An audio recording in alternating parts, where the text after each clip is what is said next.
Hello, everyone. Hello, hello, hello. How are you today? It's the 27th of July, 2026, a Monday. And I hope you've all had very lovely weekends. I hope you had a good one. Did I have a good one? Yeah, it was all right. It was all right. Thank you very much. What did I do? So yesterday, we watched, I forced my reluctant family to watch He-Man and the Masters of the Universe. I read that it cost the all-in, with marketing and everything. It cost it cost $500 million. It's a lot of money, isn't it? Yes, the cinematic flop that is the reboot of He-Man and the Masters of the Universe, which I predict will probably do very, very, very well on streaming. Yes, a film that was in the cinemas 3 or 4 weeks ago. We watched that yesterday. What did I think of it? I enjoyed it. I see. It's that Ethernet cable again. I really, really, really do have to get... you know that Ethernet cable you've got at home? You know, the one with the little clicky bits on the plug. Liar, you don't have clicky bits on your plug. No one does. They always fall off. Yes, sorry, Oh, I am online. Good. My Ethernet cable keeps on falling out. What a pro. Yes, enjoyed Masters of the Universe. It reminded me of... must be about 15 years ago now.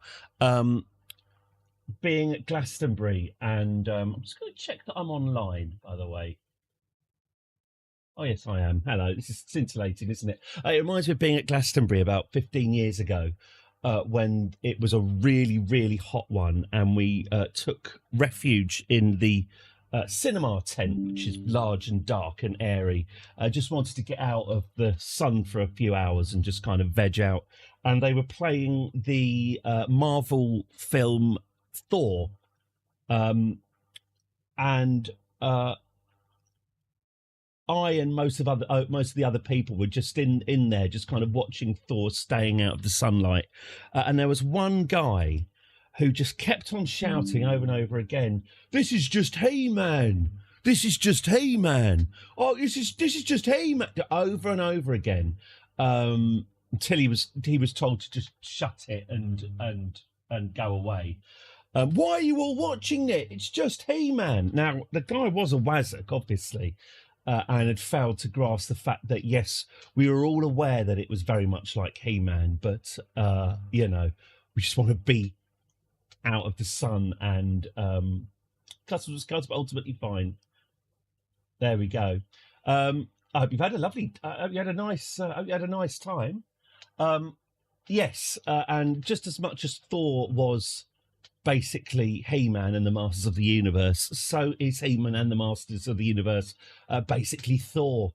And I quite like Thor, and I quite like Masters of the Universe. Yeah, it's good fun. It's good fun. It's half an hour. Oh, my Ethernet cable fell out because I'm such a pro. Yeah, it's fun. It's half an hour far too long. Half an hour, 40 minutes too long. Definitely. It was one of those films where March. It's one of those films where you pause it for everyone to go for a piss, and then you realise you're actually halfway through, and we all just went, it felt like it was winding up, but there's still another half of a film to go. But I blame cinemas for that, because people are charged 15 quid a head to go to the cinema. They need to feel like they've had value for money, which is why we can't have 90-minute films anymore. That's my theory, by the way. Yeah, it's too long. It seems silly to say, oh, it could have done with a little bit more sincerity, a film about plastic 80s toys that mean nothing to children these days. It's the Joss Whedon effect. It's like, I like quips and humour and, you know, faffing around, but there's just like one too many kind of gags, if you saw what I mean. Yes, man complains that comedy film has too many jokes in it. There's ones that, I mean, you've seen the trailer, you know, there's ones that work, like like He-Man lifting up the large car and the girl going ooh, and him going, actually this is quite heavy, you know. It's mildly amusing. It's kind of like that all the way through. Like there's a bit where they're heroically walking through smoke on their big awesome Heroes to the Rescue march, and then they all start coughing, and then they're all going oh, it's really smoky in here. It's like, it feels like every time there's a sincere moment, the legs have got to be whacked away from it with comedy, whereas I could have done with a little bit more sincerity in my film about plastic 1980s action figures. I'll tell you what it does. It's spoilers, by the way. Spoilers for the post-credits sequence.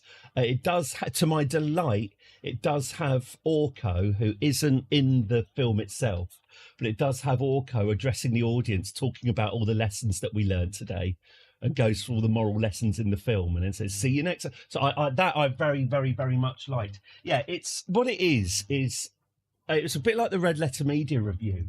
Those toys, because they're talking about it, and they start playing with the toys, and they just carry on playing, because the toys are really good fun. So I had to explain to what my kids what He-Man figures are, and obviously I said these are toys that are 50 years old that your dad enjoyed when he was like 6. You know, it's old. It's ancient history for any sort of kids. But yeah, every toy had a gimmick. Every baddie, every well, unless it was He-Man or Man-at-Arms or Skeletor, any of the non-main characters, they all had a thing, some sort of spring-loaded arm, or a face that changed faces when you twisted the top. Or they were furry, or they had a lever on their back so that eyes would pop out on stalks. They were all fun, and that's what I like about the film. I suppose it's a bit X-Men, but you had He-Man and Battle Cat and Cringer. What I really liked about the film a lot. To minor spoilers for the plot of the cinematic flop He-Man and the Masters of the Universe. I knew it had a kind of he's growing up in the 21st century Earth, and he knows he's got a destiny. I thought it was going to do the whole Neo thing where he's growing up as a boy, but he doesn't understand why he keeps on drawing Castle Grayskull, and then someone comes to him and then they reveal to him that he's actually Prince Adam or He-Man, and you get all the exposition. So you've all got your Mr. Anderson, and then the whole deal gets explained to him bit by bit as the film goes on. And then I thought that's what it was going to do, and I was absolutely delighted that it didn't do that at all. Exposition wise, and it's crude, but I really liked it. It just does a Lord of the Rings where it just narrates the whole deal with who Skeletor is, all the bollocks, all the bollocks made up Mattel lore. It just gets through all of that in the first 2 or 3 minutes of a narration, and then it's kind of. And then the films, and what it is he's a 10-year-old boy who grows up on Eternia with Skeletor and shit, and then he gets sent to Earth to hide him, but he remembers everything. So he's a hunky 20-year-old guy who knows that he's got this sword and a talking tiger and all this stuff, and no one believes him, and he's just really pissed off that no one believes him. But it's not a kind of, oh, I never realised I had the power in me. He knows he's got the power, but he's working for human resources. And that's probably, weirdly, my favourite because it's like the old He-Man film, which was just basically entirely set in the 20th century. That was probably the bit of the film I was enjoying the most. Is him working. It becomes Office Space, where he's working in little American cubicles, and he keeps on because he's looking for the sword of power. He spends his whole time looking for second-hand swords on eBay because he's trying to find where the sword of power's gone, and he gets pulled in by HR and given a bollocking for looking at swords on the company's time. It's freaking out Daryl, and you see Daryl looking over his thing. All of that stuff, I thought I was just enjoying all of that. I could probably have watched a whole film of He-Man working in HR. It's good fun. A solid 3 out of 5 stars. And yeah, enough. Its heart is absolutely in the right place, and the people making it were having a good time. And like I say, the tongue might be slightly too firmly in they might be a little bit too scared, because obviously and Jared, I'll send used condoms to my co-actors so they can see how edgy I am. Leto, he's quite good. He could have done with using the proper Skeletor voice, you fool. It's a shame he doesn't use the Skeletor voice, but it's just one big silly pantomime. And for a Sunday afternoon on the sofa, it was perfectly acceptable. So that is my review of the flop film He-Man and the Masters of the Universe. I got quite angry at Amazon, must be said. What is the point, Amazon? And I know you're listening. It's all going on your servers. What is the point of collecting all this data from me, of spending... I mean, how long have I been with Amazon? Like 20 years. 20 years of collecting my preferences, my hobbies. Amazon knows almost everything I've bought over the past 20 years. And yet I really had to search on my Amazon app for the brand new Amazon product, He-Man and the Masters of the Universe. It keeps on pushing. When I go to the Amazon homepage, it just keeps on, for some reason, it keeps on pushing really grim, true crime murders. It's like, Amazon, I'm a 46-year-old man who spends his time sitting in a room filled with lights playing video games. Do you think I might be interested in watching your expensive new film that no one watched? So yeah, I kind of resent Amazon for incompetently hiding that film from me when the algorithm really should have been pushing it to the front. What is the point of them being evil if they're not even going to be competent? Anyway, did you know with an Amazon Prime account you can subscribe to this channel? Anyway, so that was that. I don't think there's a huge amount else. It could really do with some rain. My garden is now I'm half expecting Michael Burke to turn up and do a somber news report. Dawn in Eddie's garden, and the grass is very dry, and the plants need watering. Oh, actually, that's a good point. One sec.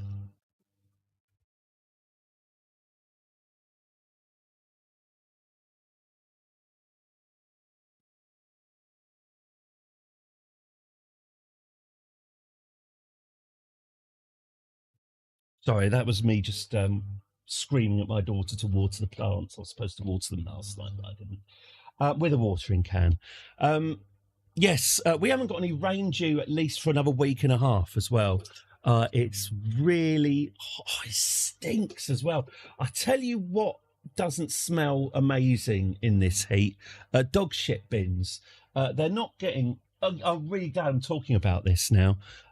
It's becoming quite a problem around here. They don't seem to be getting emptied quite as regularly as they should, and it's very hot. Right, let's move on from that. Let's move away from that. Should I get on with Kerbal Space Program? Yes, I should. Yes, I should. Oh, Kickstart news. literally just before I came on, because I said we're running out of Junior Kickstart to watch.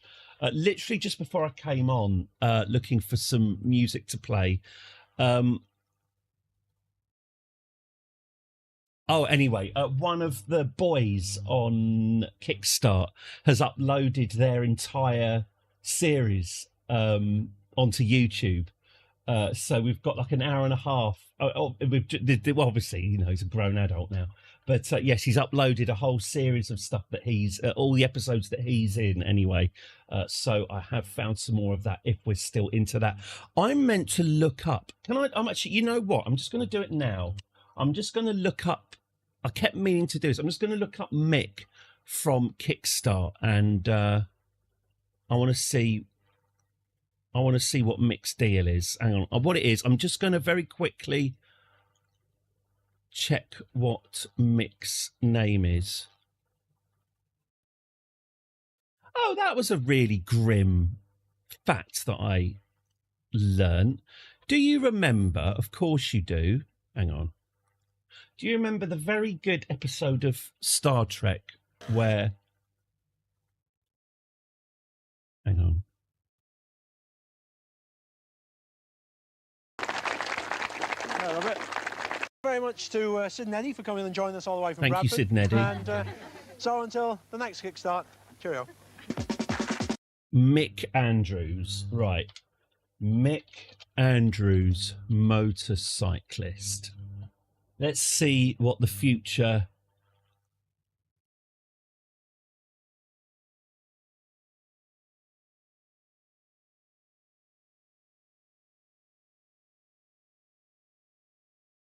It's my sad duty to inform you that Mick Andrews, former international motorcycling trials rider, is very much still with us.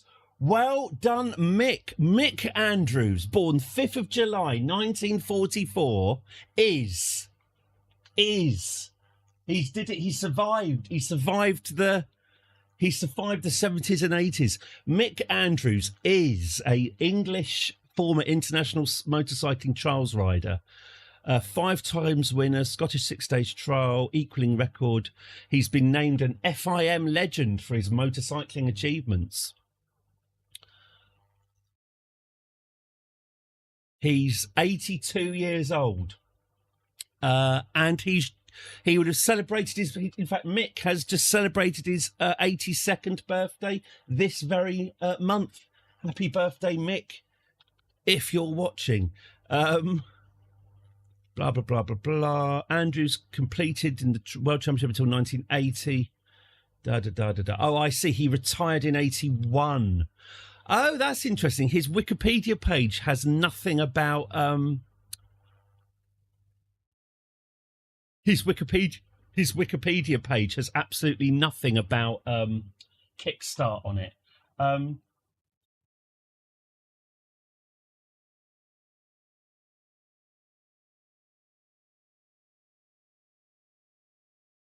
There he is.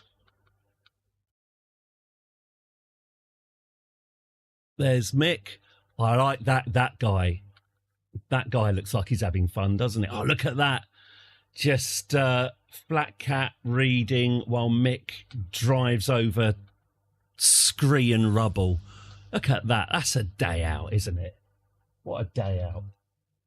Legs. God, he has got a leg splint. You're absolutely right. Or is it a pump?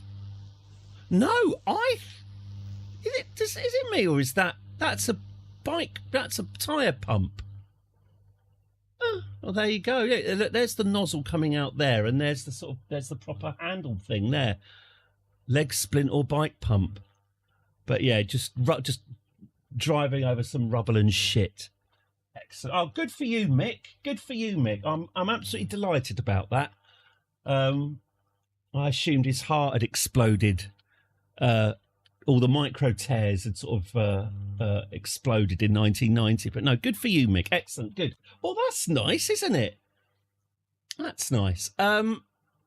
I'm wittering. Shall I get on with this game? Yes.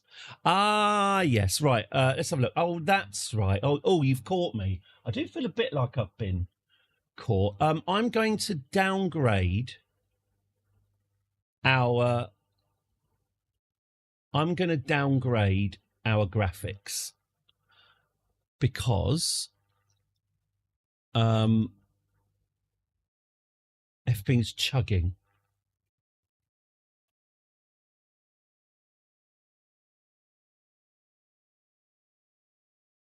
Let's have a look. Let's try that, shall we? Accept. Okay. There we go. So I'm just going to slightly downgrade the graphics to try and salvage our frame rate. Good. Right. What are we up to? So we are... Oh, yes, it's the final boss. It's the final countdown. We are on our holiday to Eve. That's tough, kid, but it's life. We currently have Jeb and, is it Bastard Bacon, in their ship. Here we go. It does see, you know what?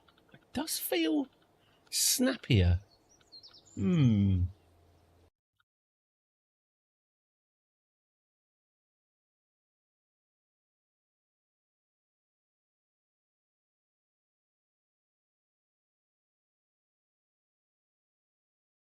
Norwich City 10. Ah, yes, that's it. Okay. Yes, so they are in their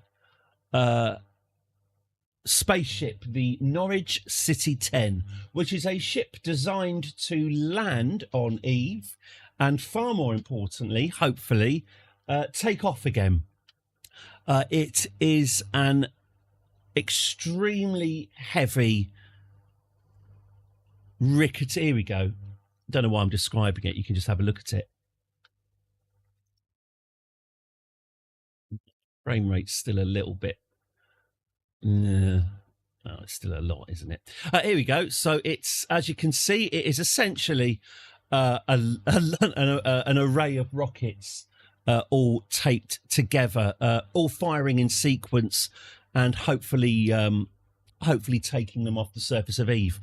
We've got to land it first. Before we take off from Eve, we've got to land it on Eve itself.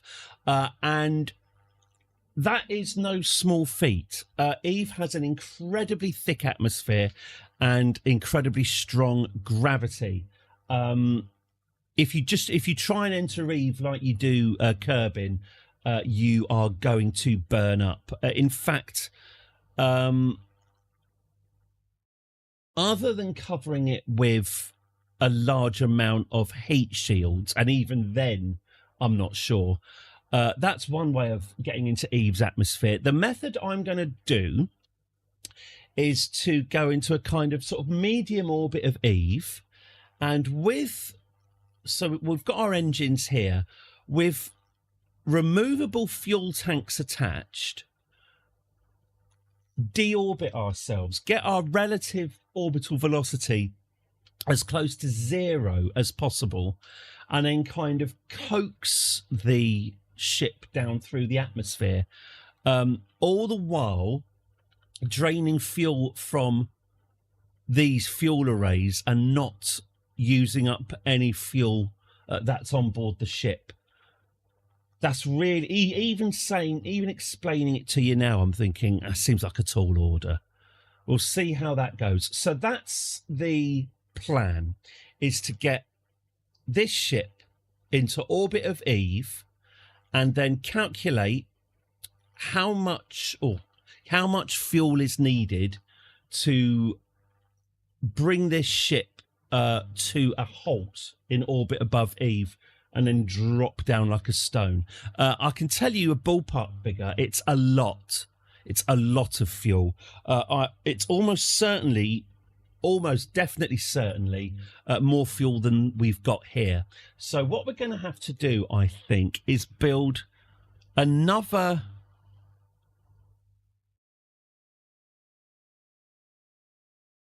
fuel ship, get that launched, and we'll send that to Eve as well. So we'll be sending two ships to Eve. We'll send the Norwich City 10 with Jeb and Bastard Bacon on board, and we will also send another fuel tanker that can latch on. Now,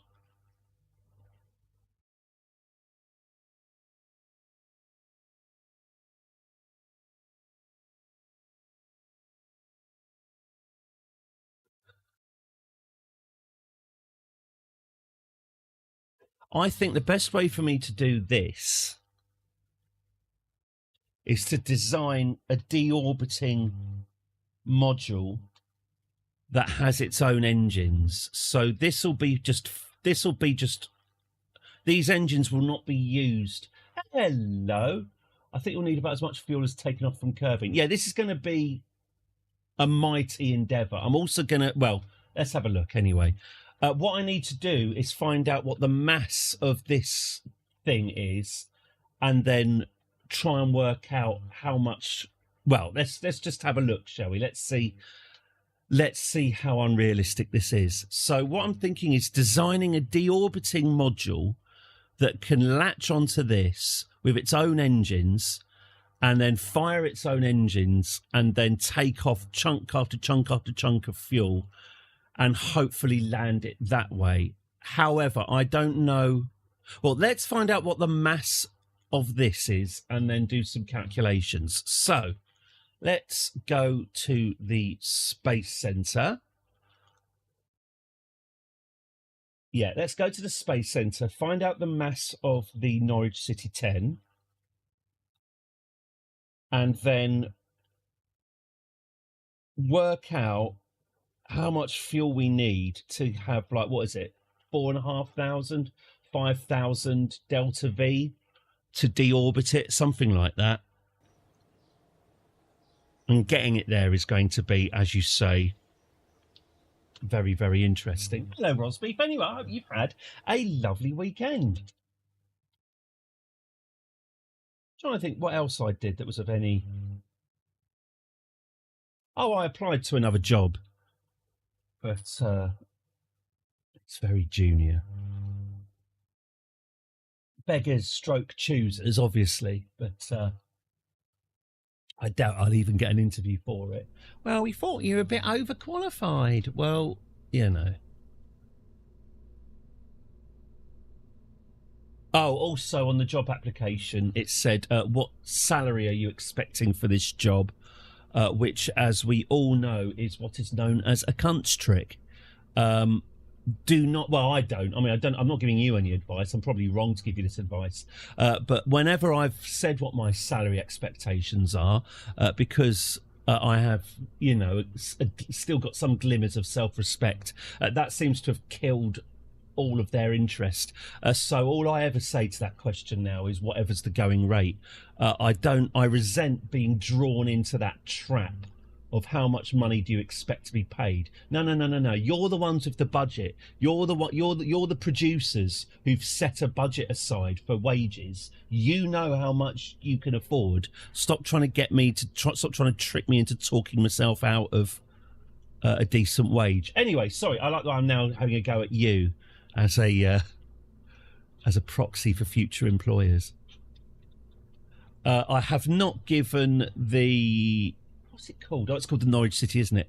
I didn't include the link to this stream on my job application as I did before, because I don't think that would help.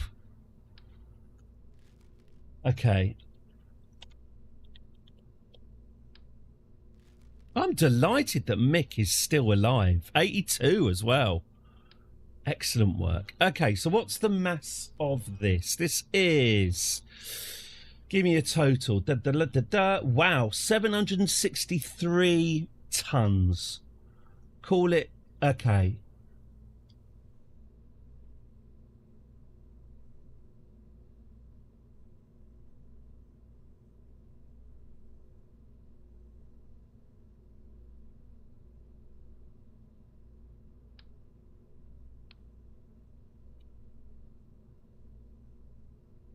Yeah, we'll call it...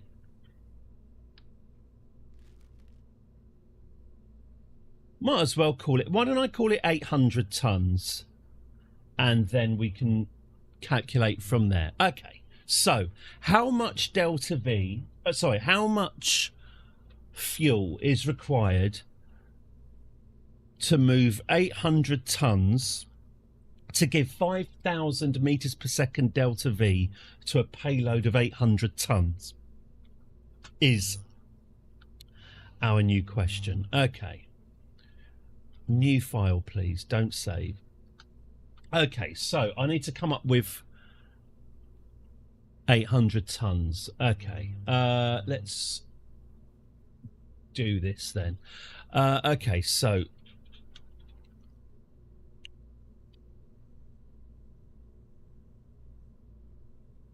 right. Right.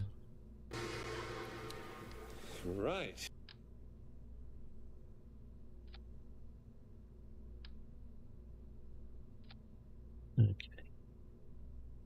Right. 800 tons, you say. Let's get that then. So what's this? This is 288 tons. So 288 tons.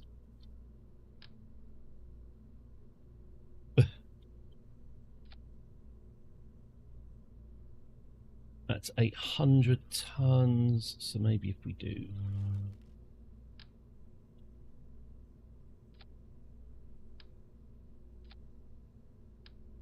720.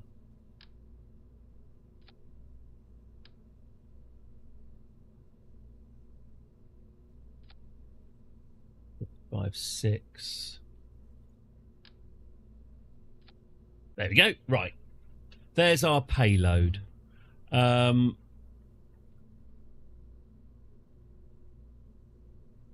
Actually, you know what? No. Get rid of that. Sorry, it's because it's got fuel on it, and that's going to mess up all of my calculations. These need to be dry tanks. Okay. Mass. All right. Yeah, this is going to be a different story, isn't it? 288. 544. 800. Okay. There's my payload. 800 tons of dry fuel tank. Okay, lovely stuff. Okay, let's get this planned then. So, all right. So we've got a nice big reaction wheel. Yes, please. We've got a nice big RCS fuel tank. Yes, we do. In fact, we'll have a few of those, I think. Thank you very much. We will have a shitload of batteries. Batteries, thank you. We shall have solar panels. We shall have communications. We shall have... Actually, I think that's it for that. Lovely. Okay. So...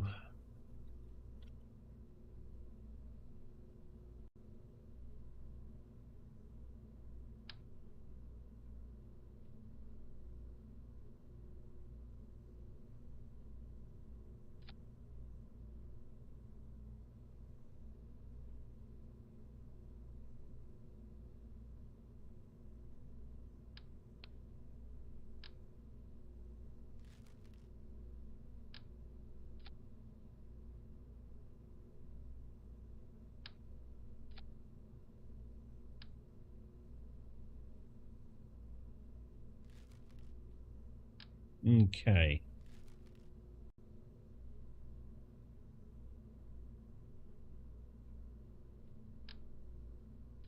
All right.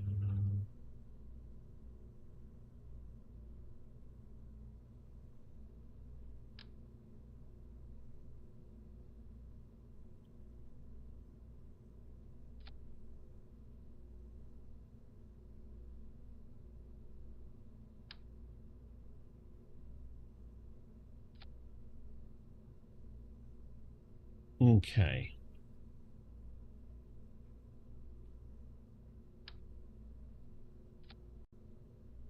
Okay. So there's our engines, and that will give us a mighty... Oh, hello. Let's get this asparagus.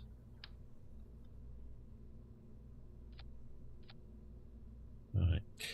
Okay, so that's going to give us a mighty 262. Oh, hang on, that's in the atmosphere. Oh, right, okay. 307 meters per second.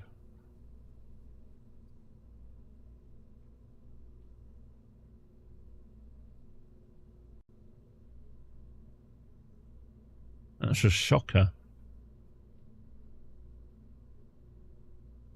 That's a shockingly low amount of oomph for this giant bloody ship.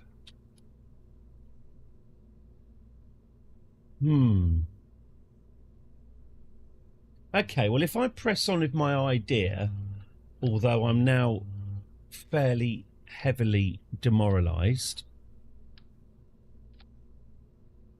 I press on.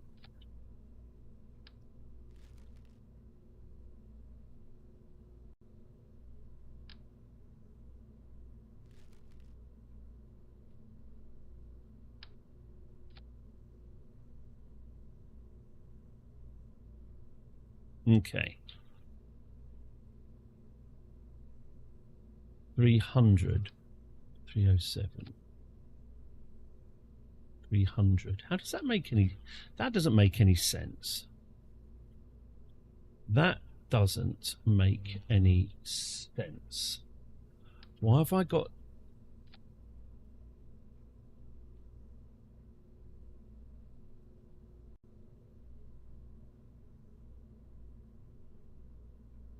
Why have I got... Oh, is it because...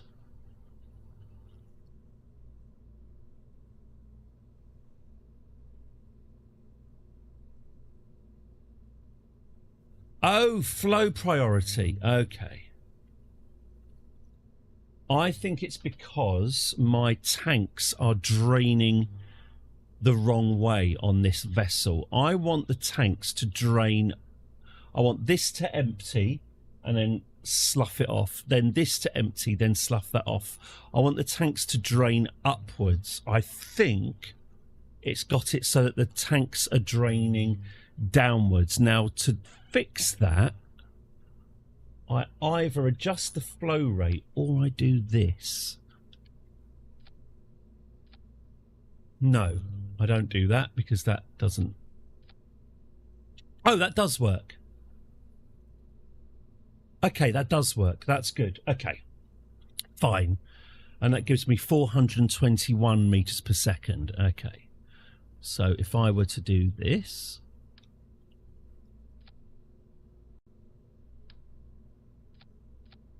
and then put these in sequence. 1,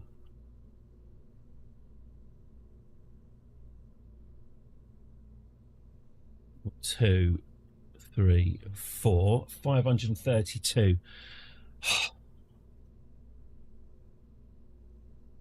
We're never going to make this. And as you quite rightly pointed out, Rosbeef,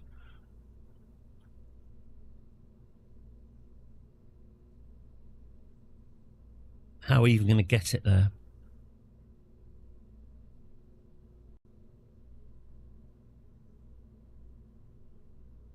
We need 10 times this amount.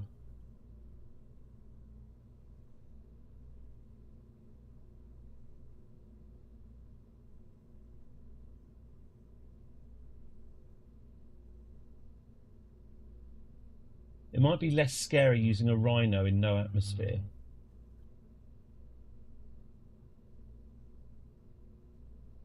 Do you mean on this sort of deorbiting thing? Well, what I'm thinking now, maybe I should ditch the aerospikes and go with nuclear and just do it all with liquid fuel. I'll lose a lot of oomph, but I'll gain a lot of efficiency. If I... Let's set this to one side for the moment. If I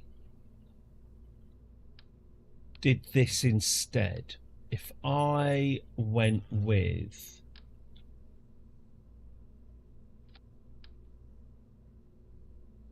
I just invent monomolecular cables and install a space elevator. That would be nice. That would be helpful. Yes, the fuel needed goes up. How are we even going to get it there? Let me find out what it is. I'm kind of the sinking feeling in my stomach tells me that I'm just not going to be able to get these numbers to work. But I need to see for myself. Okay, so that's not too bad. If I then get a liquid fuel fuselage.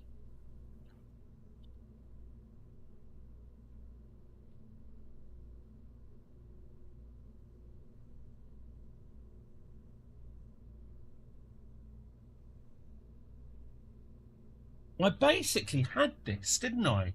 I've built this. I built that giant latticey ship that I then got cross with and threw a tantrum over. Why did I throw a tantrum over it? Because it was shite and wouldn't move. It was incredibly slow.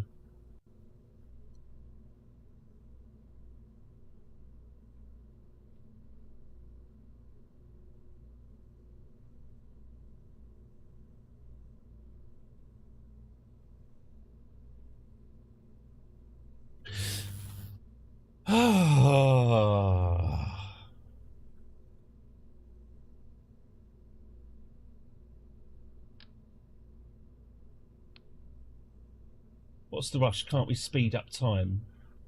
Heat shields.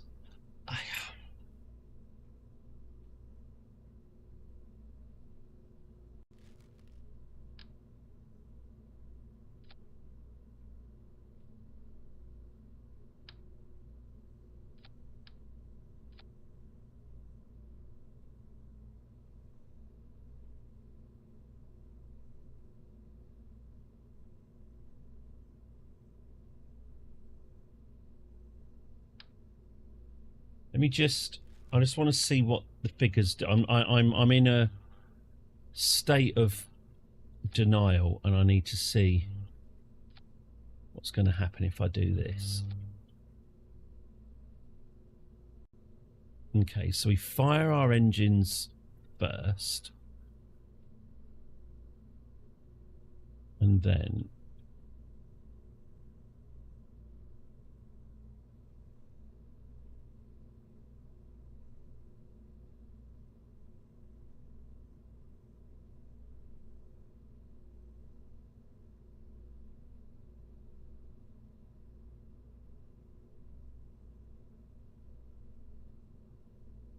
oh right, yes, and then I need to asparagus these in. I see.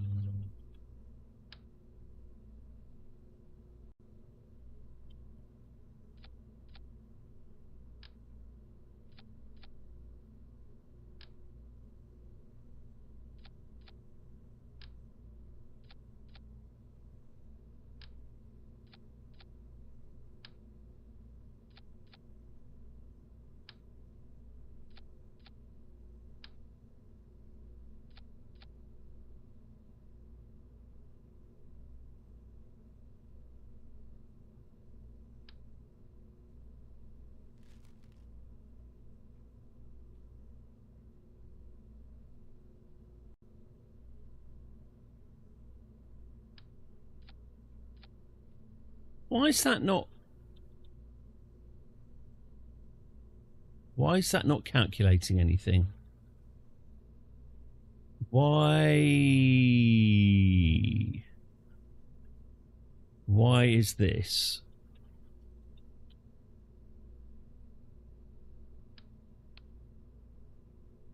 Why is this not working?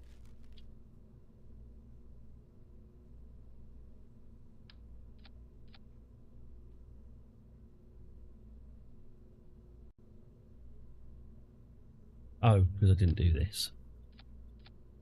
There we go. Oh, right. Yeah, okay. So that would give me 500 meters. That's still 1/10. 1/10. So building this with this as my payload will give me 1/10 the power I need to land it.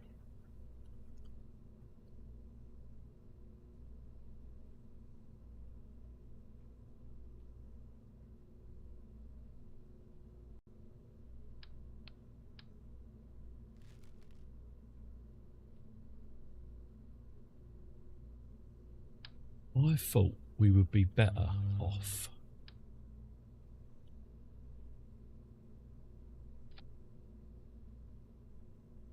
$863.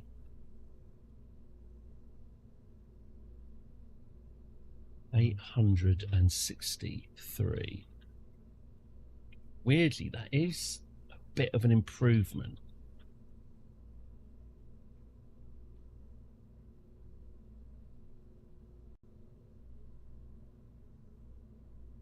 What if I did this then?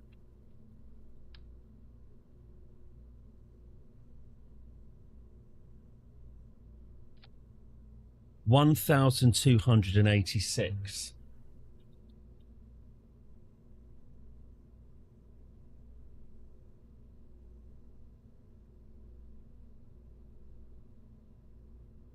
So that would give me about a quarter of what we need. Is it me, or is this not seeming completely inconceivable?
Sorry for the lack of patter. I am having a good old think.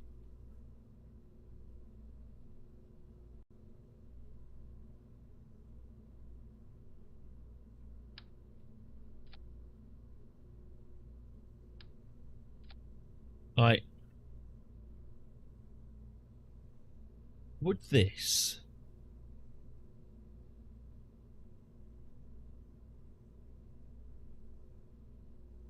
this work? Oops.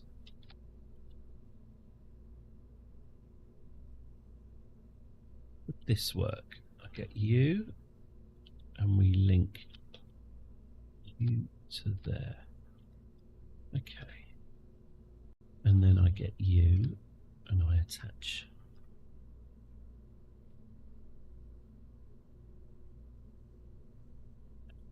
there.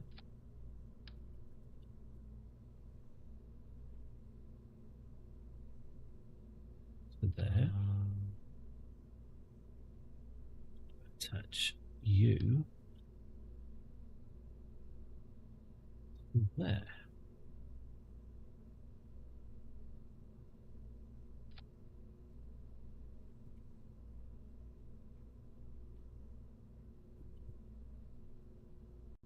I mean, good luck getting this up in the sky, but that's a whole other issue. I'm just wondering if it is a theoretical possibility. Some harm comes to him.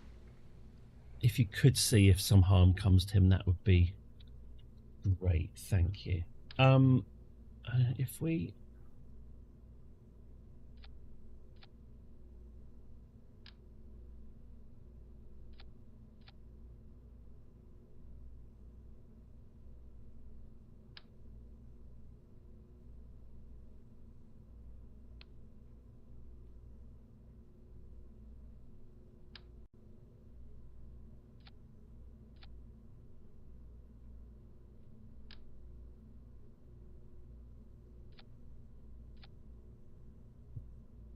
Right. Right. Well,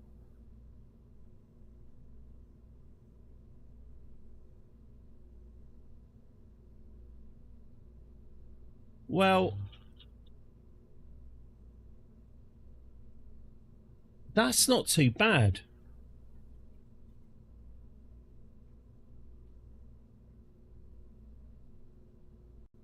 $3.4. That's got us well over halfway there.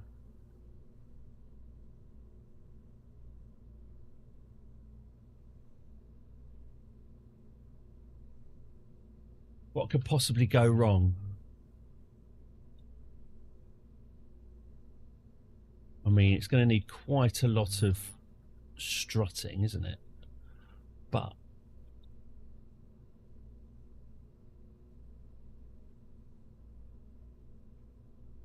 oh, actually, these numbers are probably wrong in a good way, because my sequencing is broken. That's actually pretty good news. Okay, so if I were to sequence these properly, if I were to go right, let's just check. Let's just see. So one, two, right, okay, all right, okay. So I can see them all. 1, 2, right. I don't know who you are. 3, 4, 5. So what's this then? Oh, brilliant. Okay, so it is all completely out of sequence. All right, that's annoying, but that's also good. So if I were to do this then, oh yeah, we're already getting better numbers on it. 2, 3, 4. 1, 2, 3, 4. Okay. And then the next one would be this one. 1. Okay. Got it. 2, 3, 4. Okay. And then the next one up would be this one.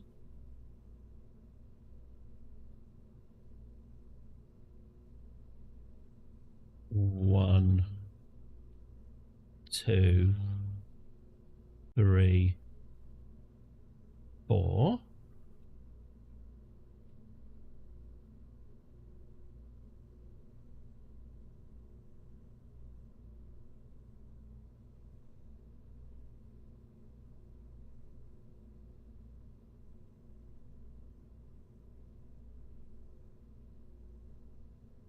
Okay.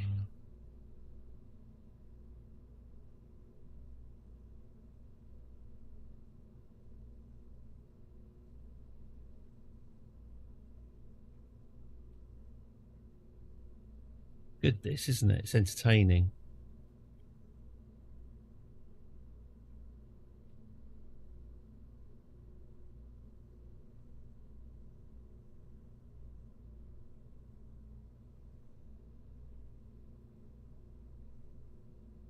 Okay. Is this significantly changing our numbers? Not sure. Let's have a look. So we release you, and then you, and then you, and then you, and then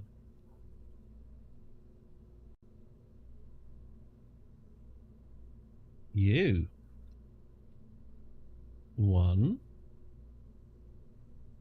2, 3, 4.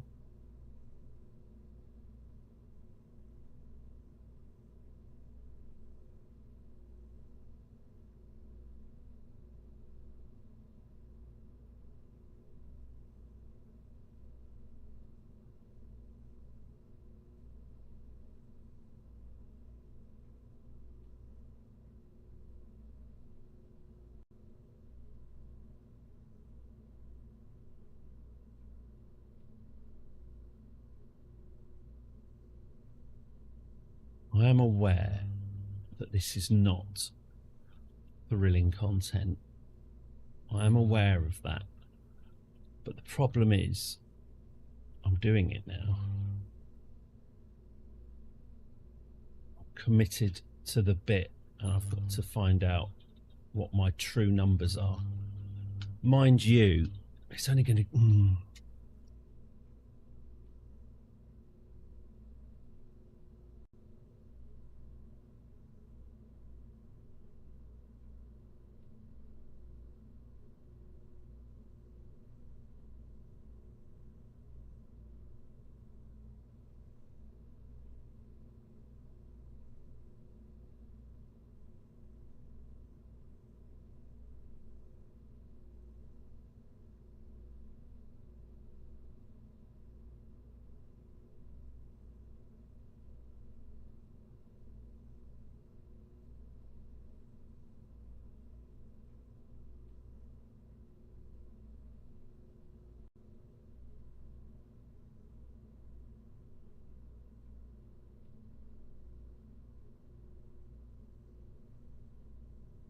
Yeah, this is...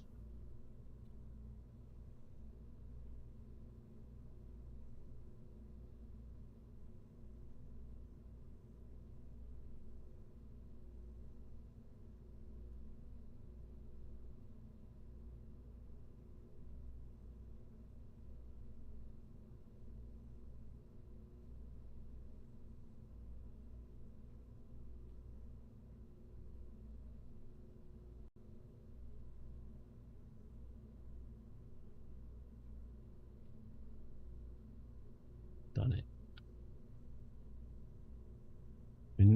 Our long nightmare is nearly over.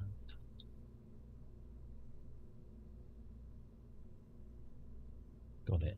Right, that's sequenced properly. And it made almost no difference, obviously. Okay, so after all that concentration, we are... There we go.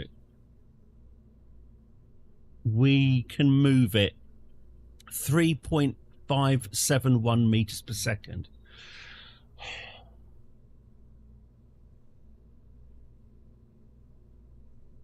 Which isn't bad. Which isn't bad.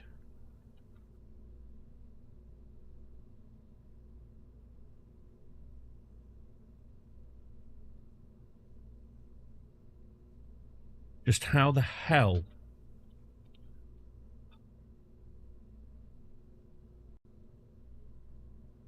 I can't think.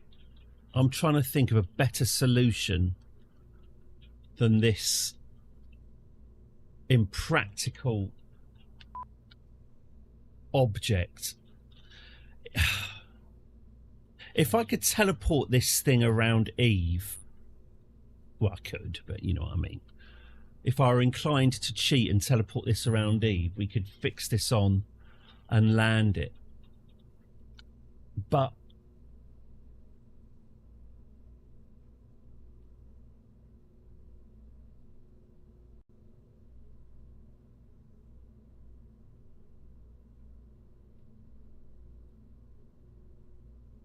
all right, I'm going to call this the fuel impossibility 1. I think I'm working through some grief here. I think I might be working through the fact that I'm going to have to think of an entirely new way of doing this.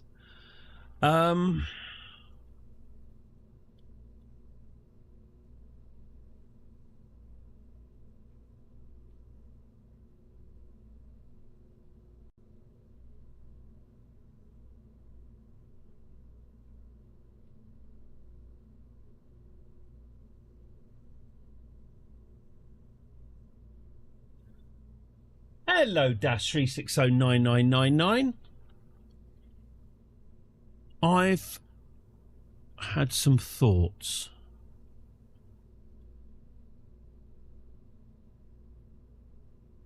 Okay, how about this then? Let's get rid of... Let's get rid of these. Let's put these back. Wallop. Let's put these back. Let's put my aerospikes back. Okay. 300. I mean, it's still not even that much of a bloody difference, to be honest with you. 300. Yeah, I'm having thoughts. 307 meters per second. So we need almost 20 times this amount of power. How are we going to do that? Well, we're not. We're not going to do that. It's impossible. There's no way we can get a deorbiter that is going to slow it to a stop above Eve. There's no way we can get that amount of fuel to Eve without doing it in like 6 or 7 trips. Therefore, it's going to have to be heat shields. Okay.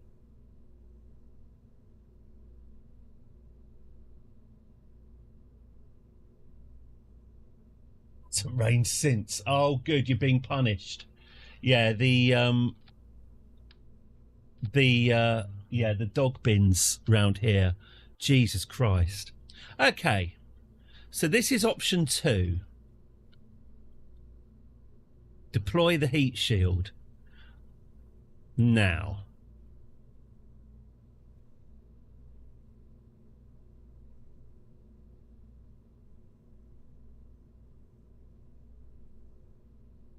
Question 1. Does this heat shield module, will this actually cover the craft on its way down? Well, let's find out, shall we?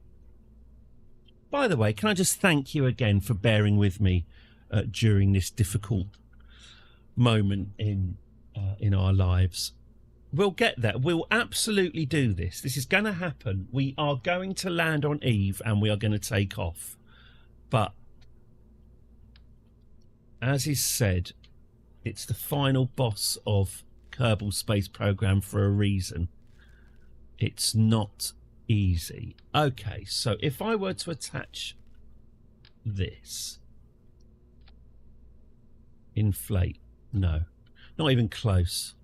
Not even close. So we would need multiple heat shields.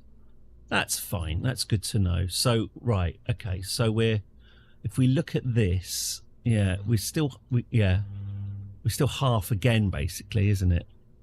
That's fine. So we're going to need multiple heat shields. Okay. Good to know. Good to know. Good to know. Back we go. Back we go. So what I'm thinking of doing now is creating a deorbiting module that doesn't slow it down to 0 meters per second orbital speed, because we simply can't lug that amount of fuel there. We're going to slow it down as much as we can and cross our fingers and hope and pray that the heat shield can do the rest.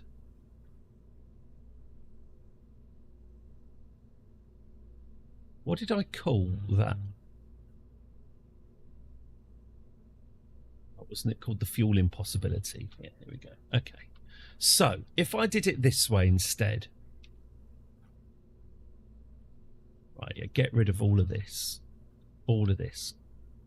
All gone. Go, go, go, go, go. Right, here we are. So let's do this then. So if we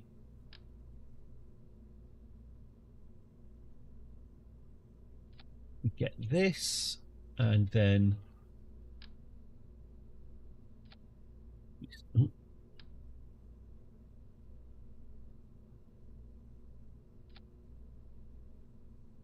get that, and let's get you. Yes, okay, and then we asparagus this fuel along like so, and all is well. Okay, lovely stuff. Okay, yeah, good. Fuel impossibility 3. Okay.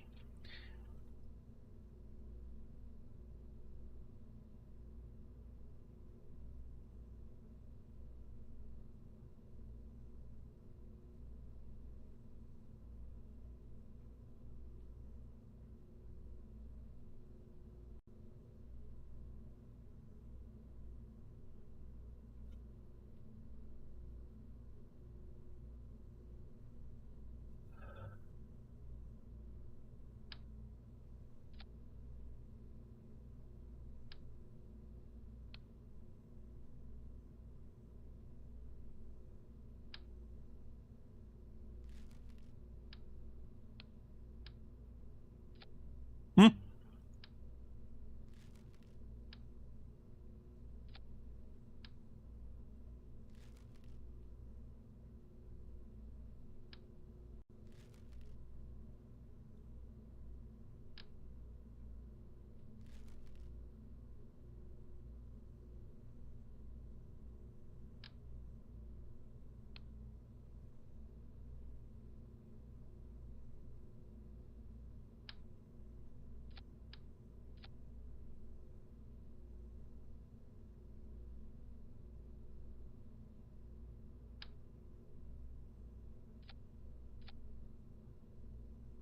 Okay.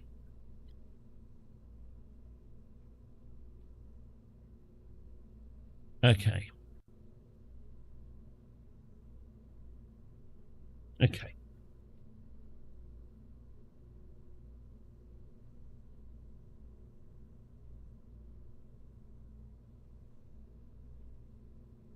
Okay.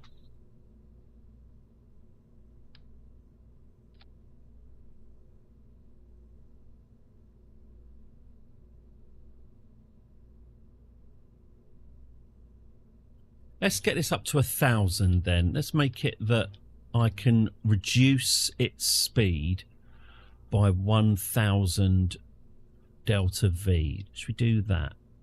That's some at least. Okay. No. No, no, no. That's not right at all. Fucking damn it. What do I do here?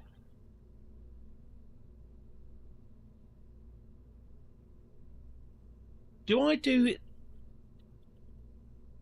Do I do it this way? Do I get...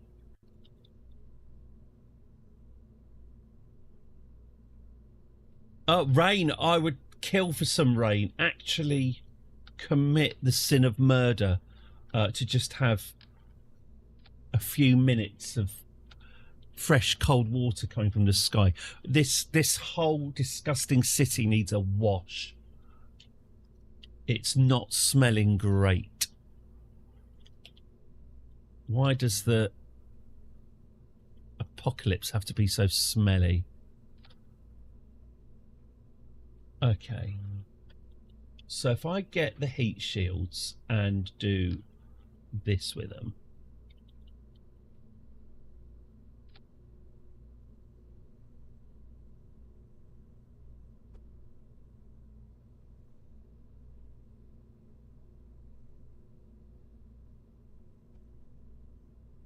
And then inflate them.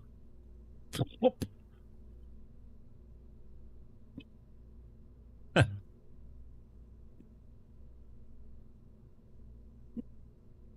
Yeah, I can see some... Oops. I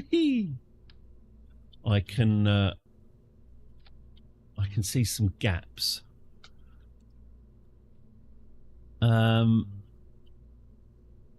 This town needs an enema. Someone please tell me how a man dressed as a giant bat gets all of my press. Okay. How does that look? Does that look credible, I wonder? This feels like something that's going to require testing, doesn't it? Is this... I mean, it looks robust enough, doesn't it?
Hey. There's your heat shields.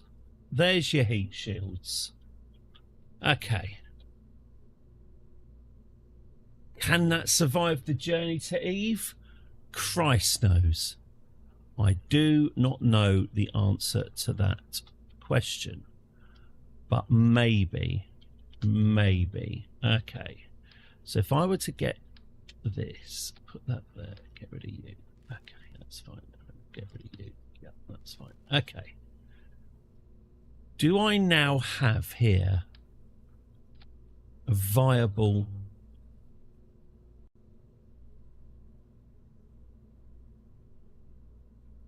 deorbiter? 767 meters per second. Well, we can do better than that, can't we?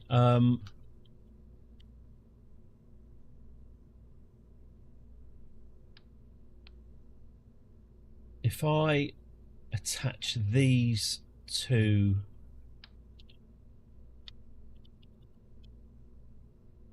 the side,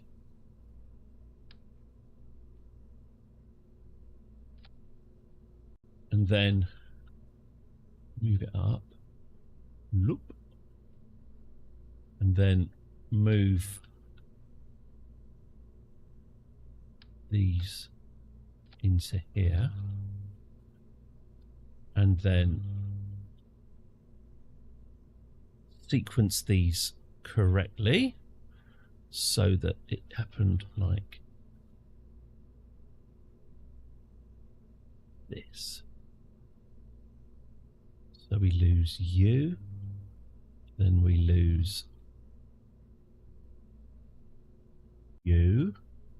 1, 2.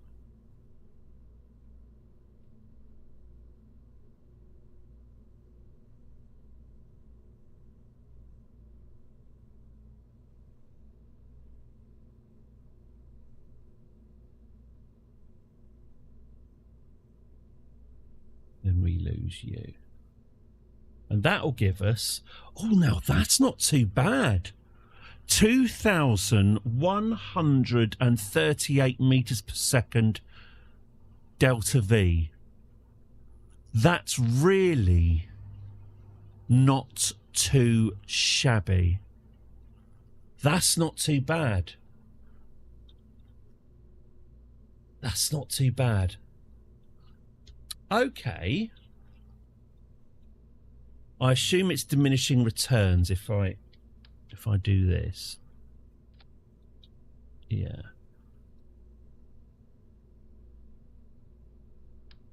Yeah. Okay. The graphic for a small church. If I ChatGPT devise them a logo. Oh, it's the future. It's meant to be some people rejoicing around a campfire. The campfire has a cross in the middle of it, relatively full size. It reminds me of the South Park flag.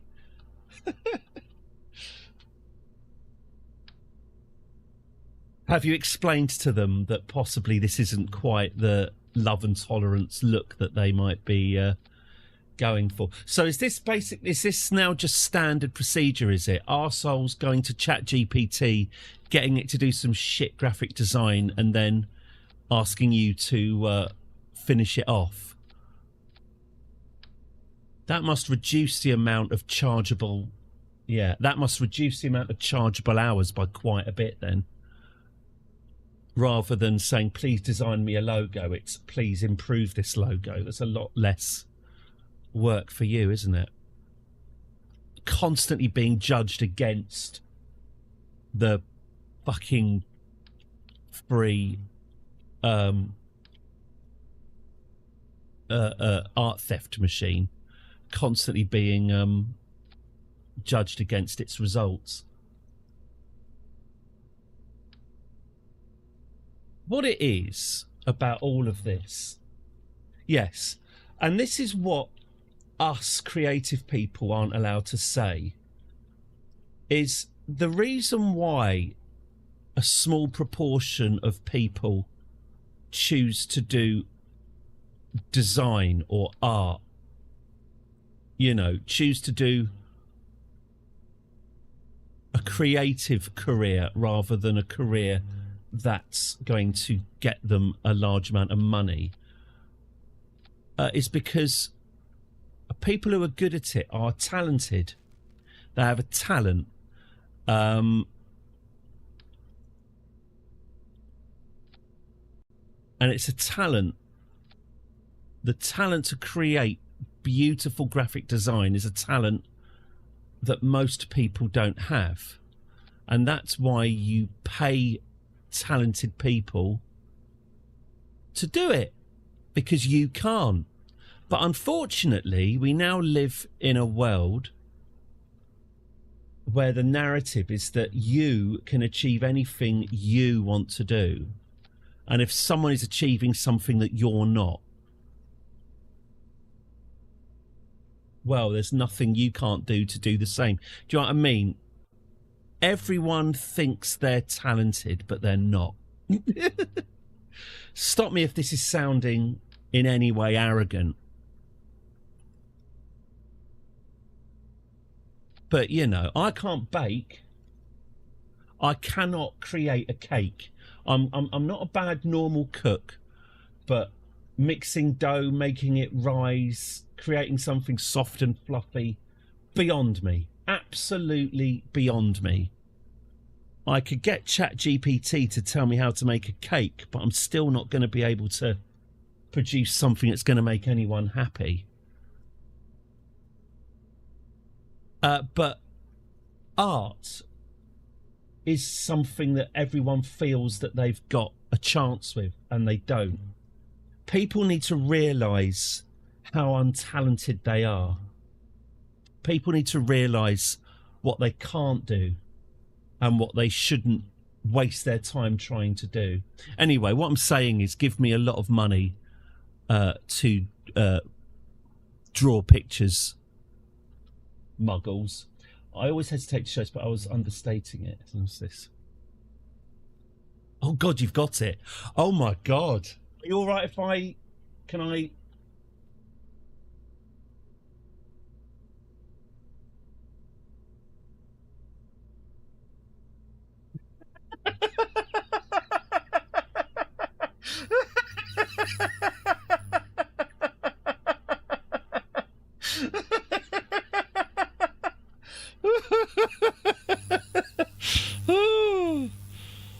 What is it? See, this is the thing, isn't it? You can... It's not just the fact that ChatGPT has farted that out. I mean, what do you expect? What do you expect from the automatic theft machine? It's them. It's the human beings. No one has said flaming crosses, good or bad. How could a cross ever be? I mean, apart from obviously the clan thing,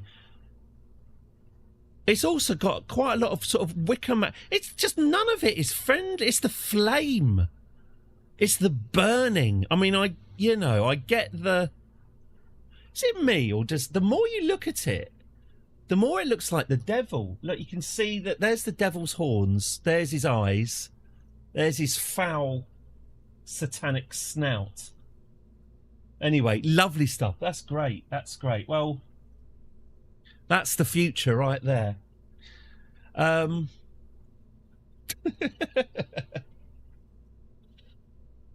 Change people's heads to be more triangular. Yeah, sort of a little bishop's meter on each one, maybe. It really does remind me of the South Park flag. Anyway, and presumably you'll only be charging half or less than that of what you'd have charged for them to just say, please make us a thing for our church. But going back to people who are naturally talented, how is this looking? There are white triangular bits. Oh God, so there are. There they are. There's your white pointy triangles. Oh God, all you got to do is put some eye holes in that bit. and you're good to go, aren't you? Jesus Christ.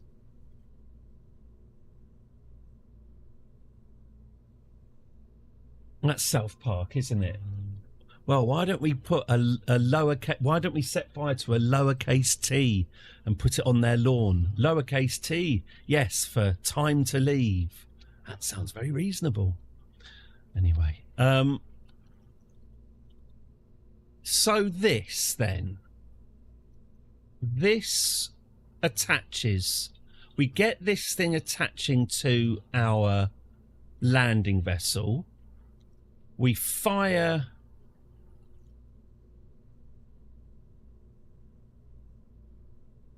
Yeah.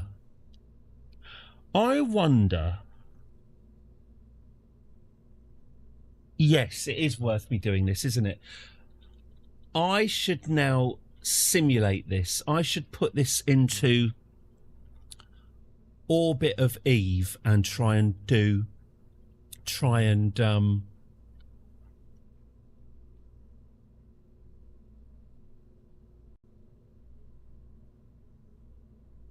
see if I can land it. Okay. All right. Let's see. Let's do it then. Let's get this. Let's get this. See if we can get this in orbit of Eve and see what happens. I suspect this payload is going to be a problem. Oh, well, let's have a look, shall we? Let's have a look. Can I put a cheat on that says that nothing's going to break? Because I'm not testing unbreakable parts or something. Is this unbreakable joints? Yeah, there we go. Unbreakable joints. Because the payload's not real. I don't.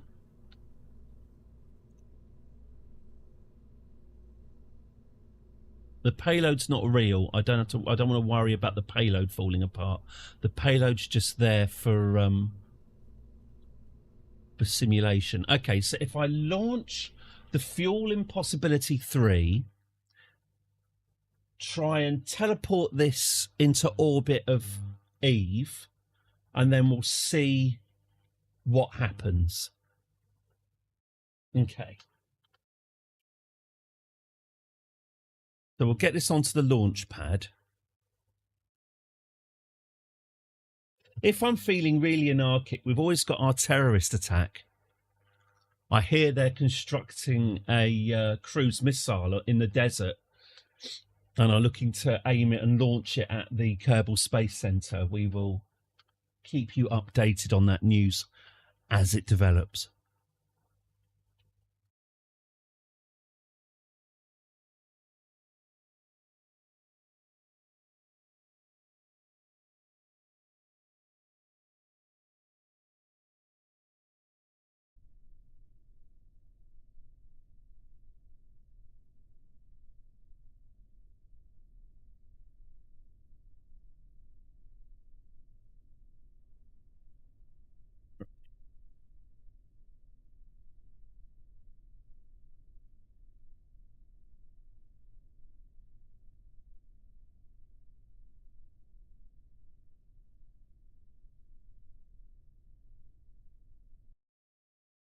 Okay.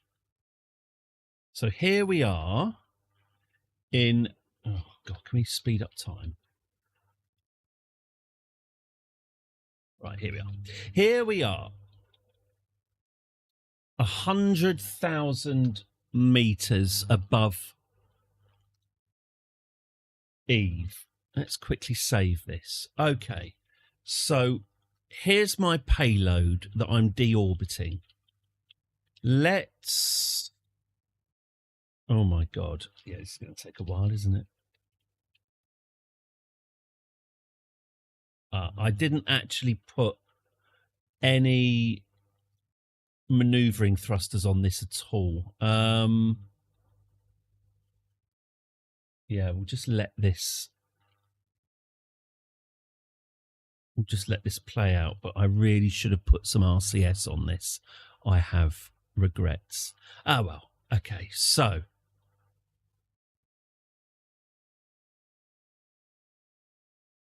Am I going to have to do infinite electricity? I almost certainly will, won't I? That's fine. Okay.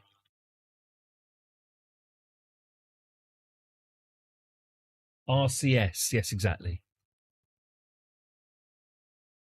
Okay. So,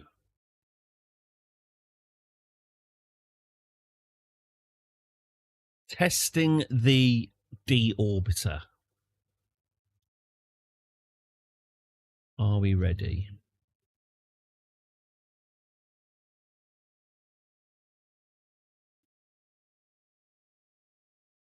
I probably was all right. I probably might, next time we test this, I'll modify the payload so that it's a full tank. It shouldn't make a difference to our calculations, I don't think. Okay. Well, why don't I do it now? Okay, here we go. So let's save this.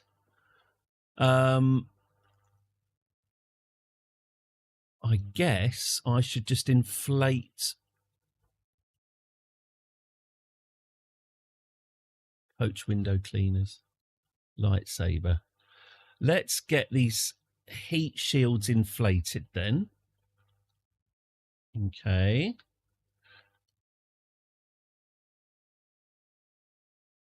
There we go. Right. Right. Let's go then. Let's deorbit and go. Okay.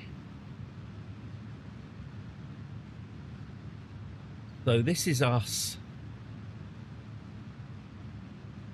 So this is us landing on Eve.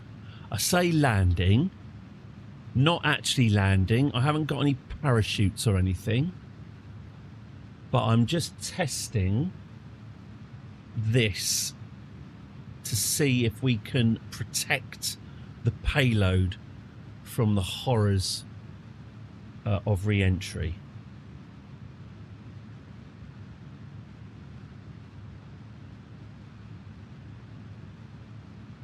Weirdly, we're actually going up at the moment.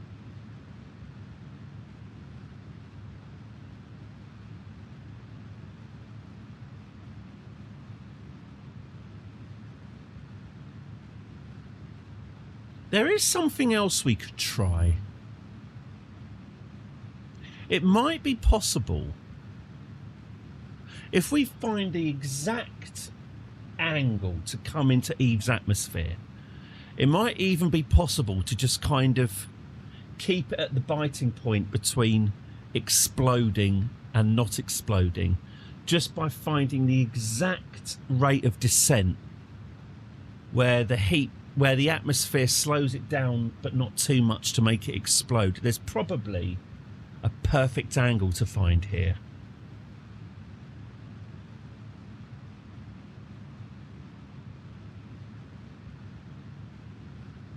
It might well be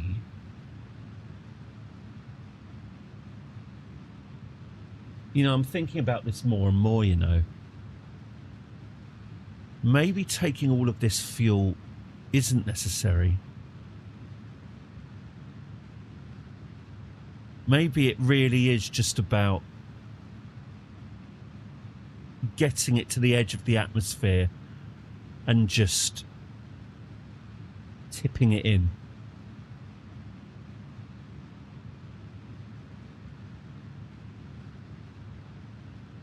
Let's see. But I'm starting to think I might be right. He's starting to believe.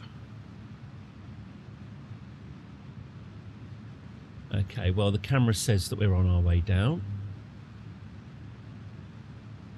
We've got plenty of it.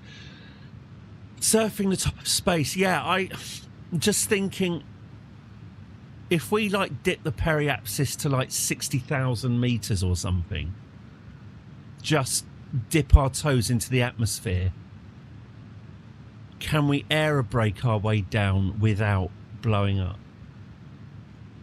I know from experience that is difficult, which was why I was hoping to cut the orbital velocity. But I think that's just too much.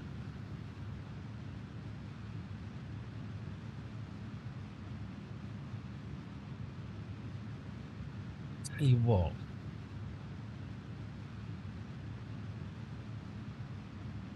Arguably, I should have started this orbit higher up. I've started this very close to the planet. So actually, in fact, you know what? Bollocks. Let's get rid of it all.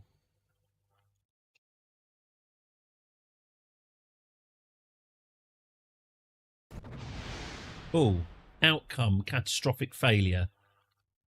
That's... What do you mean catastrophic? Oh, that's what it meant by catastrophic failure. Okay, well, that was my staging not working rather than... That was my staging not working rather than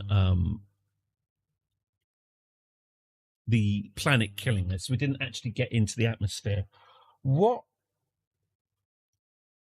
Let's try...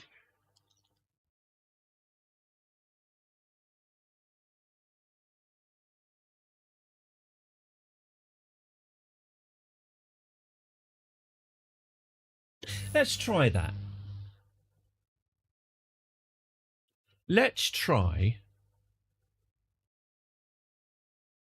getting rid of all of that extra fuel. Get rid of it. Here we are. We're right on the edge of Eve. Get rid of all of this. Decouple. Is it going to explode? No. Can I... Where's our side bits? There we go. Let's get these side bits off. There they go. Okay. So we've got... There we go. So if we now do this...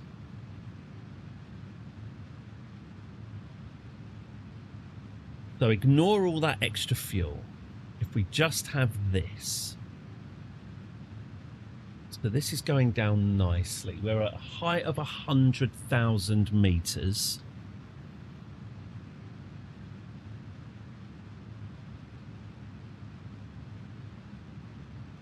And descending. Okay, so our periapsis height. I think the top of our atmosphere is on Eve. I think it's 80,000. So we're now... Oh, I should tell you what I should be doing. I should be inflating my heat shields.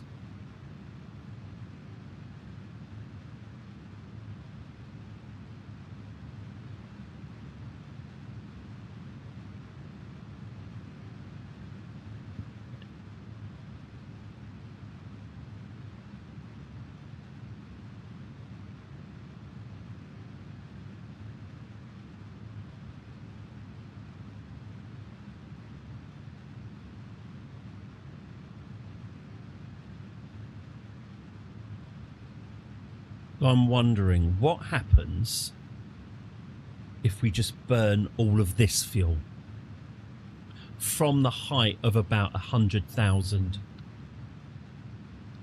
up.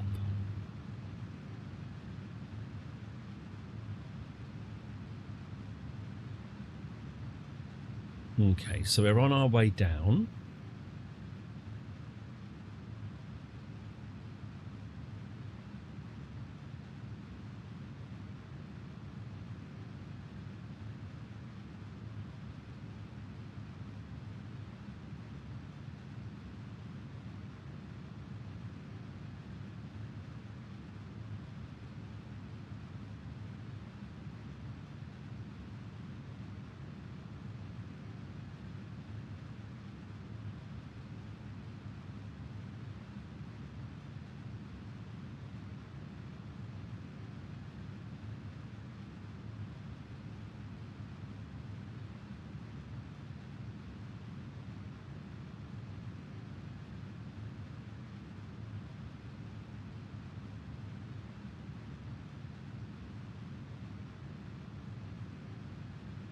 Okay.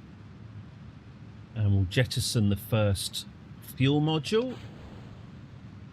Said we'll jettison the first fuel module. There we go. There we go. So we lose that bit. That bit comes off. And we should be decelerating faster. Proxima Centauri. That's extra solar, that is. Proxima Centauri orbit.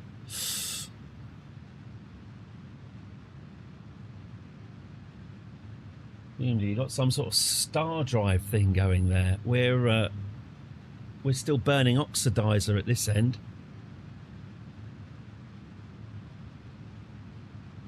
Okay. So this hasn't done a bad job so far. It isn't. Yeah, I've not tried the mods of going to other systems. I'm still trying to get to grips with the one solar system I've got, so it's still not come up. Ooh. Thank you very much for your subscription to YouTube, Serial Designation MMD. Thank you very much. Very much appreciated. You left them to die. Well, you know. Presumably due to relativity and so forth, they'll come back and their grandchildren will be dead anyway, so it's probably a kindness. So we are spinning quite a bit. I can't help noticing. Maybe vectors would be better rather than aerospikes. Or maybe vectors and aerospikes. That's quite a nice idea, actually. But we are reducing our orbital speed by a bit. It's not too bad. Okay.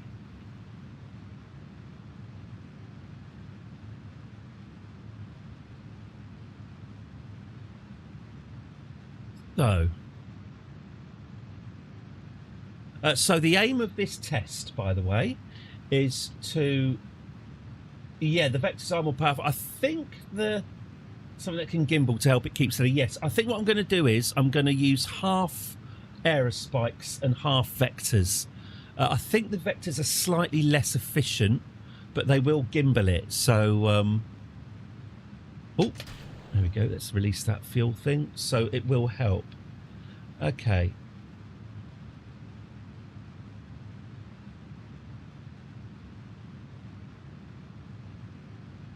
Yeah, it's not perfect, is it?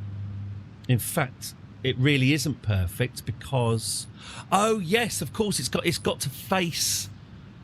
It's got to actually face the retrograde, or it's not going to. It's just going to explode, isn't it? Yes, it is. Okay. Should I?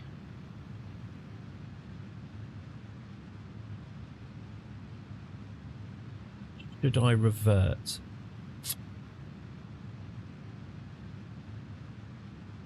Or do I see what happens with this? Well, I'll tell you what. We're going to hit the atmosphere soon anyway. So let's... Also, I've got to destroy this ship anyway because this isn't a sandbox save. This is the actual thing. So I'm going to have to destroy it one way or the other. So, yeah. Not having gimbals was a bad idea, so let's sort that out.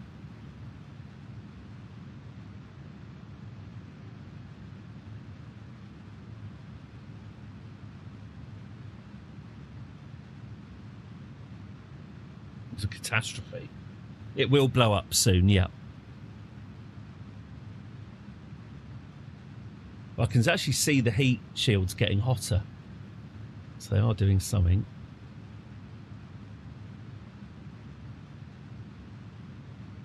Yeah, here we go. Here we go. Here it comes.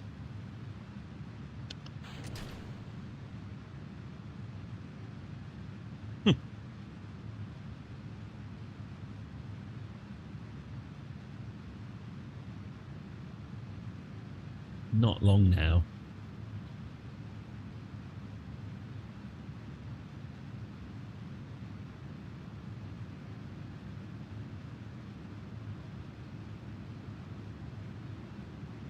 Lasting longer than I thought.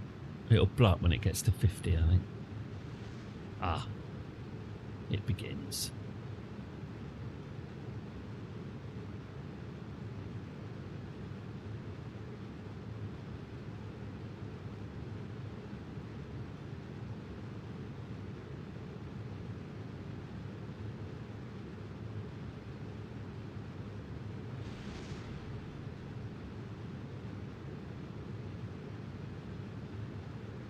My God, Bones, what have I done?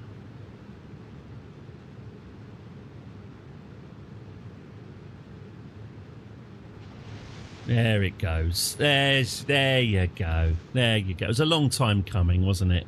Oh, pardon. That's it. It's with the angels now. Hey, now it's actually got some control over itself. That's interesting. It's actually managing to... Well, those heat shields are actually working. They're actually doing all right. Now that that pesky payload has gone. Yeah, in fact, this is going to soft land now, isn't it? There it goes. That's going to soft land. Well, that's nice. So, well, the deorbiting module can deorbit itself, but it did a terrible job of protecting its payload. Okay, right. That, well, not too bad. I'm going to whiz back to my quick save. I'm going to destroy the ship in the tracking center, and then we'll go back. We will, mind you, I did have unbreakable joints on. I'll turn that off next time. So we'll go back. I'll put some gimbally engines on it.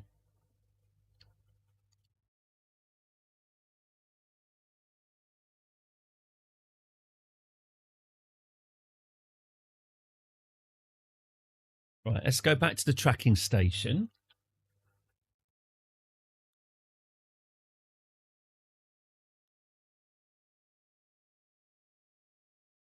Go back to the tracking station, delete it, go into the VAB, half replace it with vectors. What else was there that wasn't working great? Oh, RCS. Monopropellant.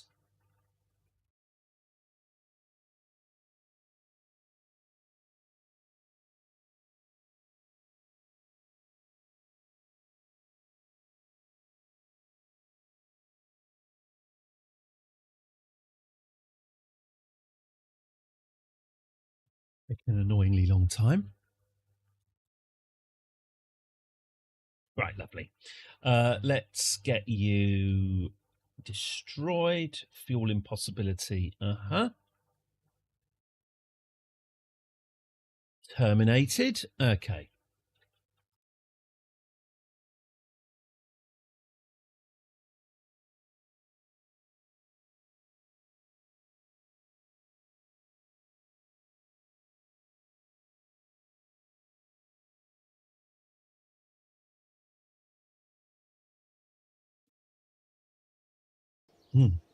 Okay.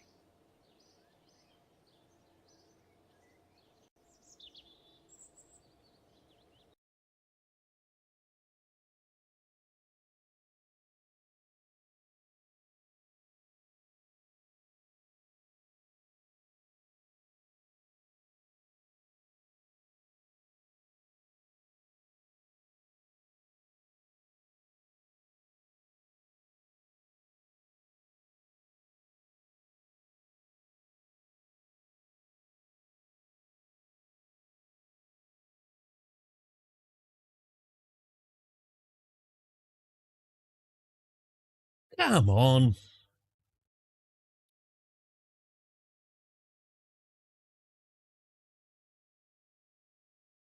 Oh, I've been playing a lot of Knights of the Old Republic 1 on the Nintendo Switch 2. It's a great game. Really good game. I remember really enjoying it, and it's really good fun. I'm dark siding it, so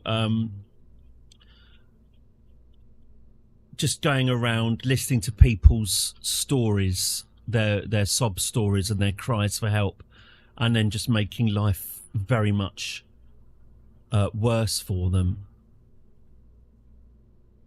With my red lightsaber, it's pretty funny because I'm currently I've managed to lie to the Jedi Council. I've made myself a red lightsaber. I've made life worse for every person I've come across, and yet they're still going, "Ooh, much potential we see in you." Very much, the Jedi Council have learned nothing. Anyway, I'm enjoying that very much, and I'm glad that it's lived up to how I remember. Okay, so now we've got vectors. RCS, that's right. We needed a lot of RCS. Let's get this absolutely covered in RCS. Okay.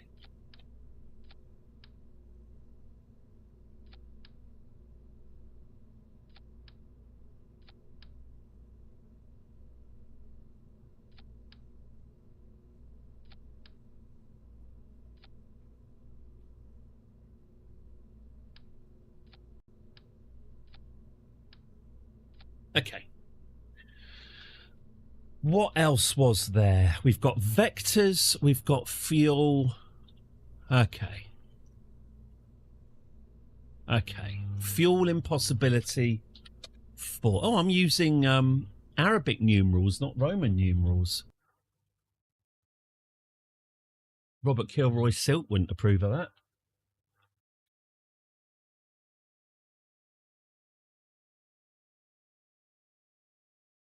You used Arabic numerals on a spaceship?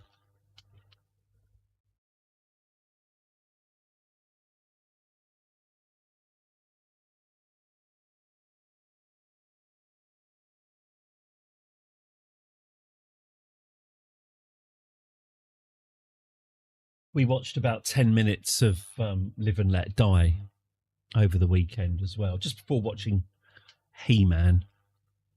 Names is for tombstones, baby. Waste them.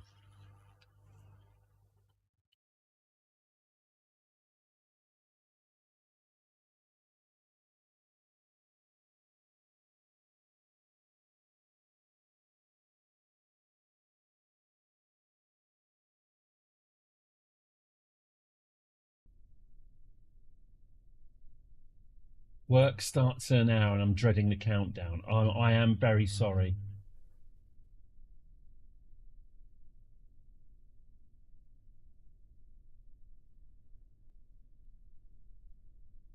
Hang on, let me just get this in orbit. Oh no, not orbit editor. Is it orbit? No, is it? Active vessel. Bloody Eve. Quick, before it falls apart. Go. Go, go, go, go, go, before it falls apart. Okay, lovely stuff. I often think of that Tim Robinson, when he thinks he's going to die getting attacked by a monster in his home. And I thought, oh, I don't have to go. At least I don't have to go to work tomorrow. What the fuck?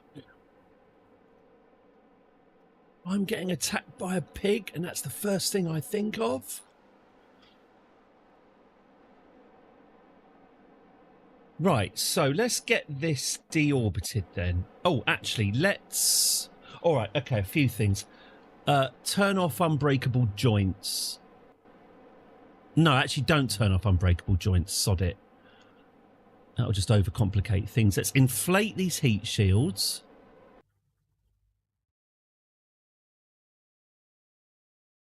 And let's get thrusting. Okay. Full power thrust, I think.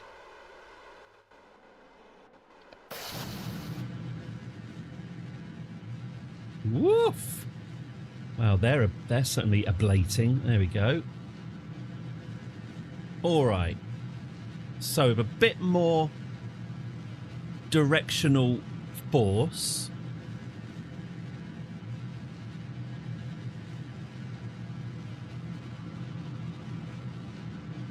Oh. So my engines appear to be... Oh, no. Oh, no, no, no. They're not going... Oh, no, they're just underneath it. Oh, that's fine. Okay, fine. Have you heard of 4,000 years before the KOTOR era? Isn't the KOTOR era like 4,000 years before Star Wars? Well, yeah, this gimbaling needs to be calmed down, doesn't it? This is not acceptable. Gimbal 47. Okay. Right, let's stop and straighten. Okay. So we've gimbaled it to 47. That's better.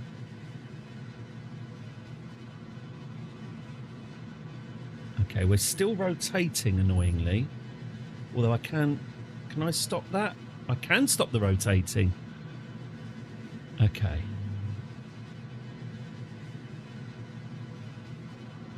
Hey, look at this. We are...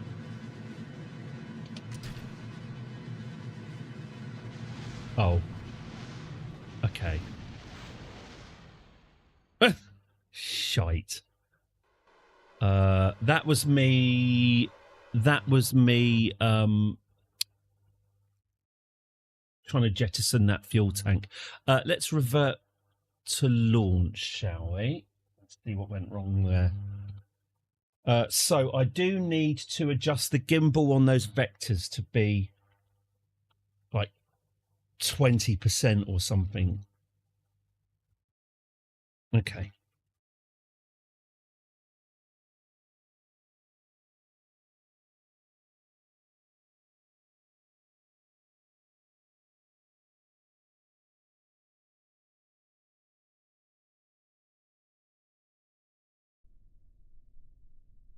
Got an email from LinkedIn. I don't know what the purpose of it was, but it just says, hey, did you know? And it mentioned two of my rivals.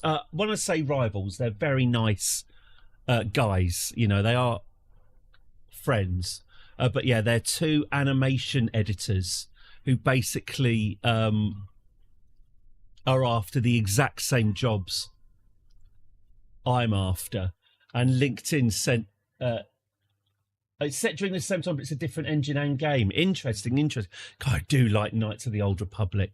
It got the Mandalorians wrong, interestingly. The Mandalorians are in... well, I say got them wrong. I think it... You know, they changed the Mandalorian lore for the show. But, yeah, very different Mandalorians. Why am I talking so much about Star Wars? Yes, I got an email from LinkedIn.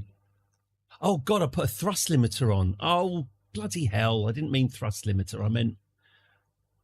He means siege. Here we go. 20. Yeah, I got an email from LinkedIn that just said, did you know these two rivals are also looking for work? I don't know why LinkedIn thought that would be of particular interest to me, but it let me know that, yeah, my two rivals who have exactly the same qualifications as I do are also unemployed. I found it both comforting and depressing. There is no hope is depressing, but at least everyone else is suffering. Does make me a bit more happy.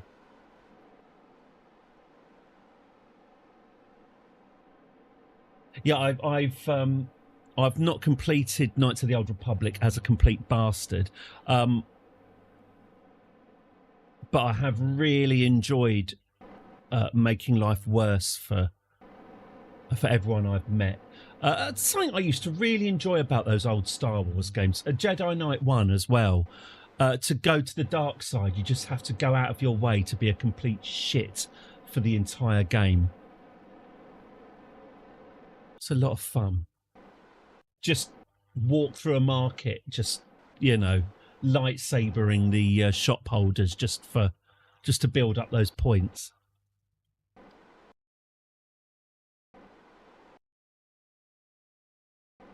Okay, so if I now inflate the shield.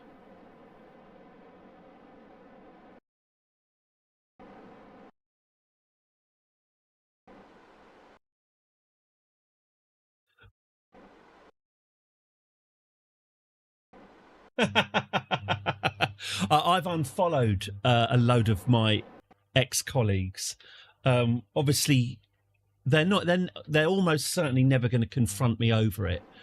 Loads of people I used to work with who are now carrying on working on their new project that I'm not involved with. I've unfollowed them because I don't want to fucking hear about how much they're enjoying their jobs that I'm not involved with. So yeah, I've got absolutely no compunction about. Yeah, they're not going to confront me over deleting them from LinkedIn, are they? And if they do, it'll be, you know. So yeah, bammo. Ex-colleagues, bammo.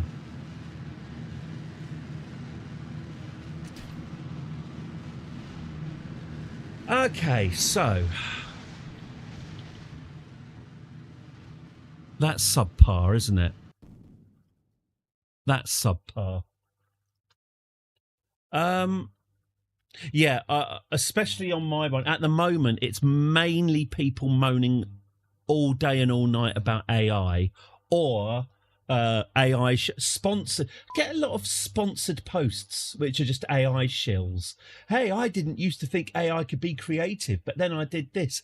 I don't know if these are people paying to have their weird AI propaganda pushed onto my timeline, but yes, it's either a list of people moaning that AI is stealing their jobs, or sponsored posts telling me that AI is fantastic and I should get on board. And that's LinkedIn. That's the LinkedIn experience. Someone I used to work with, who how careful do I want to be about this? I thought he was a bit. Anyway, I'm not going to say anything about him or what I suspect. He's decided to create an old man's podcast, but you'll like this space, Ben.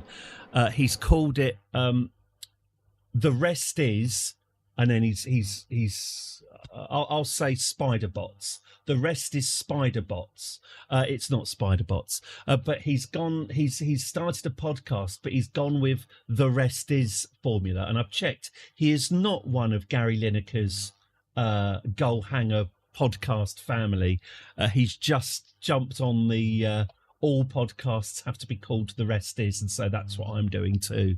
And he's on LinkedIn every few days. It's got his great bald ugly face filling the screen, telling us what's going on. But he's doing that on LinkedIn now, and it's awful and I hate it. Okay, so if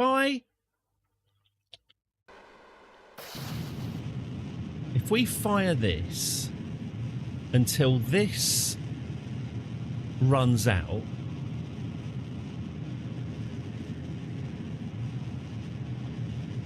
and then I'll cut the engines and separate it.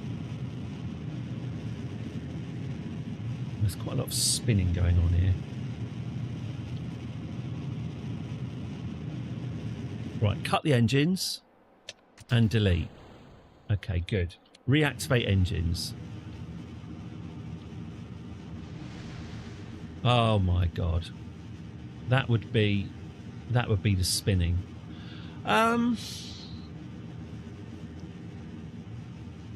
Why is this spinning so enthusiastically?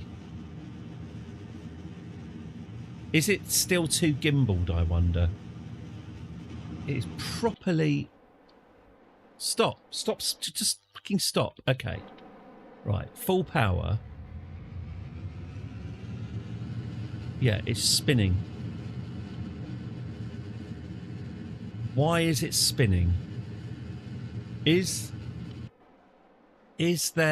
Are one of the... Stop spinning. Are one of these engines Is one of these engines different from the rest?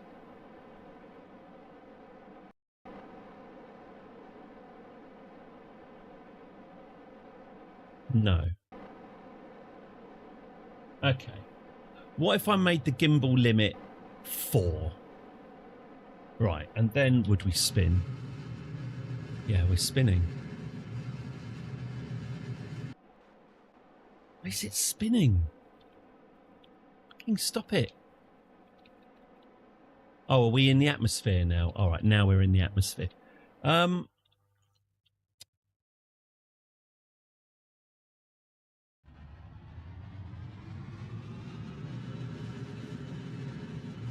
Okay. What's going on there? Is it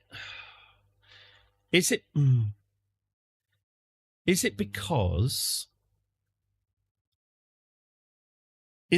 I'm targeting? I think you've placed the engines a little to the side, and as the structure flexes under thrust, they point sideways and induce rotation. Thank you, Kraken. From the Kraken's mouth. You might be getting bending of the struts.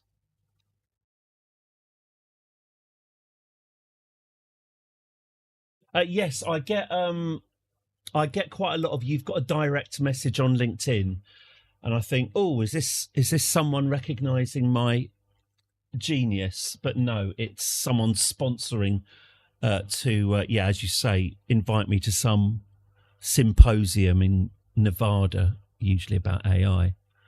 I'm just checking these struts just to check that they're aligned. They look all right. But as you say, is it that the engines are sat slightly off centre on the strut? Maybe have the engines in the centre and tanks on the side.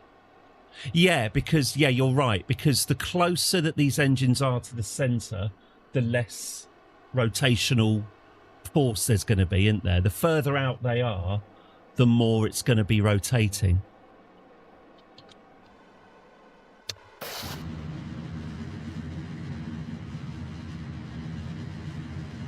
Mind you. Oh. Yeah.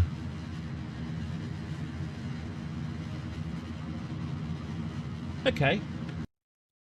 Let's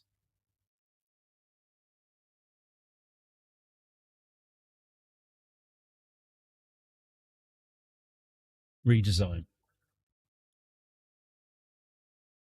I'm wondering if I should actually just put the actual rather than this fake payload, I should just put on the actual ship, shouldn't I?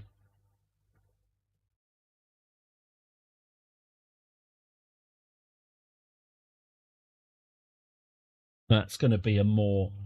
You would increase gimbal to try and control it. Yeah, let's give it a go. I'm also thinking, why don't I just put the actual ship on as the payload? Because I suspect my fake payload is...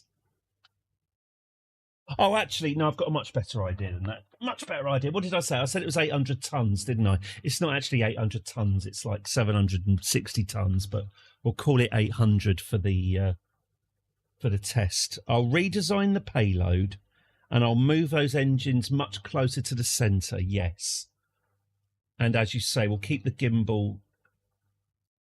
We'll keep the gimbal at 100 and see if it can sort itself out. Okay, so we go back to the VAB. I'm wondering if we should a few more goes of this, and if I get frustrated enough, maybe I'll launch a terrorist attack. Serve 'em bloody right.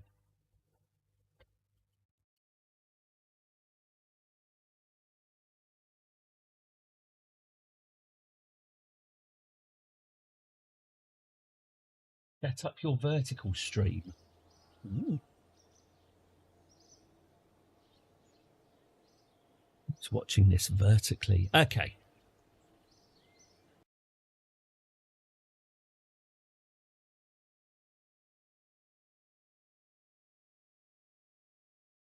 Oh, I was thinking of XCOM 2 for the next game, maybe. What I like about XCOM 2, total player soldier customization. We can create our own soldiers with their own personalities and their own hopes and dreams and then watch them die.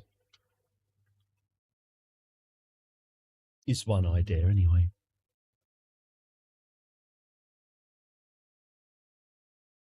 But I think we're a way off that. Only be doing that once we've returned from Eve and returned from Elu as well. There is still a mission to Elu ongoing. Mustn't forget about that. All right, here we go. So let's open up. I really like XCOM 2. I'm not 100% sure how much of a streaming game it is, but I can definitely get emotionally involved with the characters in the same way I get emotionally involved with the characters in Crusader Kings. Certainly my memories of playing XCOM 2, the Grace Jones, the greatest of snipers, obviously. I still remember her tragic end, and it still upsets me. Okay, so new payload. Let's get where are we? Mass. Here we go. 288. All right. So we'll stick you there. 288. So that would be 500. So something like that.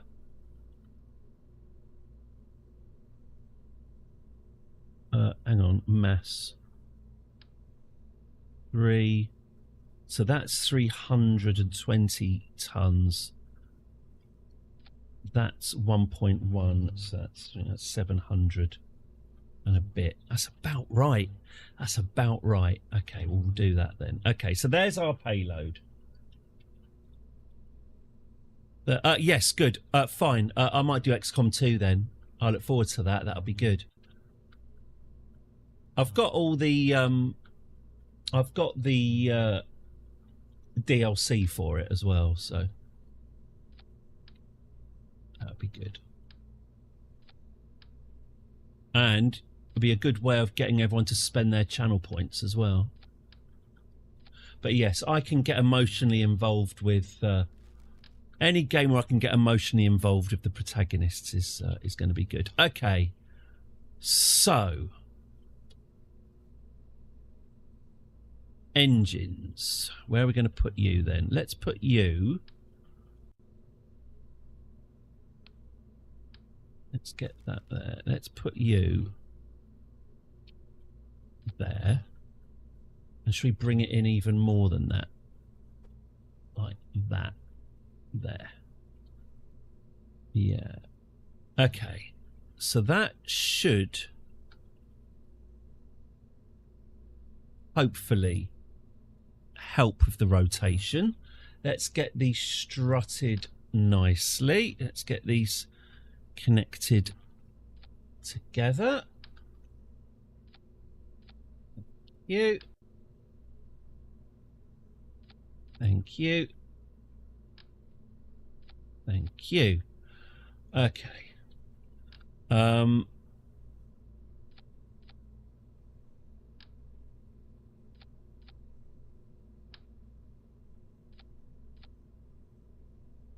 Okay. So what was it? Engines pulled in, full gimbal. Okay. Let's get these connected together as well. And you connected there. Okay. All right. All right.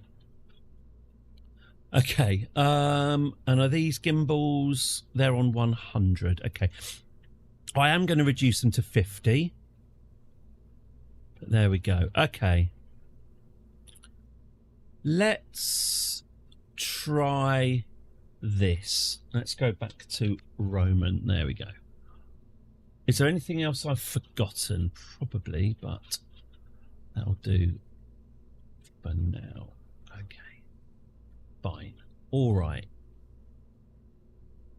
Let's go.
Okay.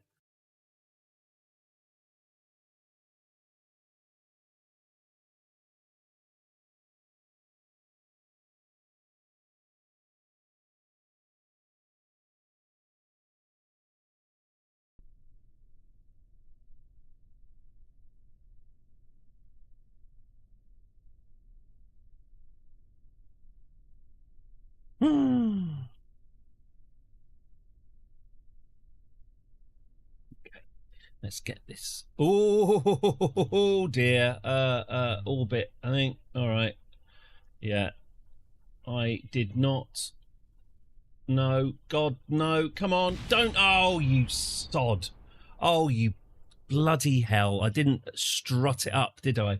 Do I play mods, by the way? I did. I did have the turd mod, which gives you lovely colourful spaceships. I've turned that off to increase the frame rate.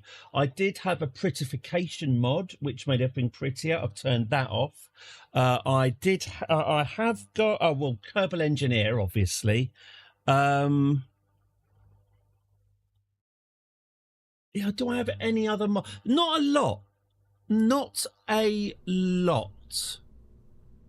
No, I'm going to say... yeah, I think that's about it. I think maybe it is just Kerbal Engineer and stock. I think I've disabled everything else in the quest for a kinder frame rate. I wonder if this would be better off if I put it on its side. Oh no, because then... Okay, why don't I just do this?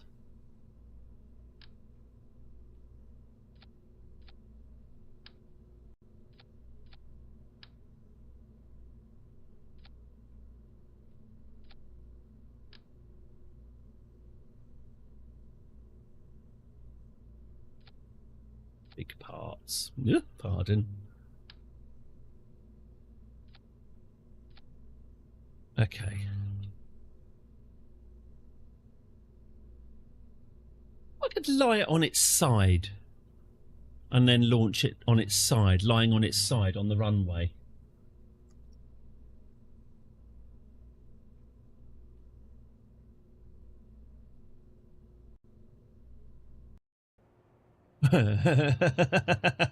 Hello. Oh. Maybe not then.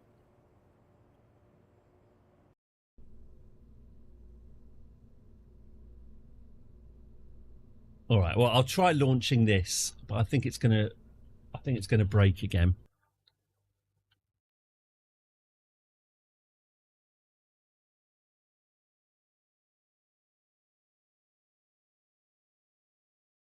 Okay. So as quick as I can, I need to get this into Eve orbit before gravity catches up with it and destroys it.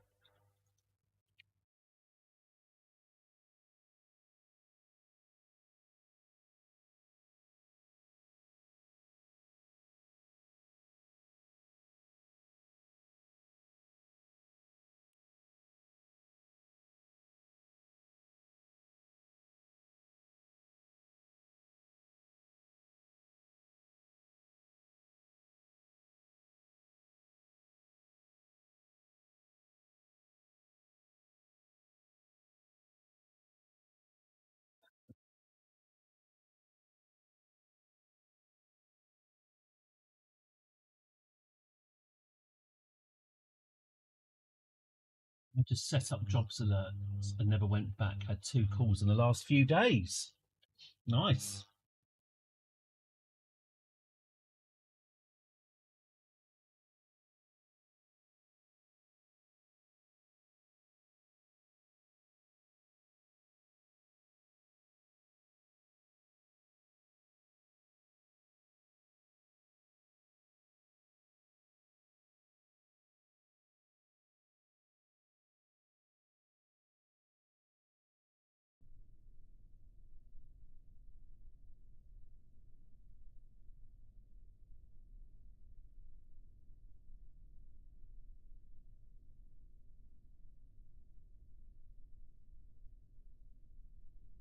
Right, let's go quick before gravity works out what's happening. Orbit the current vessel, active vessel, and put it in orbit around Eve. 100,000, yeah, whatever. Go on. Right, okay. Here we are. So, let's quick save. Okay, let's activate RCS and get ourselves facing retrograde. Okay, let's inflate our heat shields.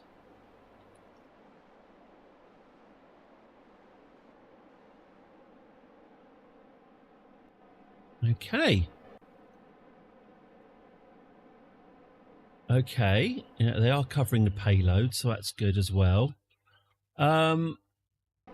Oh, we've got some struts just sticking out into space. Oh well, they'll probably explode. Okay. Well,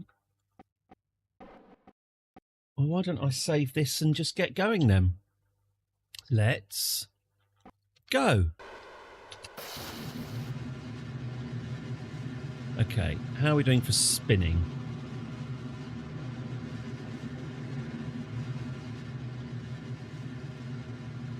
We don't appear to be spinning anymore. Excellent. Excellent. Thank you for telling me to move the engines closer to the centre. That's great. Thank you very much. Okay, so that is... the spinning's fixed. I shouldn't have done that. That was a mistake. The terrible mistake. Wow, that's just completely vaporized it. That was me releasing one of my fuel pods while also with my engines on. Let's try that again.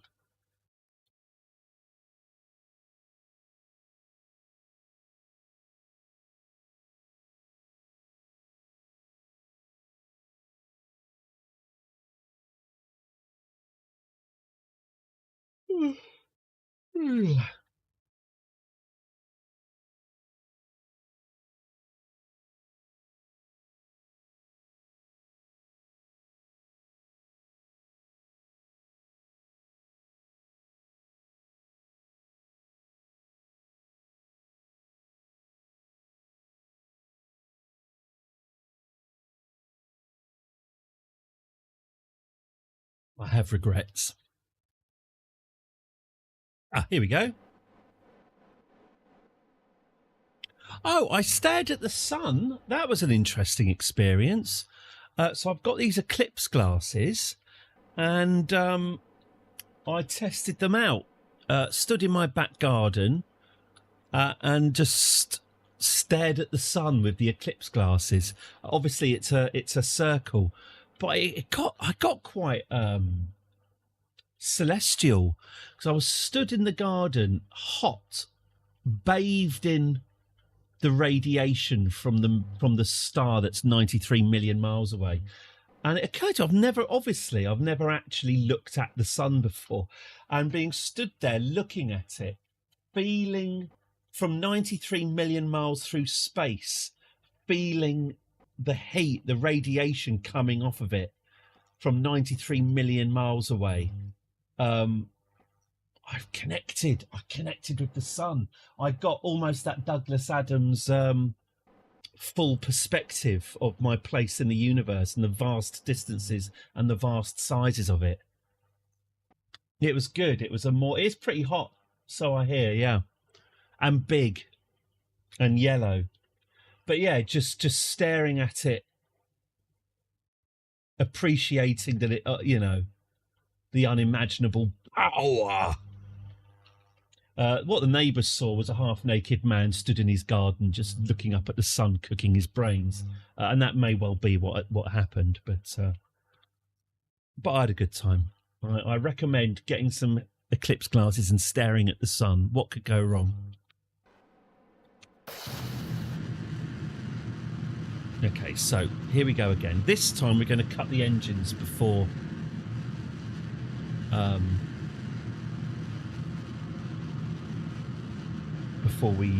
we jettison the fuel pod.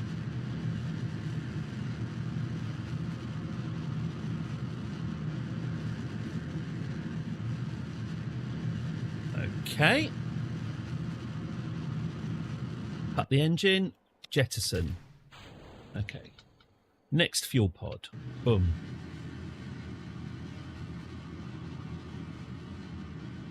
So glad that spinning stopped.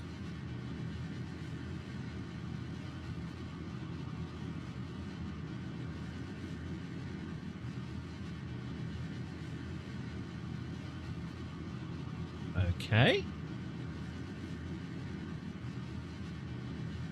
Okay, and then eject that fuel pod. And next. Thank you, next.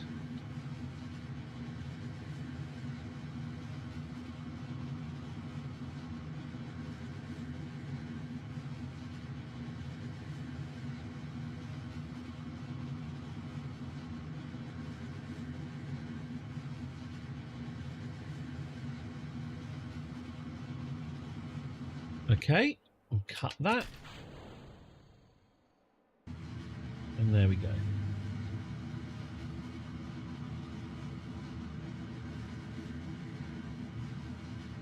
Okay.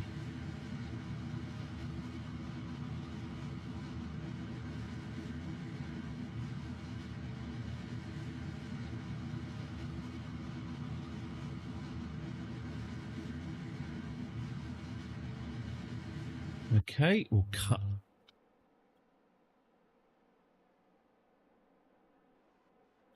you off.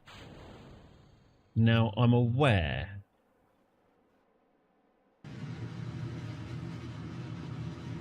Yeah, we're draining that fuel now, aren't we? Okay, well that's just going to have to stay as it is then, because I'm now draining fuel from my tanks, making my payload lighter, and that's not going to happen. Okay, so the question then, I guess, is, mind you, it's probably a good idea. I tell you what, it's going to be a good idea.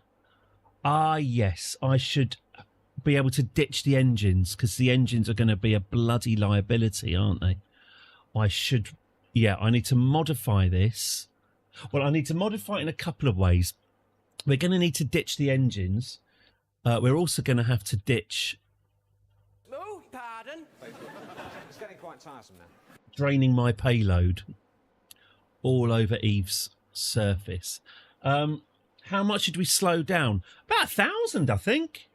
I think we were doing about 3.8. We're now doing 2.8. The question is, can we survive re-entry? So this is imperfect. So, like I say, I haven't built a thing to ditch the engines, so I do need to do that. Ultimately, of course, I'm going to have to ditch. Oh, mind you, we can just uncouple it, can't we, when we do that? Ditch the whole lander, but yeah, that's a different story. So, well, let's see how we do with this. I'm not expecting this to survive, but let's see. Oh, we are in the atmosphere now. I think the atmosphere's at 90. Anyway, we're still increasing speed.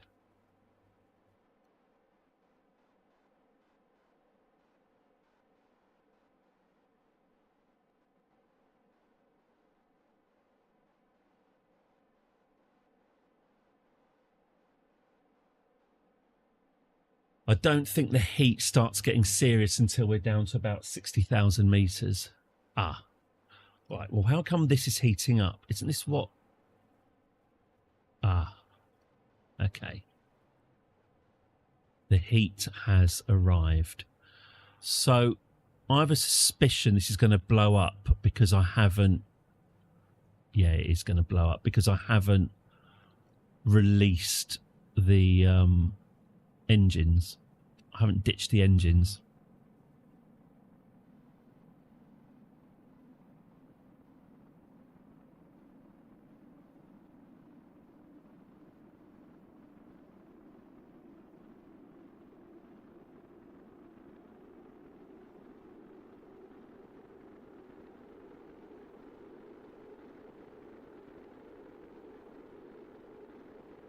Yeah.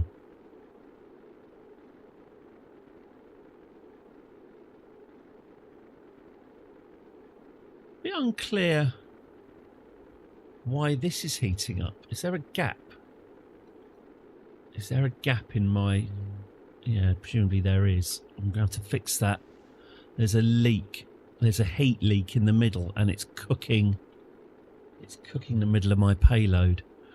We are slowing down though, which is... Oh. We are slowing down, which is what we're after. Now we're out of balance. Yeah, now we're out. As soon as we lose our balance, the whole thing explodes. There we go. There we go. There we go. As soon as it goes asymmetrical, we're knackered. Although this will probably survive the journey now. Yeah, now it's free of...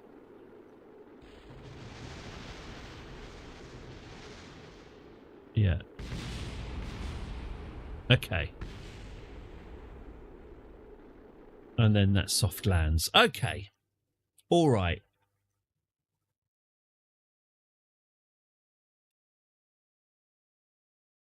It's all right. It's okay. The heat shields, if I can... Back to the old drawing board. Yeah, but let's... So the heat shields, I think, are working really well. Except there's a leak in the middle. But I think if I set a new brake so that we ditch the engines and then that reveals a heat shield, that might work.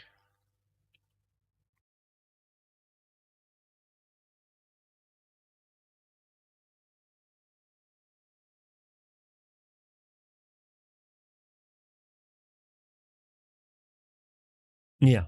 So what I'll do is, it's only a small modification, but make those engines detachable and add another heat shield on that point into the middle.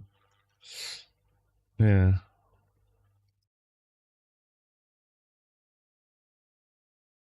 There is another possibility, but no.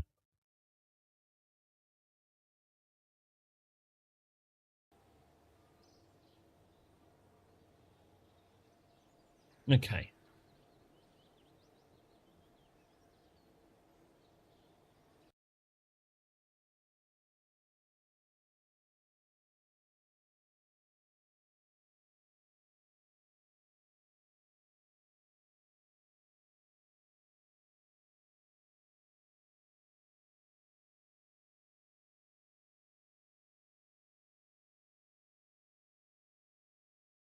Okay.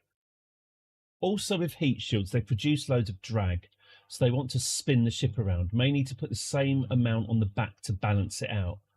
Yeah, because it's very rear heavy, isn't it, with that payload? Mind you, maybe that's good. The heat shields are on the opposite side of the pivot to the really heavy bit. Yeah.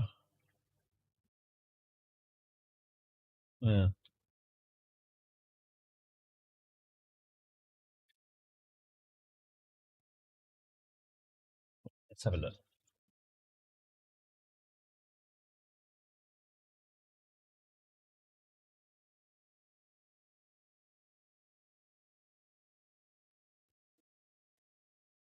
Come on. Come on. Come on.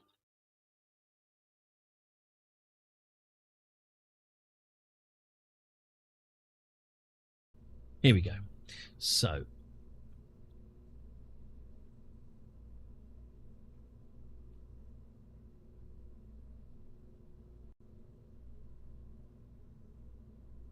okay, so fuel impossibility 5. Okay. Fuel impossibility 6. So, what have we got here?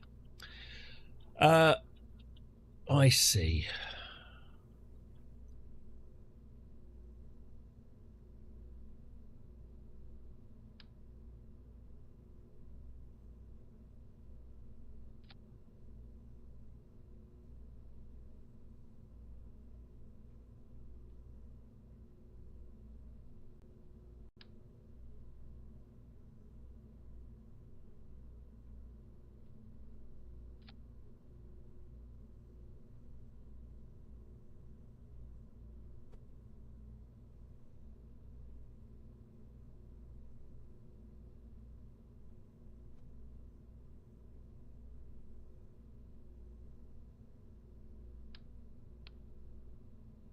Let's put a heat shield here. Nope. Here. And let's put a separator on.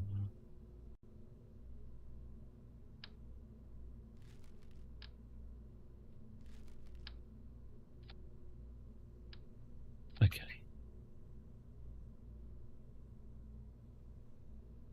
All right.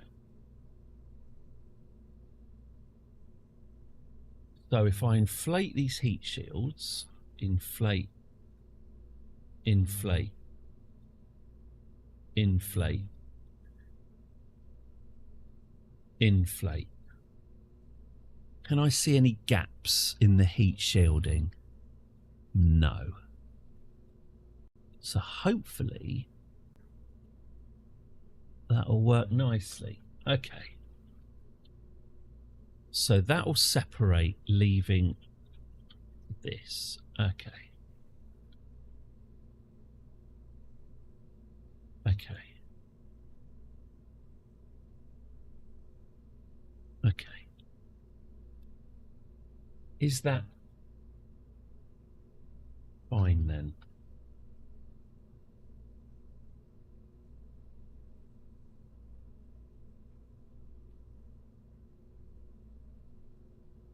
Why not? Okay.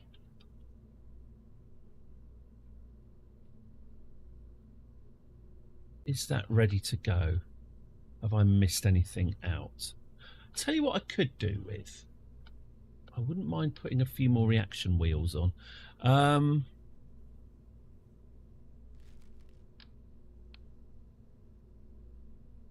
Do this.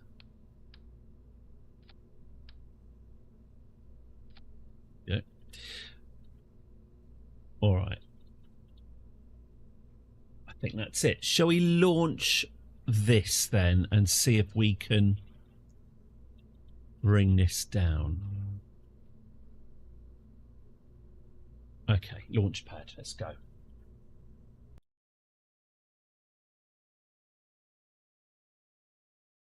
There's a whole other tier of complication here, because this is all of this experiment is assuming that the payload, that the ship itself and the deorbiter are full 100% maximum fuel, but they're going to need to expend fuel to get to Eve. So we're going to need 3 ships. We're going to need the Norwich City itself.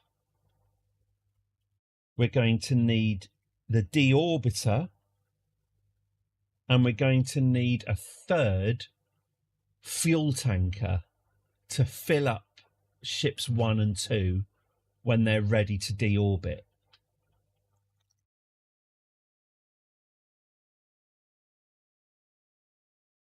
And then how do we get the fuel tanker to Eve without consuming too much fuel?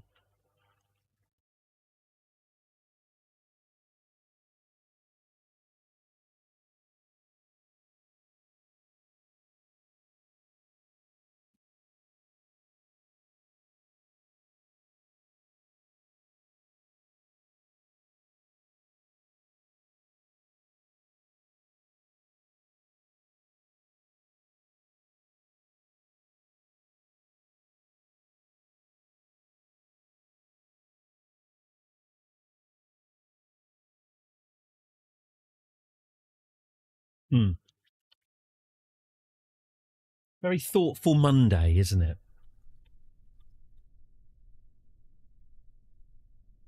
This is the problem. When I've been playing this before, I sort of kind of know what I'm doing. You know, I've got, you know, obviously apart from getting the bouncing that rock into its clawy cage. God, that was a good moment. But usually with Kerbal, I generally know what I'm doing. I'm genuinely fairly, I wouldn't say stumped, but oh shit, Eve, apply, don't bend. Okay, Christ. Yeah, this is genuinely very, very difficult. So I know it's poor form to keep apologising for the patter death, but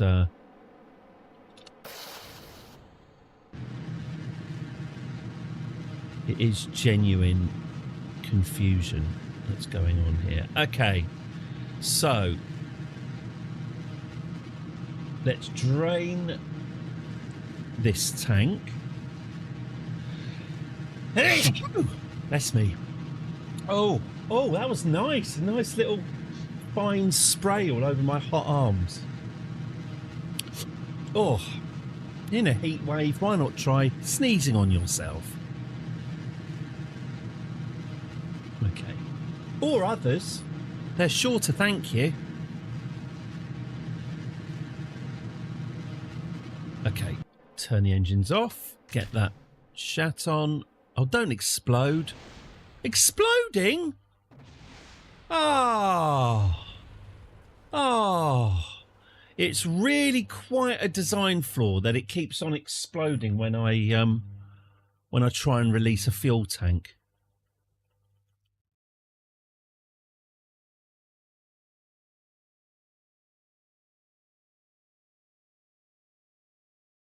Can I adjust the force of the separators? Because I bet it's that. I think it's just a lot of what I've done is I think the separators, when they separate, they put force on the thing that's being separated off, but it's also putting force obviously on the thing it's separating from. There's force acting on both of them, and I think it's the force acting on the main ship that's just causing physics to go nuts. It usually is solved by not thrusting, just sort of taking as much physics out of it as possible to sort of reduce the amount of calculations before separating. So what I'll do this time, it is staged as well. What I'll do this time is we'll drain it, then stop, and I'll just here we go. So let's drain this fuel.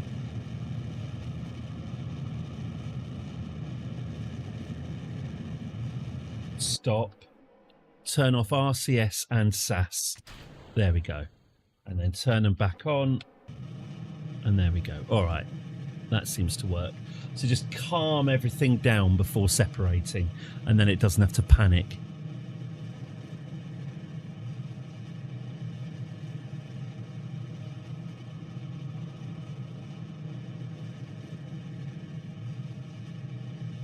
Okay, so shut off engines, shut off that.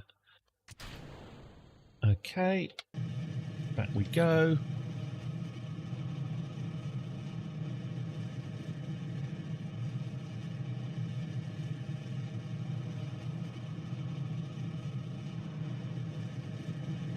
Okay.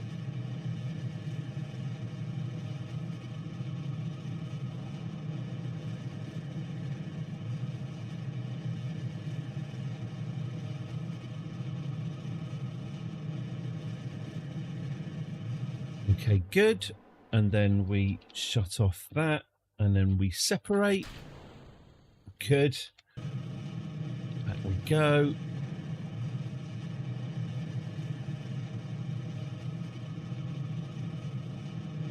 Oh, we've gone a bit wobbly.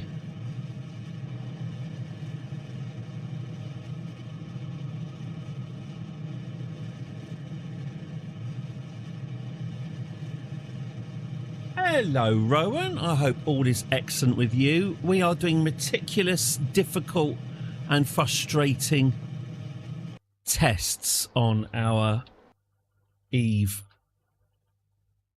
landing vehicle.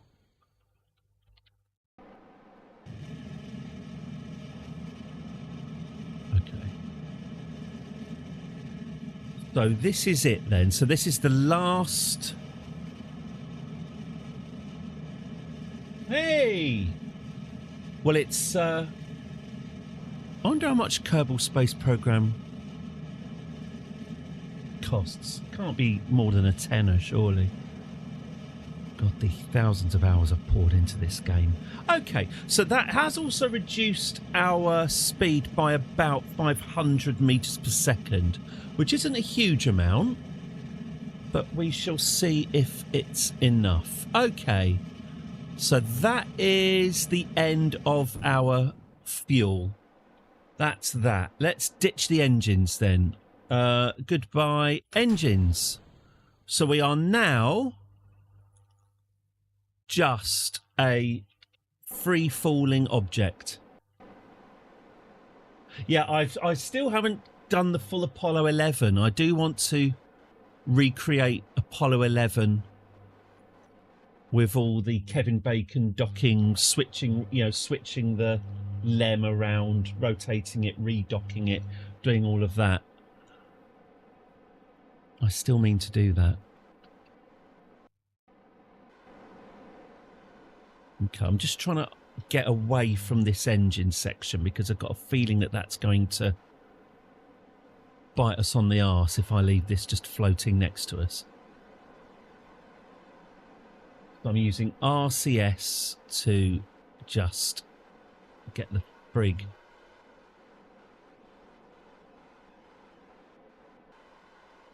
Get this thing shat on.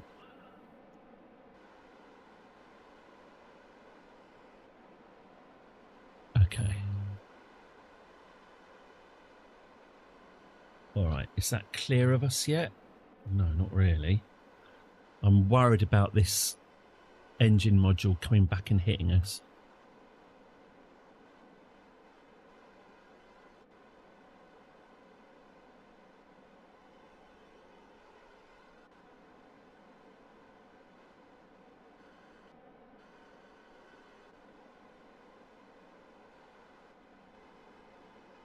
Is that clear? Still not quite clear, is it? That still looks like a menace. So you can see our heat shields here are glowing pink. Here's our new heat shield. Oh, here we go. Here's our new heat shield in the middle. Let's see how that handles. Okay. It's still getting hot here. The payload is still getting hot. Also, I'm worried about this. Anyway, let's see what happens. So, as long as it can keep itself dead on target, I'm hoping it should be okay.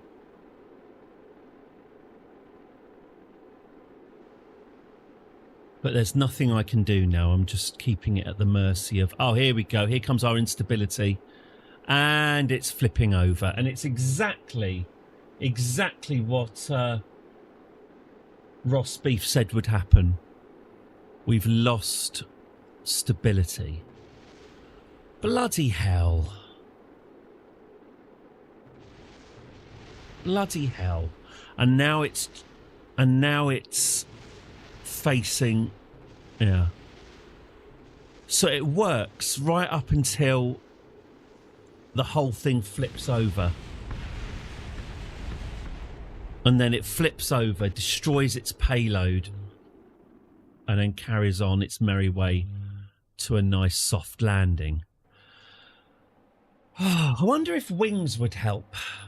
Anyway, that's as maybe.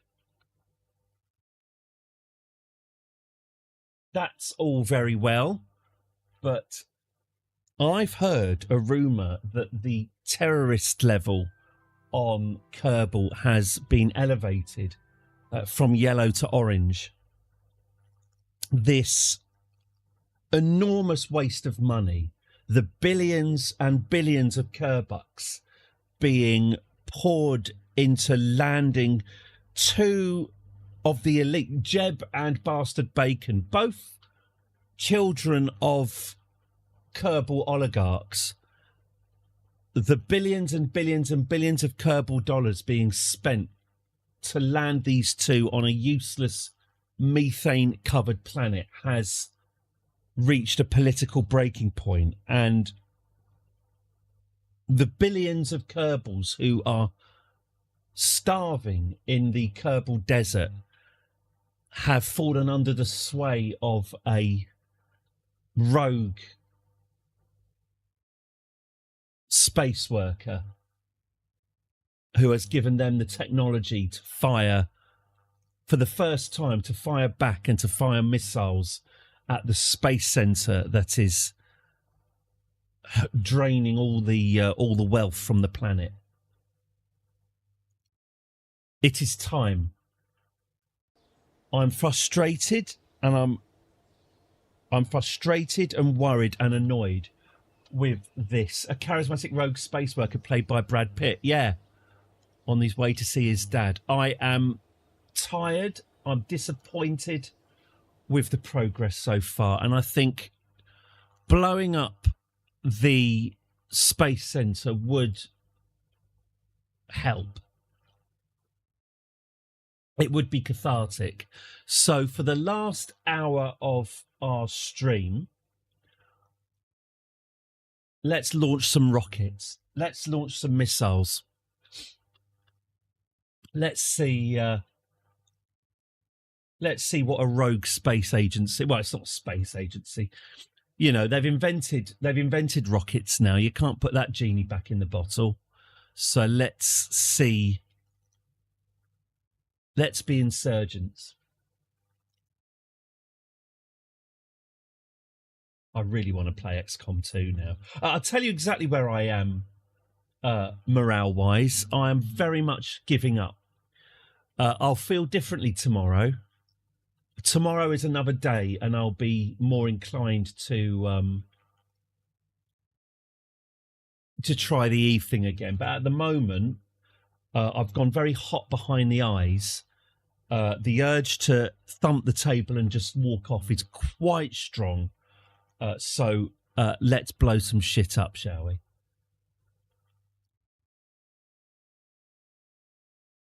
No, I am genuinely quite angry and frustrated. How am I going to stop it flipping over? It's just going to have to be wings, isn't it? I'm just going to have to attach giant wings to it. Right, so let's build a missile. Let's build a missile. Okay, so what do we need? We need a warhead. There's our warhead. Lovely. Good. One small device mounted on the front. Okay, let's get this launched. Okay, so we'll have you. We'll need a nice swivel. There we go. That's nice, isn't it? And we'll get some wings on you. Nope. Yep, lovely. Okay. That is, of course, the delivery system. 3,000 meters per second. Eh? Oh, it's really not bad. Okay, let's get one more structure on this then. I could just put a booster on it, couldn't I? See how this goes. Okay.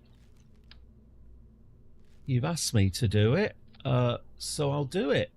Should we just stick a solid booster on the bottom?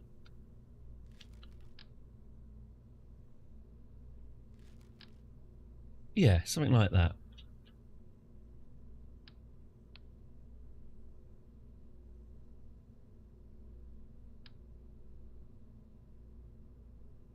Something like that, yeah. Nice. Is that too much? That's too much, isn't it? That's too big. It looks stupid. That doesn't look awesome. It just looks bad. No. Let's throttle this fucker. Let's just do it this way, shall we?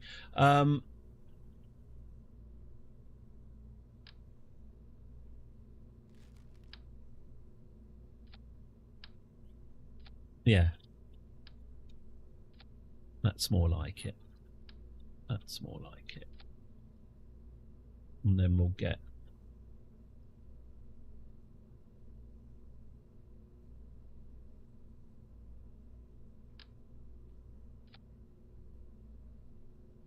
Lovely. Okay. Can we make this look a little bit more lethal? Yes. Yes. Yes. Lovely. Right, that looks like a really nasty, scuzzy missile. Let's get this launched then. I'm going to need some very small little winglets on this. No, even smaller than that. Yeah, I do quite like those. Okay, let's get this launched. Missile 1. Okay, and this is going to be launching from the desert launch site. They're fueling their missiles. Okay. Oh, we should probably have this, and we'll get a load of batteries as well. Batteries. There we are. All right, let's take out the Kerbal space program. Let's get it destroyed. We'll rain our destruction down on the space center, I think. Oh, have I got any cheats enabled? Because I don't want cheats enabled.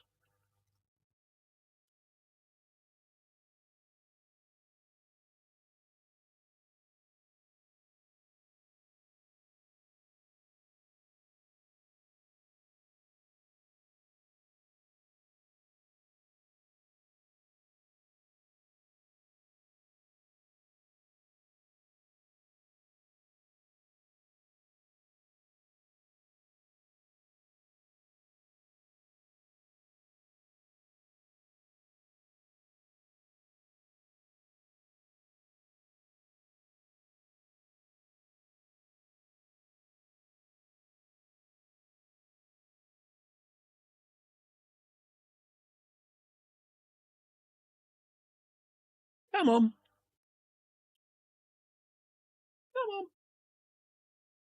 Come on. Let's get it. Let's get that missile on the out the silo.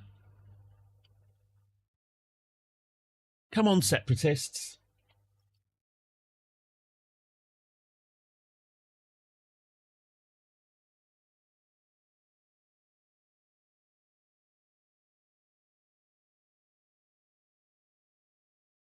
Why is this small ship taking so long to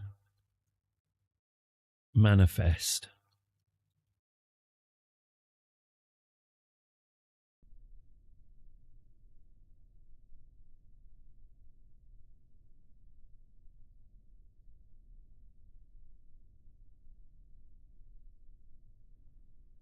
Ah, here we go. Okay, right. Cheats. Unbreakable joints, no. Okay, so we're hearing that the rebels, here they are, we're hearing that the rebels have built a missile capable of reaching the space center. No anti-missile defenses have been installed at the space center, so these separatists have a clear shot. Where are we going? Okay, so we are launching from, yes, the famine desert, the worst, the part of the planet that has been worst affected by the grotesque economic policies of the Kerbal oligarchy. Let's target the space center. Activate navigation. Okay. So what we're going to want to do, we're going to be launching east. And we just need to get our missile from here to here and then rain our death down upon it. Okay. Are we ready to launch our missile of justice? Oh, I didn't put any RCS on it. Oh, well. Maybe missile number 2 can do that. Should we do a little countdown for our terrorist attack? 10, 9, 8, 7. That's it, kids. You help me, kids. 4, 3, 2, 1. And the missile is launched. We have launched the missile that is on its way to the Kerbal Space Center. The missile has been launched. The birds are airborne. This is DEFCON 1. Here it comes. As it gains speed, as it leaves the desert behind, millions of Kerbals weekly, yay, cheering. The highlight of their miserable, wasted lives is watching retribution blast out of the sand and head towards those who would oppress them.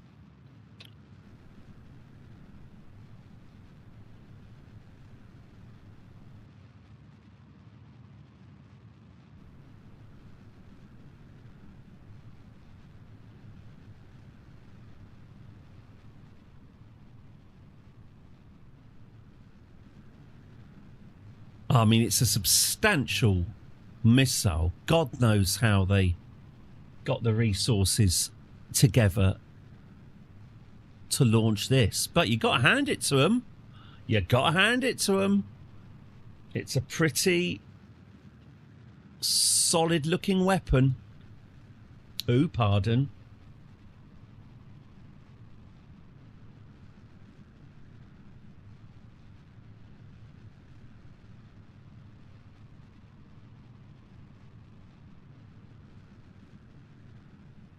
Okay. So we can see the trajectory stretching. Crowdfunding and Brad Kerbal's charisma. We can see our trajectory now. It's becoming intercontinental. An intercontinental ballistic missile plotting its way across the sea. There it goes. Let's separate it. There we go. There we go. So our warhead, ooh, pardon,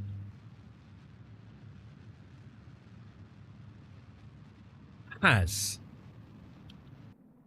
separated from the solid booster. The solid booster will be raining down upon a village made of straw and shit. There will always be collateral damage in these attacks, but we've got the support of the people. Okay, so our missile leaves the atmosphere on its way over the sea. This is, of course, a view that we viewers of the of our landing craft, the paper aeroplane, will be familiar with this journey as we pass over, fly out. The desert is very much seen as just flying over territory. No thought is ever really spent on the people who live there.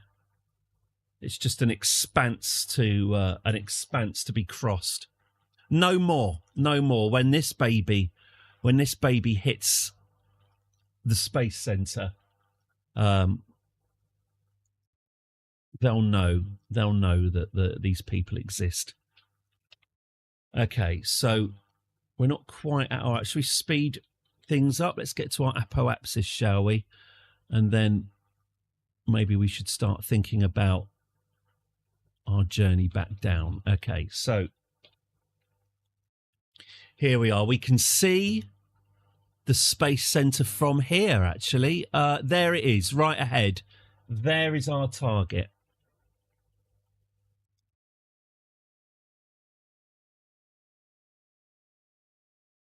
Speed things up again a bit.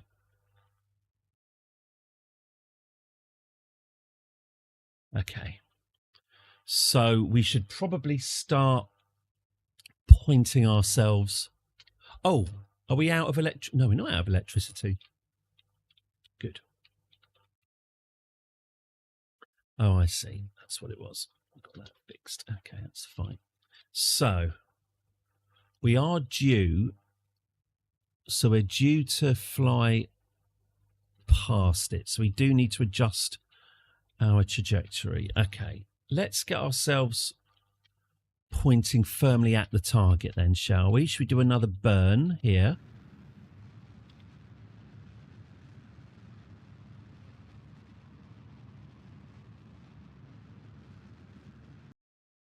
Maybe a little burn downwards.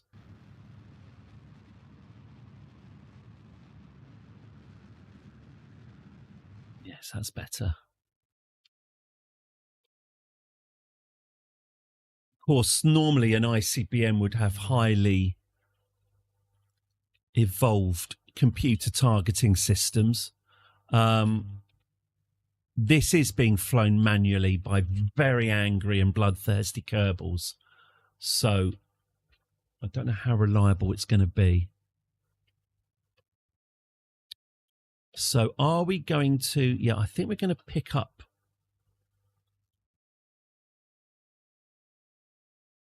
Here we come. Here we come.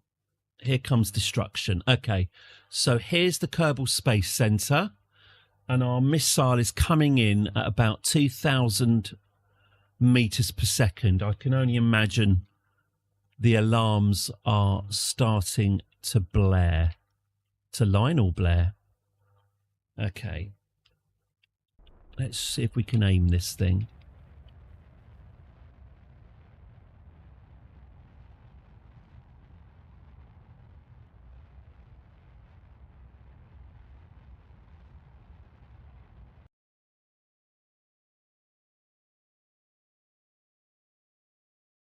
Okay, here it is.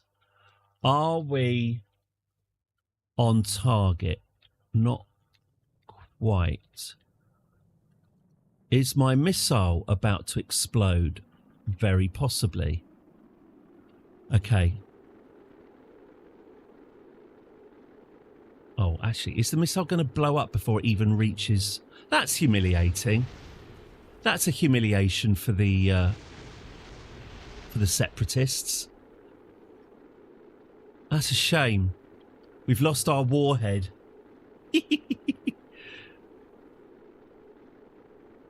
A missile that came in too fast. Well, we might still be able to do some damage. Hear all those cloacas unclenching as they watch the missile break up before it even reaches them. Come on. Oh, I just can't get it. Yeah, that's it. Yeah, that's it. Let's go. All right. It's... Oh, it's 27 kilometers away. Oh, dear.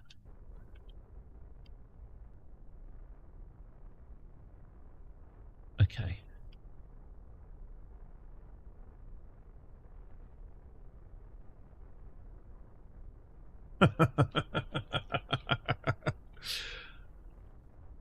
Oh, fear my rod of vengeance. Yeah, without a warhead, there's not really a huge amount for them to be scared of, sadly.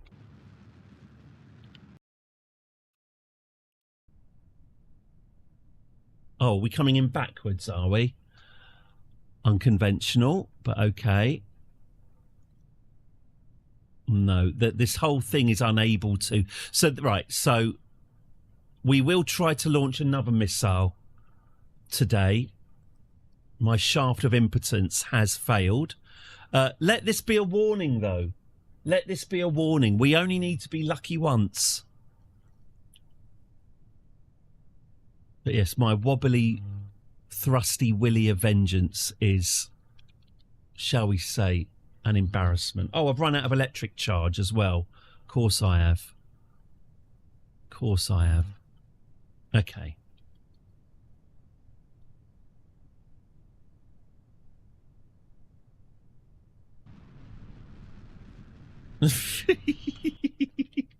Right. Okay, so lessons have been learned with missile number 1. Shall we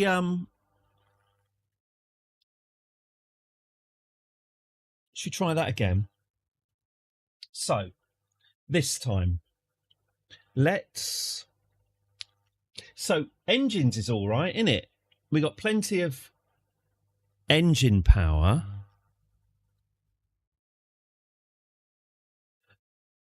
Would it be better if we didn't go as high? Let's have a look. So, right, so these are not working. Let's get rid of you and you. Yes. Yes, great. My flaccid tube of meh. It was flaccid, and I am sorry about that. Let's get this.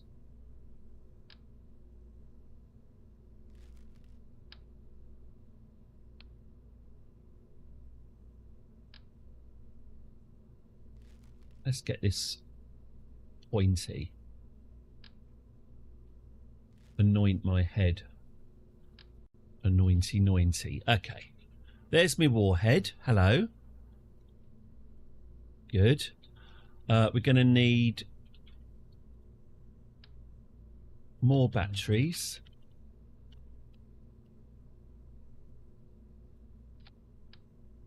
Actually, why am I using these shite batteries? Why don't I use the good ones?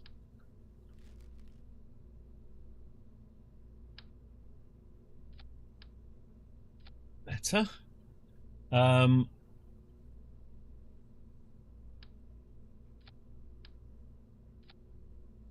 Okay.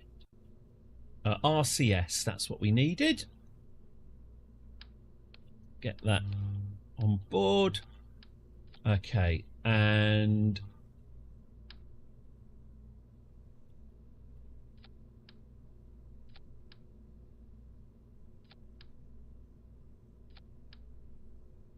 okay.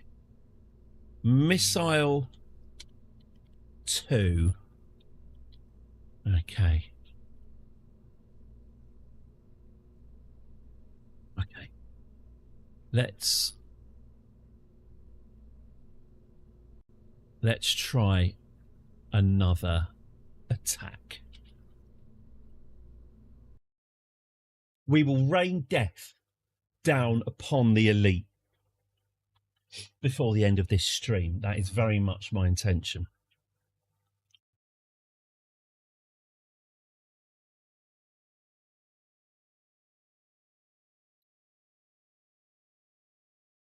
Talking about everyone's got a plan until they're punched in the mouth. I was vaguely thinking of paying money to watch that Anthony Joshua fight. Pretty glad I didn't. Down in round 2. Well, Joshua knocked down twice in round 1, and then he lays the guy out at the start of round 2. Brilliant. If you paid to watch that, you have my sympathies. It's so pathetic, the Fury Joshua anticipation, the fight that everyone wanted to see 10 years ago. Now that they're both washed up, now they're up for it. U6 retired, isn't he?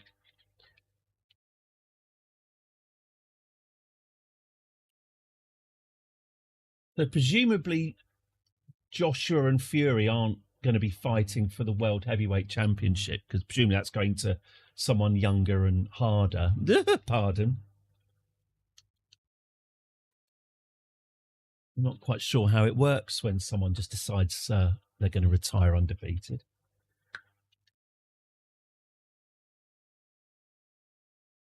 Shame about the Commonwealth Games. I've got opinions about the Commonwealth Games.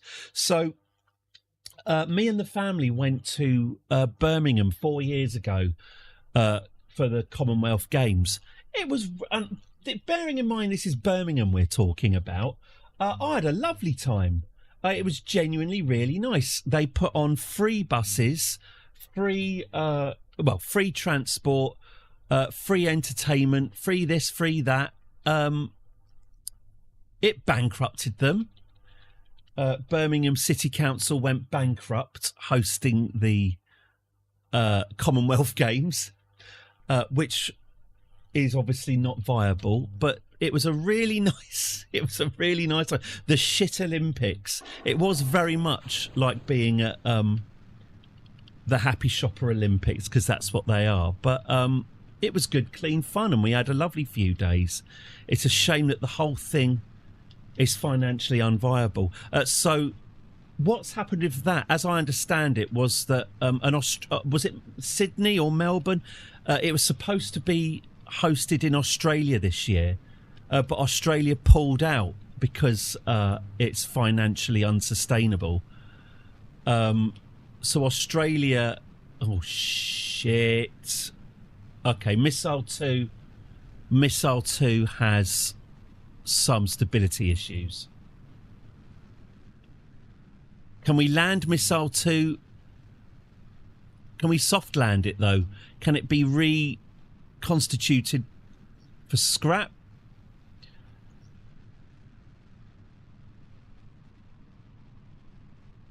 Holy shit. Yes. Oh, we lost a fin. But look at that. We just soft landed a missile. It's not bad. That's not bad. Should we try it again? So yeah, Australia pulled out. They've had to pay the full whack, the whole, not obviously they don't have to pay the cost of hosting the bloody thing, but all the money that was due up front, they've lost it. They've literally cut their losses. I think it was something like 50 million, like a lot of money that Australia has just chucked away rather than host the Commonwealth Games.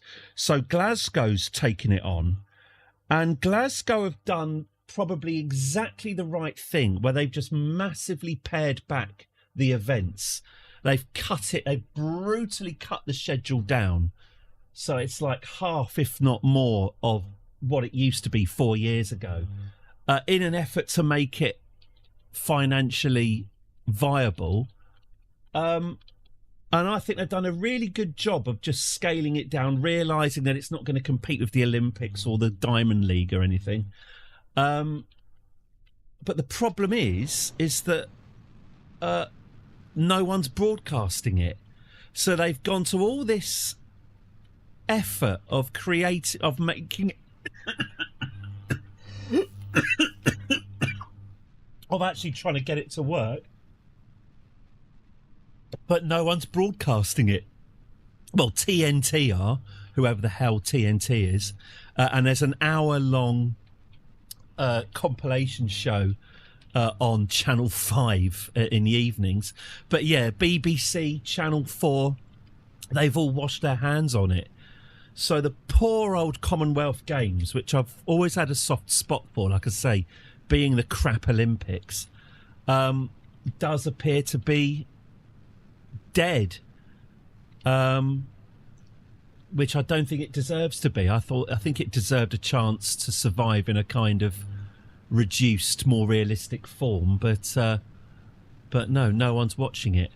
Why can I not fly this missile anymore? Why am I incapable of designing even the most rudimentary rockets? Okay, maybe it needs to go up a bit more. Will I actually ever be able to achieve any objectives in this fucking game. Sorry. It's the anger and the heat talking. I can't even blow up the space center with any competence. Remember when I rage quit Kerbal a couple of weeks ago, and then sulked and played loads of other games and reduced my viewership to the smallest of single figures? I'm back there again now, mentally. I quite want to uninstall Kerbal Space Program from my computer. Anyway, let's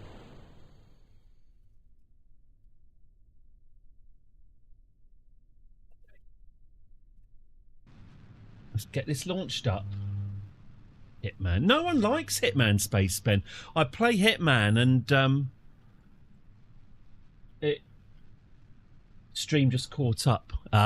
It is now currently 13:23 UK time. Okay, so the terrorists have launched their missile, blah blah blah blah blah blah blah blah blah.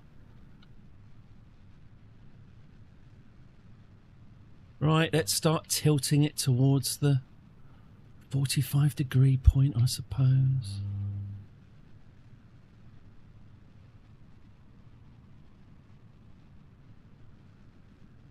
But yeah, I'm feeling demoralised and sulky. Did Missile 1 not hit? No. Missile 1's warhead fell off, and then it just kind of span embarrassingly towards the space centre, where the gilded elite had a right good laugh at the missiles launched by the paupers of the desert. Missile 2 may well wipe the smiles off their faces. Let's hope, shall we? Let's hope.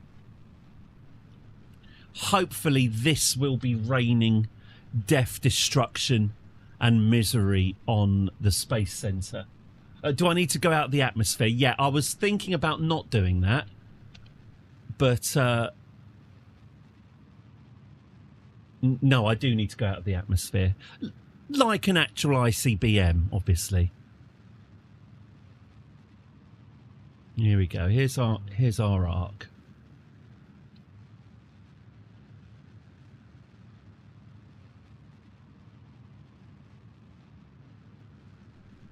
Maybe we can flatten this a little bit now.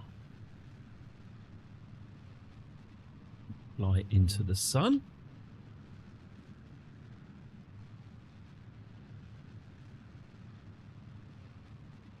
Gerbs, we need a 12th man here. Some message for the best of what is in the world. Okay, so first separation. Off we go. Right, let's get this warhead sent on its way. Okay, so our trajectory is going nicely across. Yeah, our trajectory is stretching across the sea. We are due to leave the atmosphere, which is nice. Okay. Right. Now. Okay, lovely. So the missile is now heading... Does look very penile, doesn't it? So the missile is now heading... I'm sure that they've got their sirens are blaring at the Kerbal Space Center right now. But I imagine their hubris. I doubt that they're that worried. In fact, they're probably all gathering to the windows right now, expecting a good laugh. Well, let's see if we can wipe the smiles off their faces and their faces out of existence. Okay, so I guess if we speed up time as we reach our apoapsis. Lovely stuff. There we go. So here we go. We reach our apoapsis, our highest point, as the planet Kerbin rolls beneath us. We will just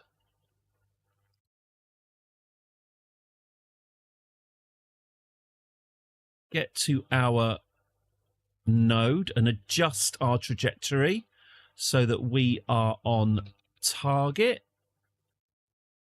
Stay on target. Stay on target. Okay.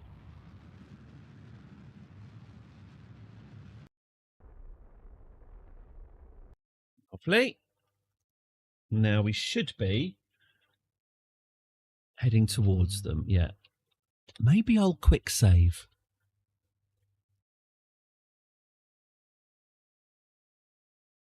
Okay. And so we are now on target to attack the Kerbal Space Center. Here we go. Right. Oh, I haven't targeted it yet. Let's get our target locked in. Okay. And I think, yeah, we are a bit shy at the moment. We're going to fall short. So let's make sure that doesn't happen. Let's push ourselves up. Let's put RCS on. Let's fire that.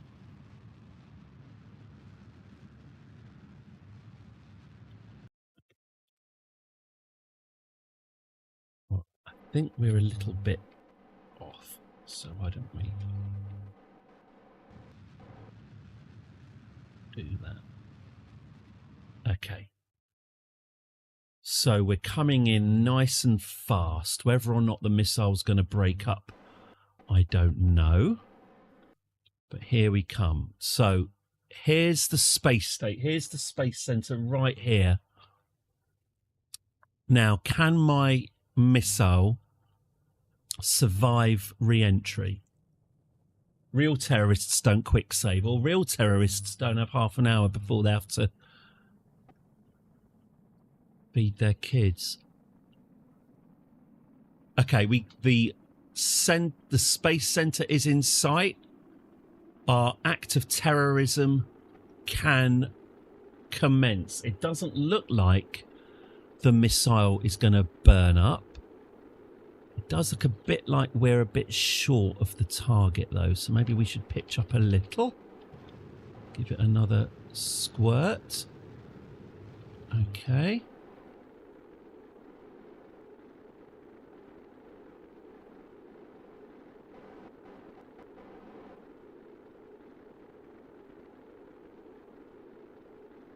And here we go. Coming in fast.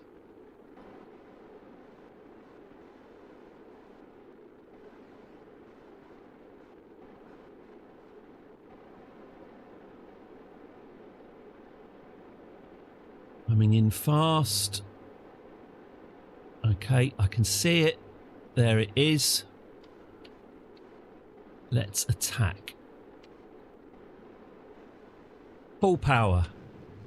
Death dive. Here we go. Here we go. Here comes the pain. Take this. Here it comes. Here comes the missile. Here it comes. On its way down. Yep. Yep. Poor Tony. Poor Tony. Here we are. We're on our way down. Oh, it does look a bit... Oh, we have run out of fuel. Oh, is this just gonna... Is this gonna hit, or is this just gonna bounce? I can see the space center. I'm a bit worried we're gonna fall short here. Okay, I've got the space center in sight.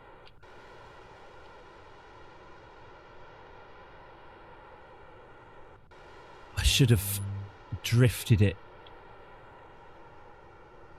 Should have drifted it in and then activated the engines about here, shouldn't I? That's fine. Here we go.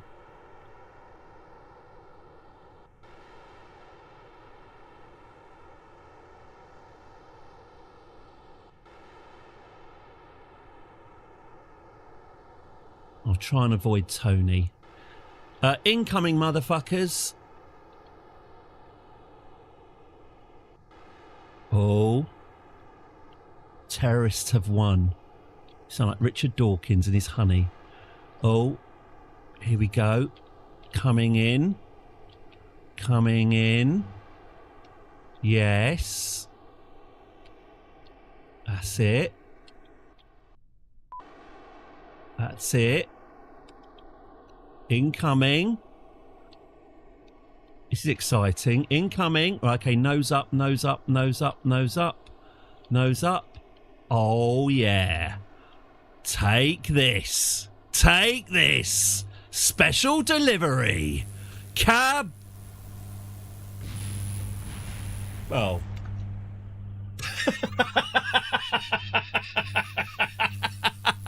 Well, think on. Think on. You think you're immune to consequences? Think on. Those roof tiles are gonna need some replacing. Oh yeah. Oh yeah. You're gonna have to send someone up to sweep the debris off that, aren't you? I tell you what, you're gonna have to realign those panels. I hear a thump from upstairs.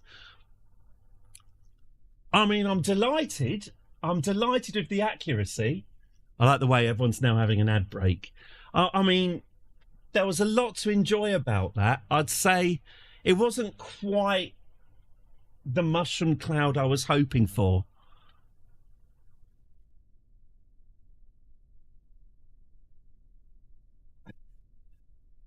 Can I try that again? It was a direct hit. Can I try that again? But this time, I'm going to try and drift it down. I'll try and drift it down to the target, and then we'll go full power and try and hit it at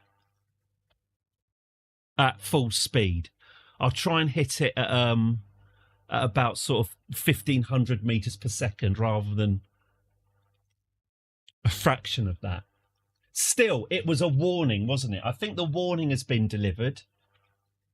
I can only imagine, you know, the terror on their faces in those last 10 seconds as they saw the missile heading towards them straight and true, shortly followed by laughter.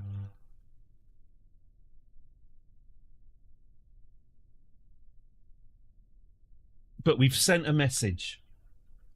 Let's send another one. They can't keep getting away with this. Okay, let's go again. Right, let's get this. Let's get this up in the sky.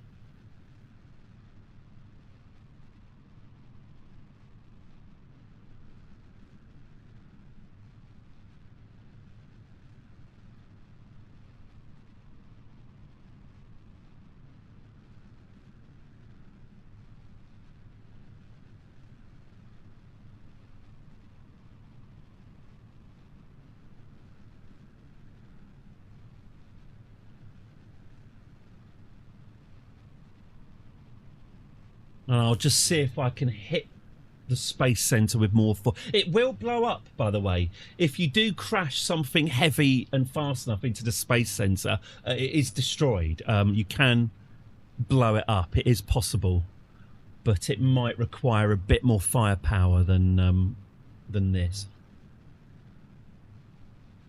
So this is more of a lateral launch, this one.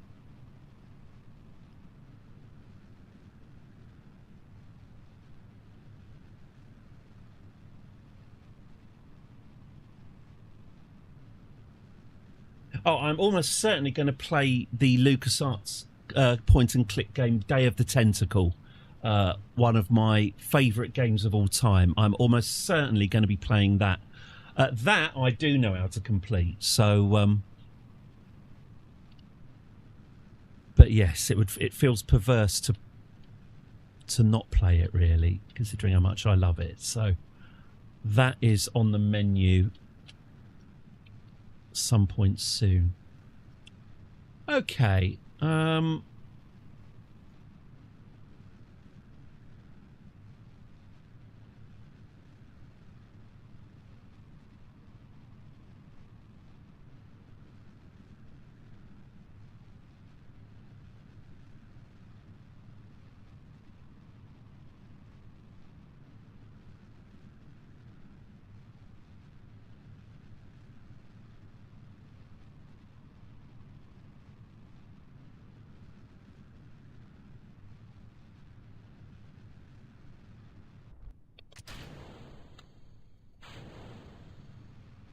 Oh, yes. So that's a really grim fact I learned, a Star Trek fact I learned.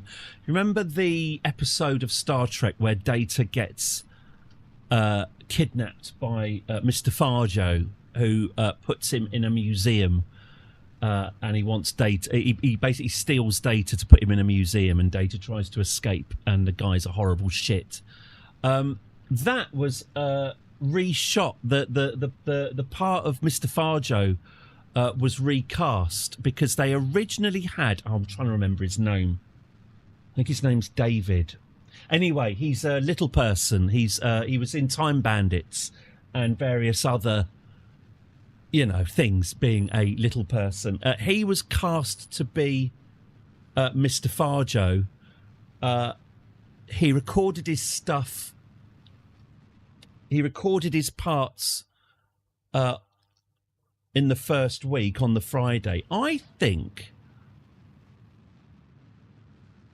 I think I've now realised. Actually, you know what? Yeah, I think I've realised that this missile needs to actually go up into space, doesn't it? He recorded his parts for the show, and then on the Friday, obviously they went home. And then he tried to kill it. He had an unsuccessful suicide attempt on the Saturday. So they then had to recast. It's the good old days. No, don't worry, we'll wait until you're better. We'll wait until you're feeling up to it. They just, he's tried to commit suicide. We'll just have to recast it then. So pretty much the whole episode was reshot and recast with the guy they went with. Because the original guy tried to kill himself. He then would later go on to succeed by driving himself out into the middle of the Mojave Desert and shooting himself through the heart. Isn't that bleak? But there you go. So yeah, there is footage of the original Mr. Farjo. Oh, the triple episode of DS9. Oh, that's a fun episode. What I love about that episode, and what was slightly ruined, is the nice casual throwaway Mr. Worf line when they see the original series era Klingons, who are just blacked up humans, and they say, "Are they Klingons? What's that all about then, Worf?" And he just says, "We don't like to talk about it." Is a really fun little throwaway comment. And then they ruined it. Yeah, we don't like to talk about it. And then they just ruined it in Star Trek Enterprise by making it a whole thing. And it really didn't need... Isn't it some sort of virus that either gave them forehead ridges or took their ridges away? Oh, there was some deeply tedious explanation for it. And it should have just been kept as Mr. Worf just saying, "We don't like to talk about it," and just left it at that. Yeah, boo. Oh! Right. Right. One more missile, and this is going to be a monster. I'm going to stick a third stage on this. I'm sticking a third stage on this missile. This is going to hit hard. Yeah, pardon.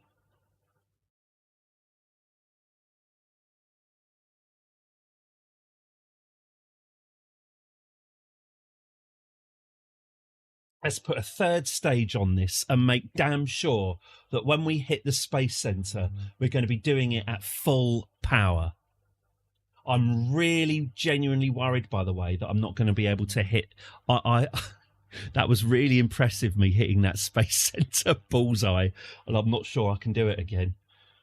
We'll see. We'll see. And tomorrow, I'm going to have a think about what I want to do with my life. Do I really want to go ahead of this landing on Eve, or do I give up? Because at the moment, I want to give up and just move on with my life. Play another point and click game, watch some Kickstarter, and maybe get into XCOM 2. I'm going to do a poll.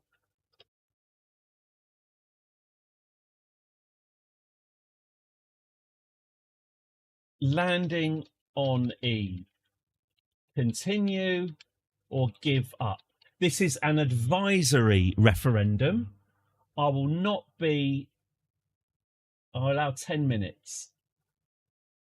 I will not be abiding necessarily by the results of the poll, but I'd be interested to know what the temperature is. Oh, we've already got one for continue. Okay, okay. Like I say, bear in mind at the moment, my morale is extremely low and I feel like sulking. So, oh God, it's 2 continues. 3 continues. Oh, bloody hell. 4 continues. That's not what I wanted at all. The crowd wants to see you. Oh, I was really hoping you would say give up. I appear to have underestimated the appeal of me being miserable. Oh, just get it done and out of the way. Curses. That was not the answer I was looking for at all. Okay. Well, but you've asked me to do it, so I'll do it. Thanks, John. I keep getting, by the way, my algorithm keeps on offering me John Virgo cameos. I mean, you know, absolutely, John, good for you. But obviously he's spent, you know, the last few years of his life recording mediocre messages to people for 100 quid a pop. And good for him. But yeah, YouTube seems to think I want to watch them all now. No. You can't leave Kerbal and come back. There's only one thing left to do. You're right. You're absolutely right, Space Ben. You're absolutely right. What I need to do is come back tomorrow with a better attitude. And then we can achieve things. But for today, I would still like to kill everyone in the Space Center. I'd like to commit an act of inexcusable terrorism, if that's all right. It is, of course, possible that if I do hit the Kerbal Space Center at full power with this rocket, it's still just going to bounce off. But again, I think a message has been sent. Anyway, let's get a 3rd stage on this missile and finish this off. Oh, God, yeah, that's right. So I have built... So, right, I've got to work out... How am I going to stop the Eve deorbiter flipping?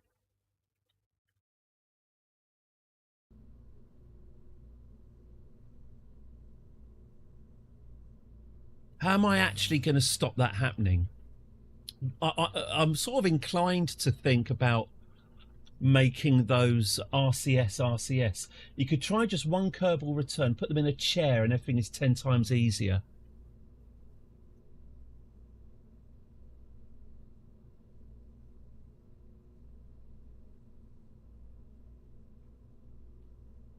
This is me thinking about what you're saying, Rossby. I've got to ditch the sunk cost fallacy because obviously we have built that bloody ship. This was your neighbour's roof tiler's lightsaber. He wanted you to have it. Fucking hell. Sorry, that was me fucking helling the prequel trilogy. It still hurts. You wrote a bloody backstory. Why did you write a backstory then ignore it? Why would you do that, George? Why would you ignore your own... It's fine. Right, here we go. This is going to do it. This will do it. Now we're not mucking about. Now we're playing with power.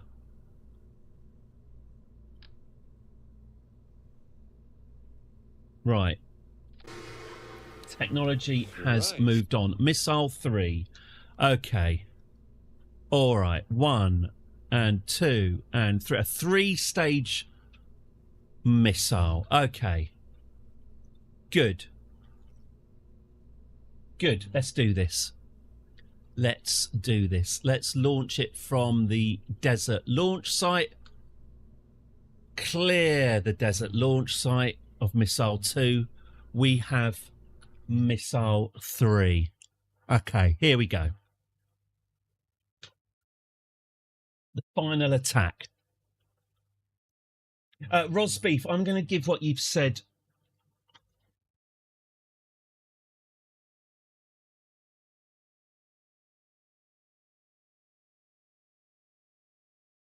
You're right. I think you're right.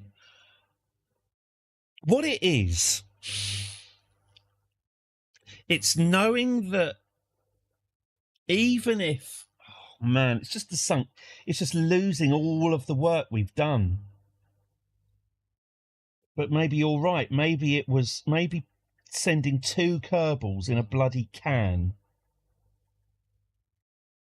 You're starting off with 2 tons right there, and then everything from there involves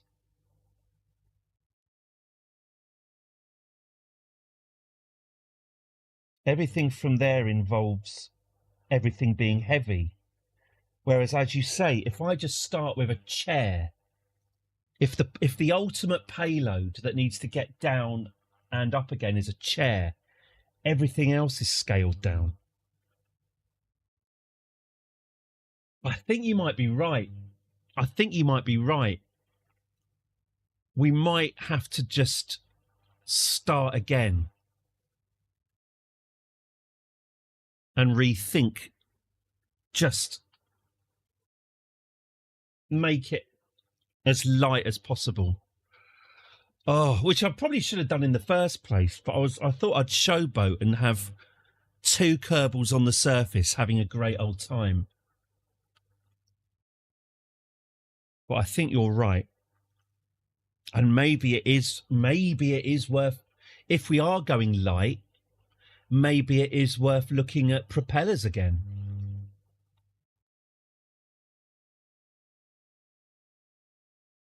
Maybe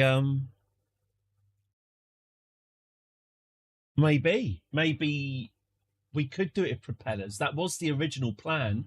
And then I abandoned the propeller plan because the ship was too heavy.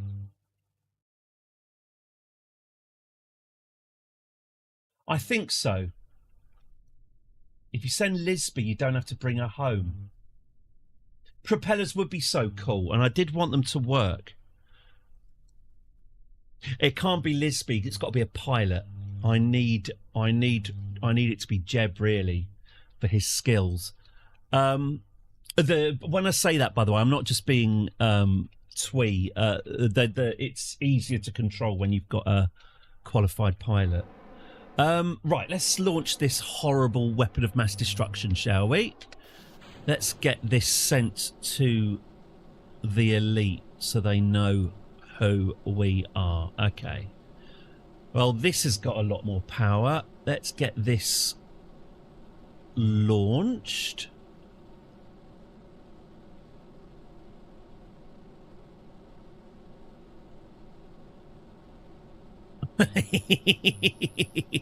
Perfect. Let's get this launched.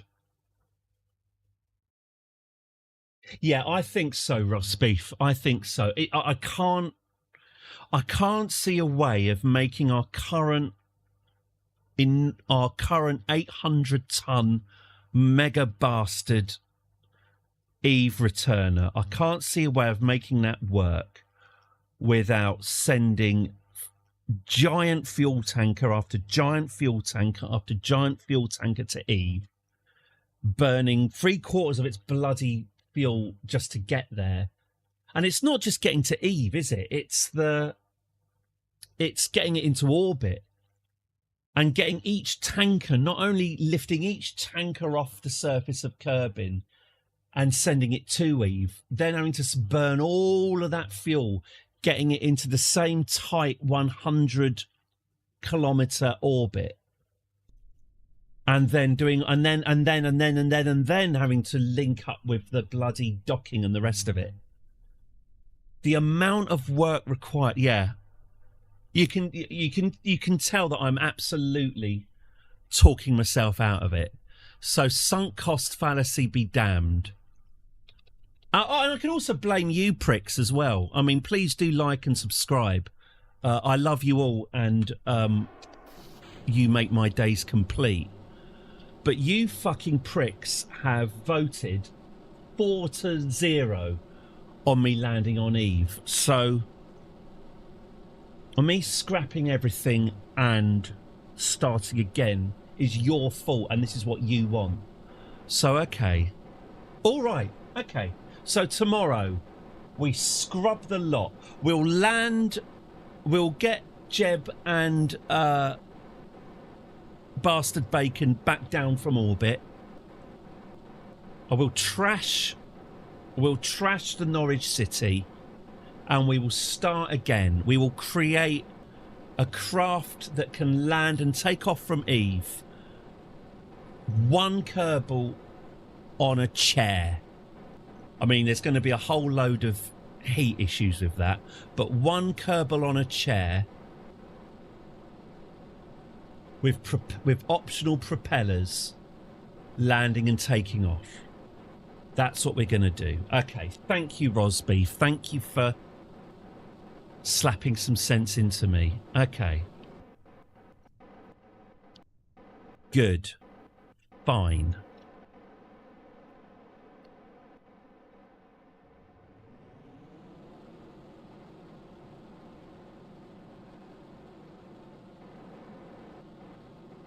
That's democracy anyway.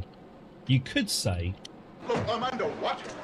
Gentlemen, this is Democracy Manifest. Get your hand off my penis! Hey! Well, there's a sign. There's a sign. He said the thing. He said the thing.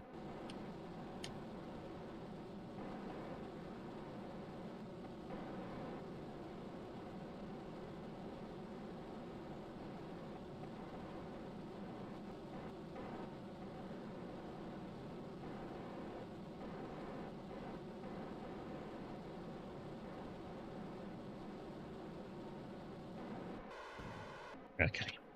Right. That is our third stage. That's our third stage's work. So we have plenty of fuel. Plenty of fuel to rain carnage down on those pricks at the Space Center. Okay. Okay, good.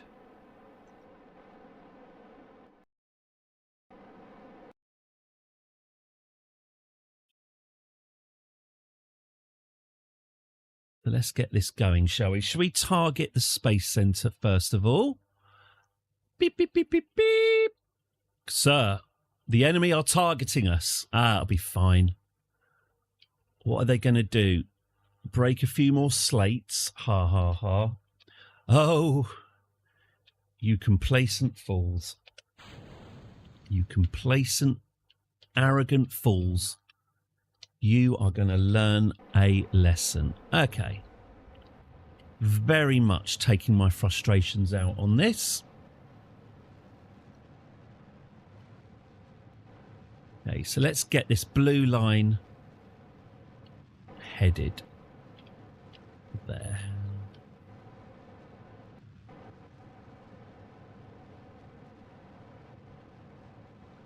Let's just point right at it.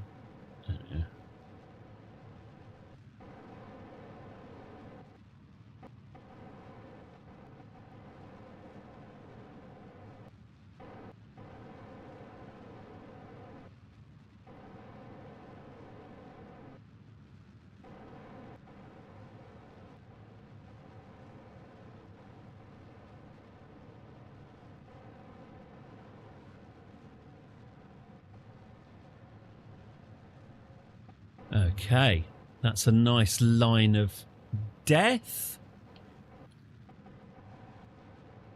Oh, now I'm going down too much. Ooh, pardon.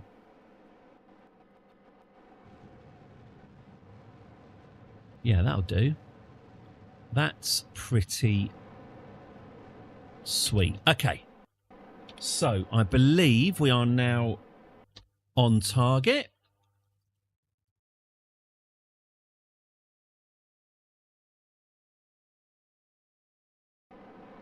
So we're now on target. Let's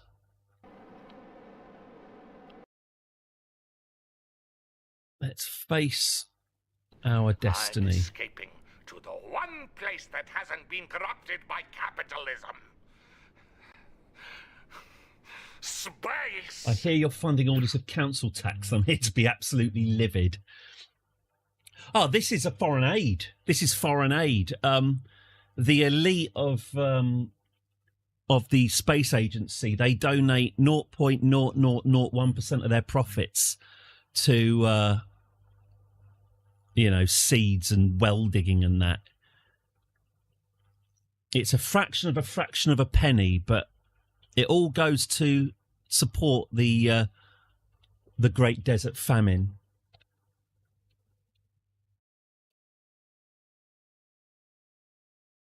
It's also a tax write-off. It's a rounding error. But you can the buying the smoky bacon crisps for the crew. You can write that off against the donation towards the to the desert people. It rewards innovation. Okay. So here comes the missile.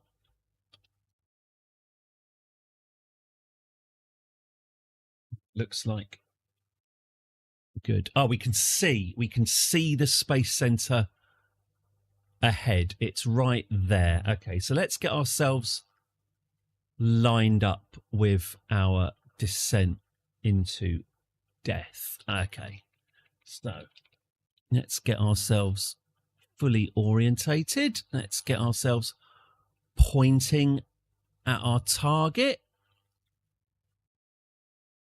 Here we go. Okay, and we've got plenty of fuel, so we should be able to hit them hard.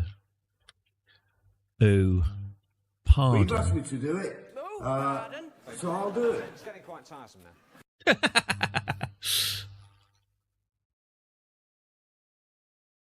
Right, where are they? Where are you? Let's be having you. Can I hear the... Ooh, I can hear the air raid sirens. I think they're all coming to their windows to have another good laugh. Let's see if we can wipe their faces off their faces.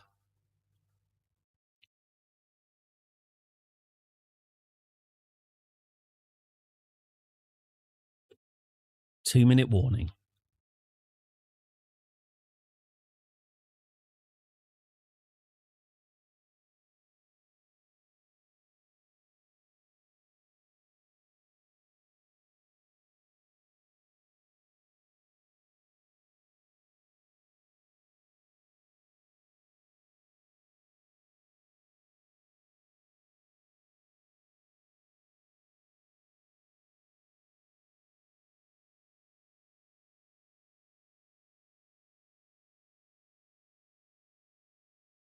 Really hope it blows up. It'll just make me so happy to see it in ruins. I will try and avoid Tony, obviously. Our greatest achievement. Okay, so we're now back in the atmosphere. I love a party with a happy atmosphere. Okay, so it's going to need more oomph. That's fine. We can provide more oomph.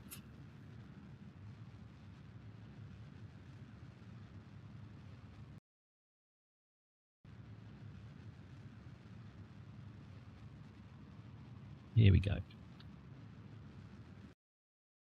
Right. So we're currently 2,300 meters per second. So this is obviously going to slow, or it's going to heat up. Yeah, I need to lift the nose here. Otherwise, we're going to be shooting.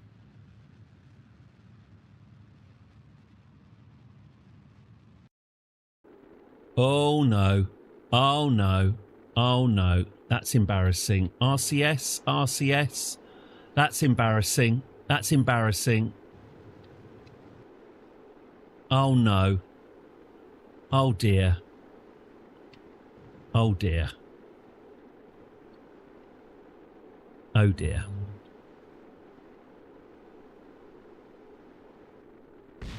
Yeah.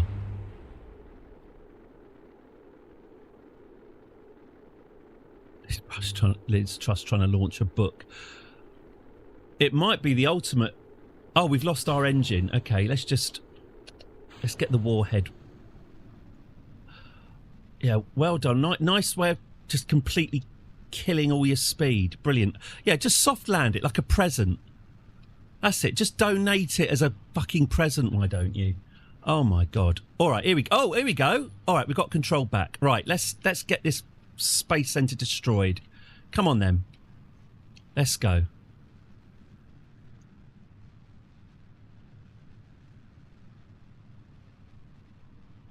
Okay, this is more like it.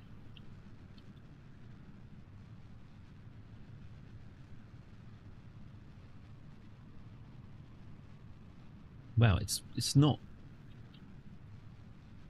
travelling quite as fast as I was hoping. But okay. I'm inclined to reload it. I did quick save it when we were in space, so I feel like we can do this better. In fact, let's do that. Let's do that. Let's get ourselves a decent trajectory, shall we? Meme t-shirts, joke hats of targets on. Oh yeah, they'll have a live camera. Missile incoming. With little emojis just sort of popping up as they all hit the cry laughing button. When the crowd say Bo, select. Oh, that was lovely. I think Space Spanner almost, Matt, you were here for this. A few Glastonburys ago. It was one of those 12 p.m. first acts on the other stage type things. And it had, was it John Legend or something? It was some American piano man anyway, playing his perfectly nice songs to the crowd. And it was when he said, oh, this next song is a shout out to my very, very good friend, an amazing musician, Craig David. And then the whole crowd, British crowd, obviously, as one, all started going, I pissed myself. Where's my kestrel? Oh, bowl selector. Just 20,000 people as one doing a Craig David. And the guy on stage just looking absolutely bemused. No idea. And hopefully to this day has no idea, while merely mentioning Craig David's name made the whole audience do that. It wasn't Burt Bacharach, no. Oh, I should try and... I really need to find... I've got it somewhere on here, the video of me on telly being extremely unimpressed by Burt Bacharach. Poor guy. It was fine. He just, he was near death and his powers were weak. And my face said it all. Okay. Right. Let's cut power here.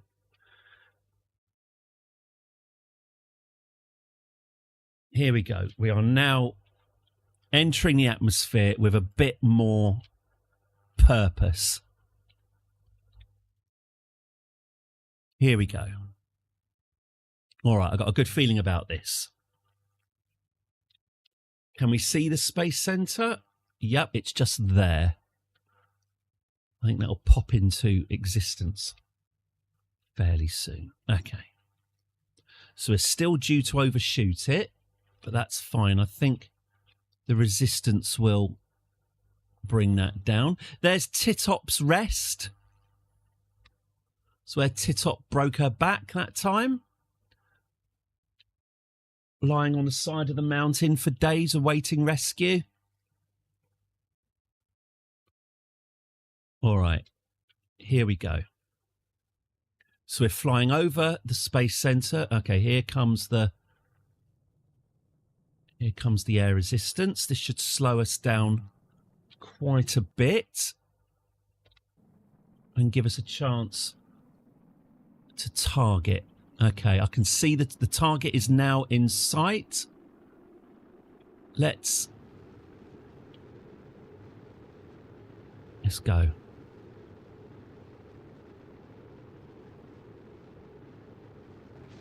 Woof. Okay. All right. I mean, okay, we might have been. Yeah. They're laughing at us. Yeah, they were laughing. They were laughing at us. It's okay. It's okay. It's okay. It turns out there's a maximum. It turns out there's a maximum speed on these things. That's fine. That's fine. That's fine. That's fine. Fine. We can't come in too hot.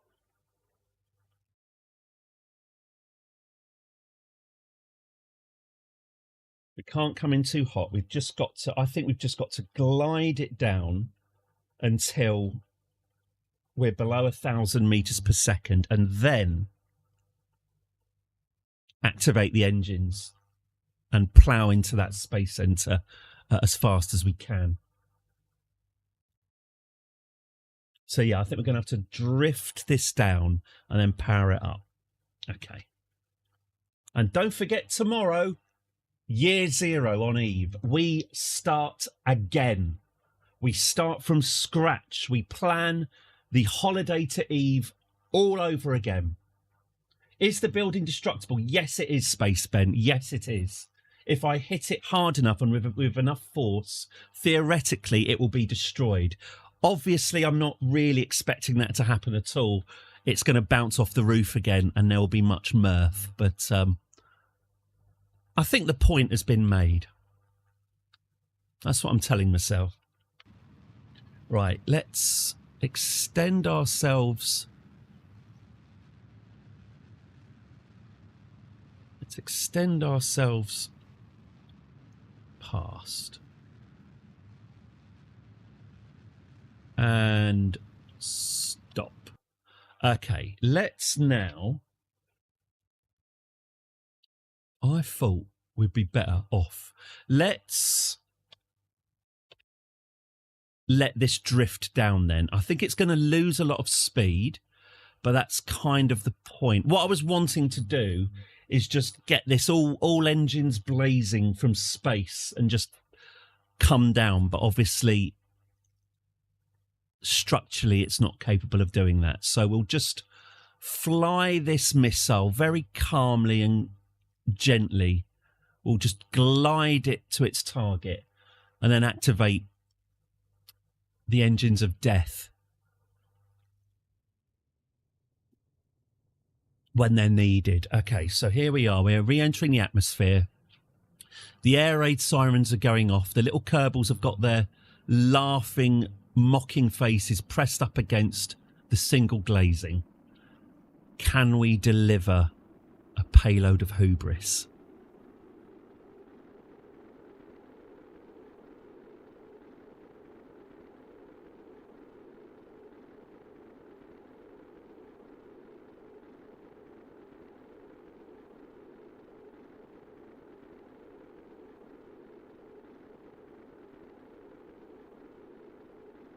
I think it's going to blow up. Yeah, there it goes.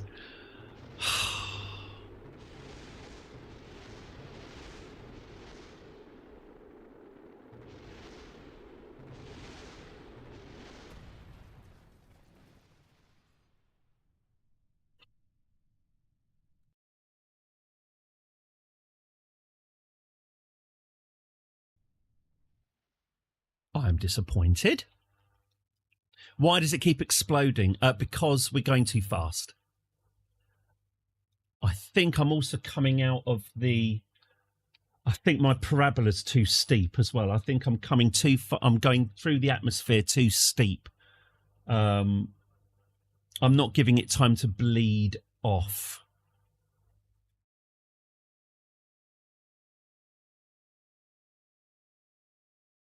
What I'm going to do now, too much air, I blame the air. Yeah, you are right to do that. What I'm going to do is not touch it. I'm going to, from this point onwards, I'm just going to let it.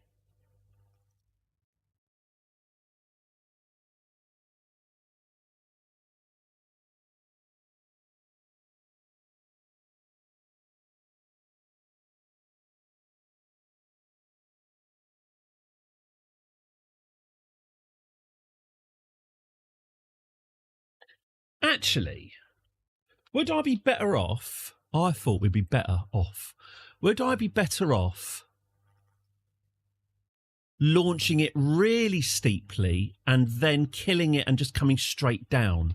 That would be better. Let's see if we can. Let's see what happens if I let this play out.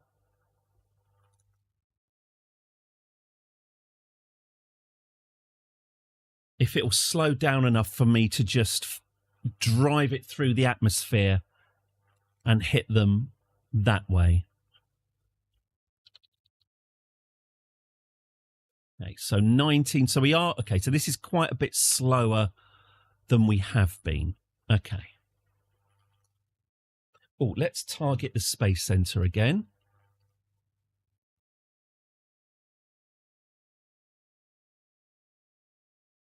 Okay.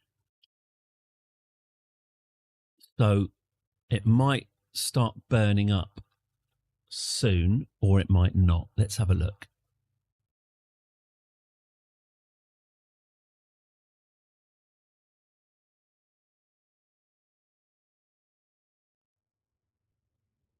Here it comes.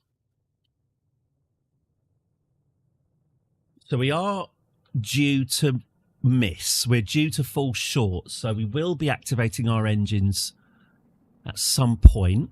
But let's just see if this thing can survive re-entry. It seems to be doing better than it was. Oh, RCS, good idea. In fact, why don't we do RCS and then fire it backwards? Just try and drain off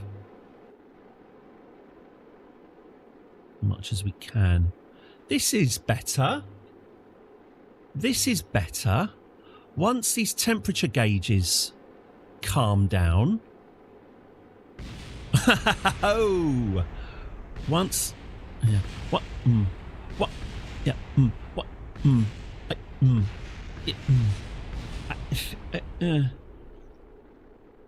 Right. Once. What?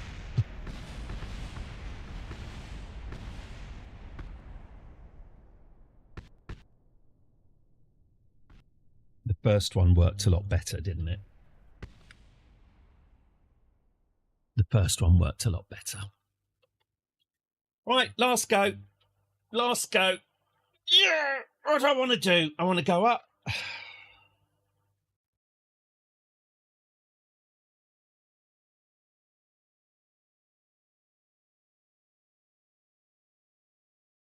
I think what I want to do, I want to take my missile up.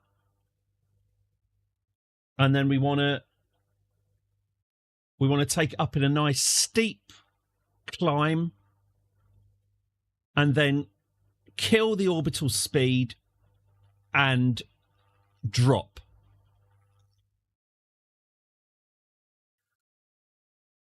Yeah. And then come down on them that way. Okay. Sounds good. Sounds plausible. Okay.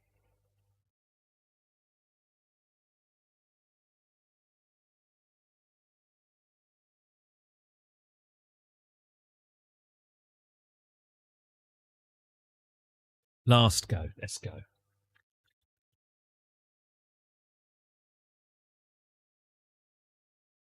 Just drop perpendicular to the buildings. Yep. We'll get a nice 45-degree angle up. We'll get the apoapsis almost over the actual space center, just a bit to the west of the space center, and then flip the missile the other way, kill our forward momentum, and just drop down. And then we can steer it on the way down. Try and keep it beneath 1,500 meters per second, but above the pathetic 100 meters per second we hit it with before. And yeah, do that.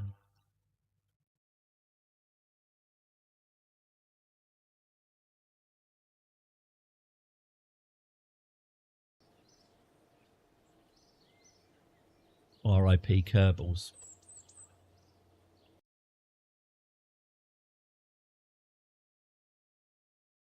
Building the missile in the building that we're aiming at.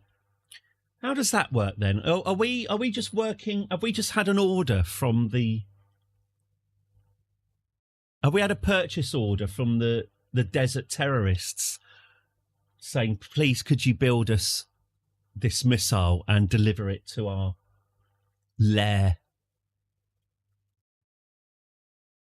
Well, considering the murky financial arrangements that we're using already, I suppose it's just another request.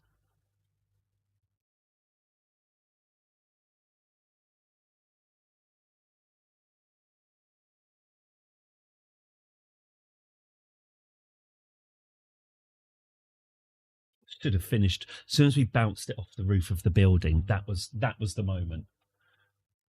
That was the climax of the stream just there. It was a bit of a fluke.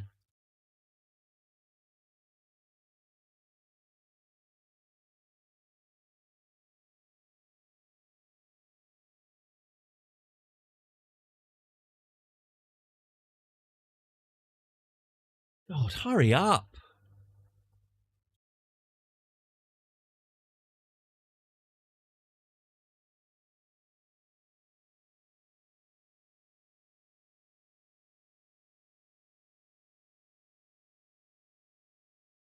Lordy, lordy, what a sad little life.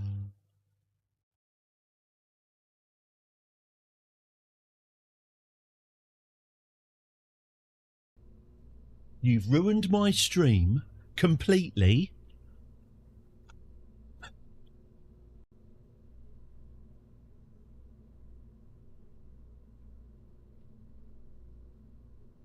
Well done, Gravity. You've won. You've won.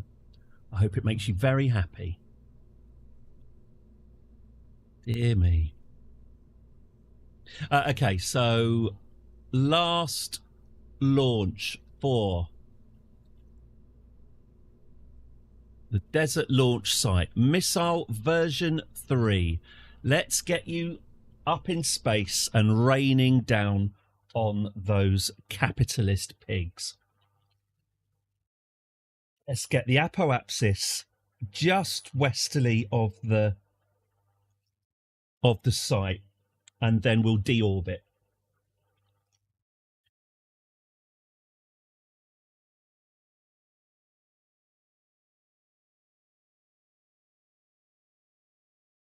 I was thinking of just having loads of different warheads, sticking 6 warheads together at the end, and then releasing them. And is it a MIRV? Is there a nuclear warhead mod? Because if not, there should be.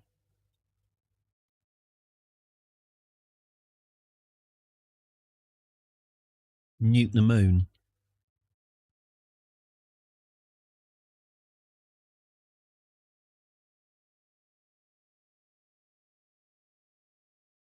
Okay.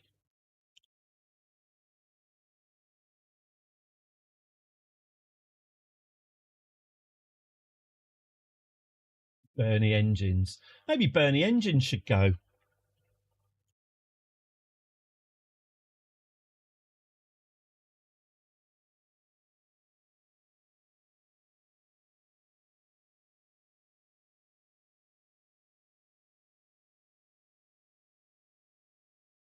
Come on.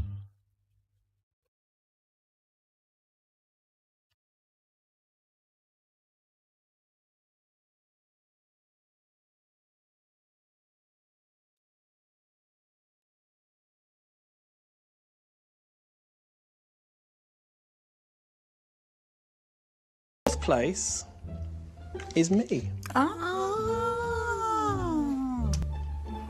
I don't know why you're shaking your head at me. You won, Jane. You won, Gravity. Oh my God. Enjoy the money. I hope it makes you my very God. happy. Dear Lord, what a sad little life, Jane. You ruined my night Completely. so you could have the money, but I hope now you spend it on getting some lessons in grace and decorum, because you have all the grace of a reversing dump truck without any tyres on. I don't get it. Well, you wouldn't, let's be honest. There's nobody in there, love. So, Jane, take your money and get off, Get my, off of property. my property. So, Well done, Jane. thanks.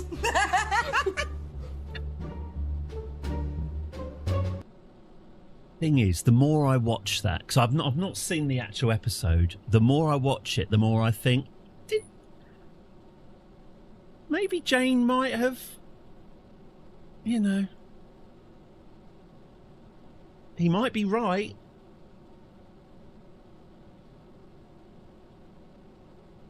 I don't hear her denying it. Oh, for Christ's sake. Oh. Yeah, if this could get any more metaphorical, if my missile could just go really, really floppy.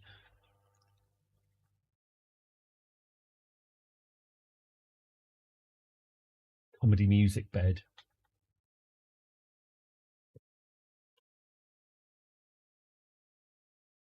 Eat your music bed and get off of my property.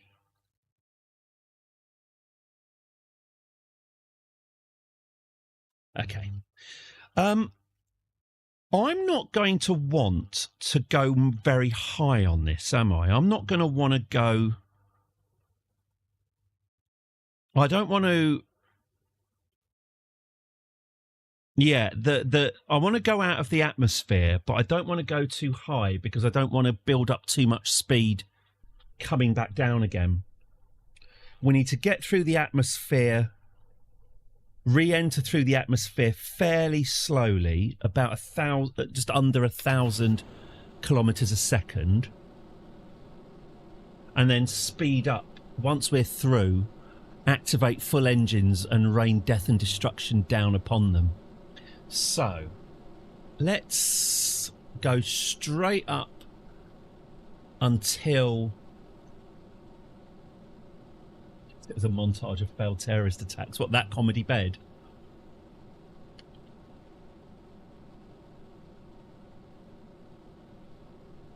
Oh, you bloody sod. Sorry. A blue for you, You've Catherine. asked me to do it. Oh, don't turn it. It doesn't like Sorry. turning. Catherine, I'm really sorry. This isn't a quality missile that's been made by elite Kerbal engineers who are the sons of elite Kerbal engineers who are the sons of elite Kerbal engineers. This has been cobbled together by hungry terrorists. You can't just start your turn 10,000 metres up. You've got to pull the Abdul it. Bum, bum, bum, bum, bum, bum, bum, bum, bum.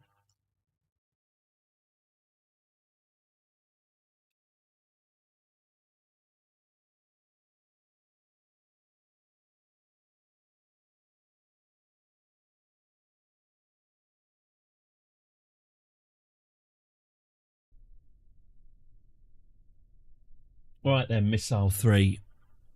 What a sad little life. Take your rocket fuel and get off of my launch pad. There we go. Right, we Abdul this.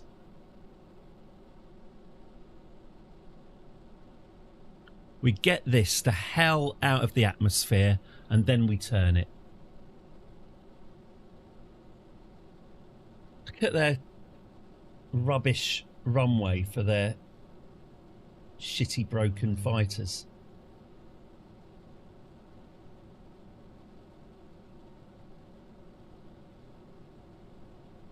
Okay. That's it. Good poolering, by the way. This is excellent abdooling going on here.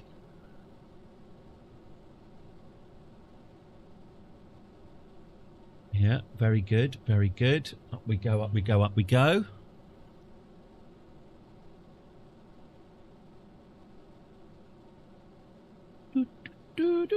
Okay.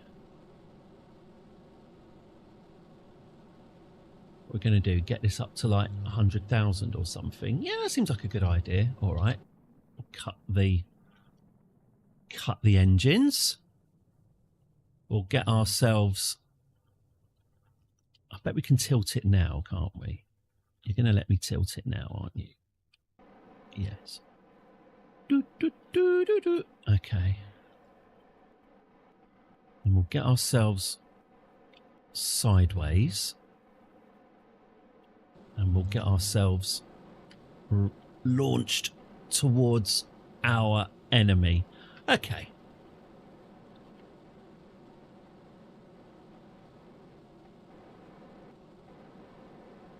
There we go. Right, we're off.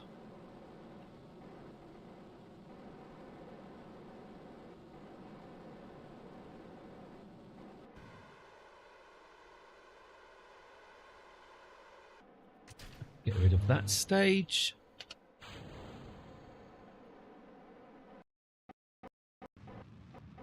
We go.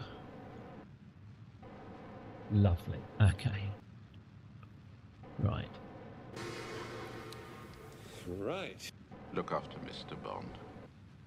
See that some harm comes to him. Okay. So getting a nice missile trajectory here. Let's keep this going. Let's target the space center, obviously.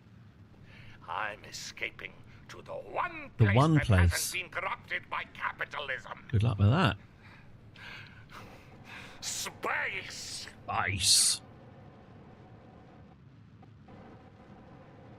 Okay.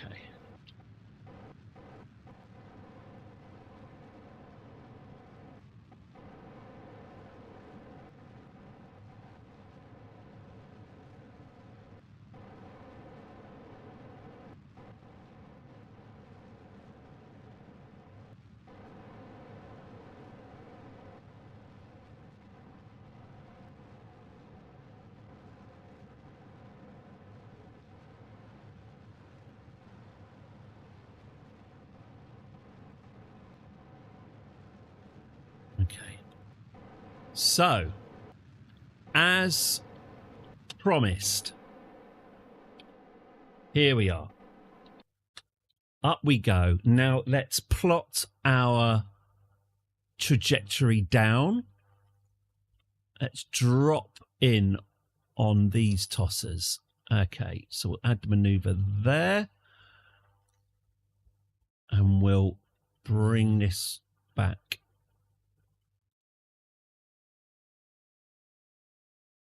Here. Bring it all back to you. Okay.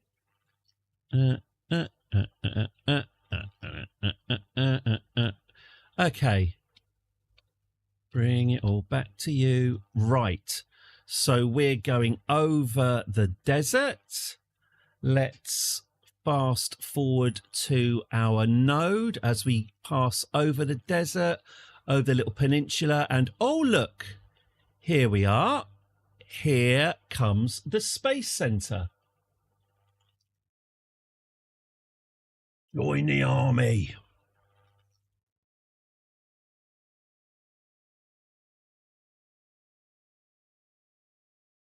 Where we live isn't polluted, Paul.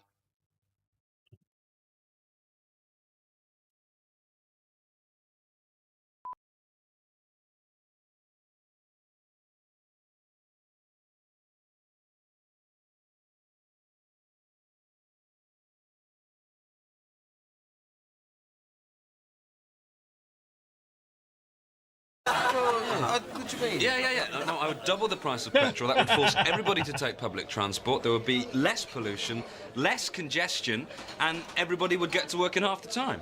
Yeah. Huh? Yeah, brilliant. Yeah, It makes sense, doesn't it? It really does make sense. If you think about it...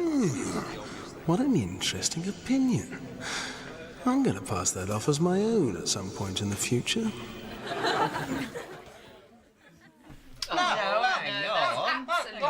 I'll tell you what you've got to do, right? You've got to force people out of their cars onto public transport. And you do that by doubling the price of petrol. Okay? Then the roads are less busy, there's less pollution, and journeys don't take nearly so long. What about people like me? It's just impractical to bring 2-year-old twins into town on public transport. Yeah, but you're just thinking... I mean, Lawrence and I live in the country. We simply don't have any other way of getting around without a car. Well, there'll be a system. Doubling the price of petrol? 5p on a gallon's bad enough. And when do you think that up? Well, pollution is bad. Pollution? Where we live isn't polluted, Paul. And since the local bus service went, we simply don't have any other way of getting around. Oh, and how do you get around? Do you fly?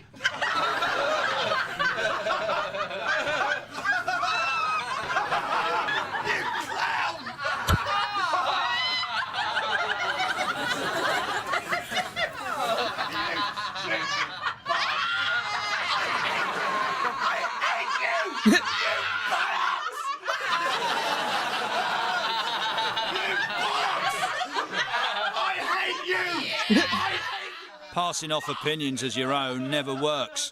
Face it, you can't cut it in the real world. Join the army, now. Yeah.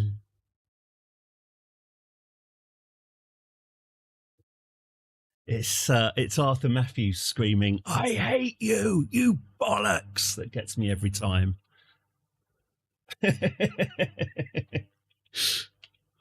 Where we live isn't polluted, Paul. But you've asked me to do it, so I'll do it.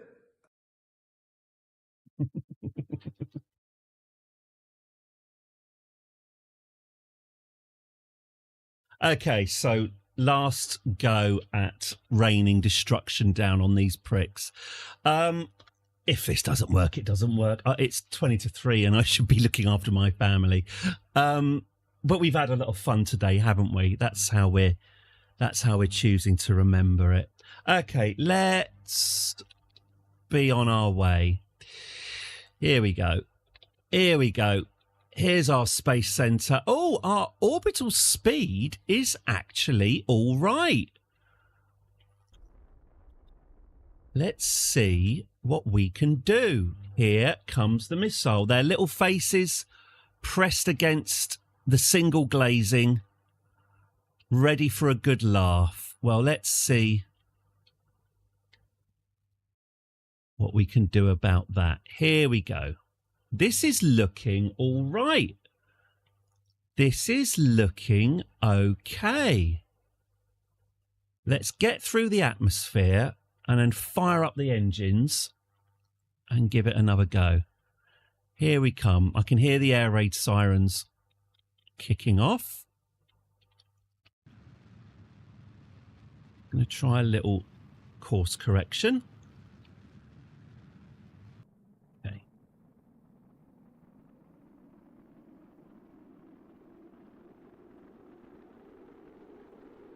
Okay. Clearly visible from the space centre. They can see it coming in. Oh no, lads, it doesn't seem to be burning up this time, does it? Don't seem to be burning up this time. It looks like it's... This one might get through. This one might get through. Here we go. What do you think of this?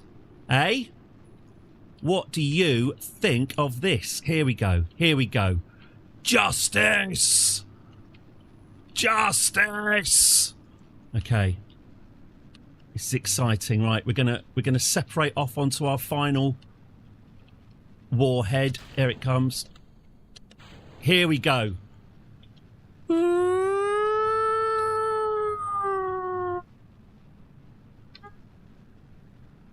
Here we come. Here we come. It's not going very fast. It's probably going to bounce off again, but here we are. Oh, they're still laughing. They're laughing it up. Here we go. You're getting it. You're all going to pay. Here we go. Here we are. I hope we're watching. Okay. Target is very much in sight. Let's keep our nose up. Let's keep our nose up and our engines burning. They should be burning. Here we go. Here we go. Here it comes. Here it comes. Get away from those windows. Away from the windows. Oh. Oh. Come on. That way, that way, that way, that way, that way, that way. Yes, yes, yes.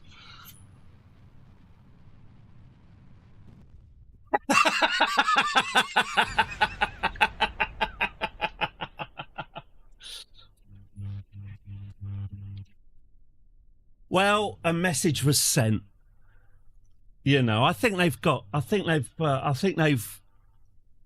can imply from that the people in the desert are feeling pretty bloody eggy.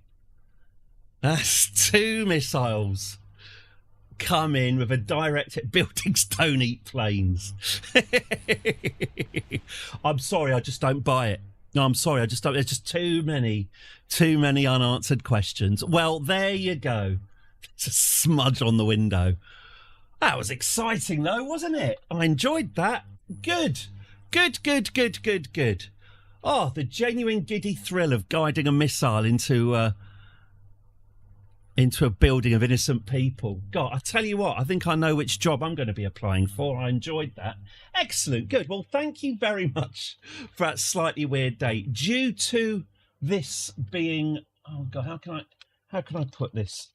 Look, I'm under what? Gentlemen, this is Democracy Manifest. Due to your voting, tomorrow we shall be starting again.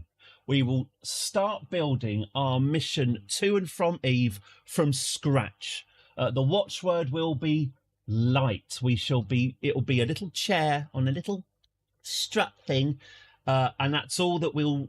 That's our entire payload, and we will build an entire mission around using as little mass as possible, maybe with propellers, getting ourselves to and from Eve with the minimum of support. We've tried going big. Let's try going small. Oh, pardon. Right, I'm off. Have yourselves a very, very lovely afternoon. I enjoyed that. I hope it wasn't too chaotic.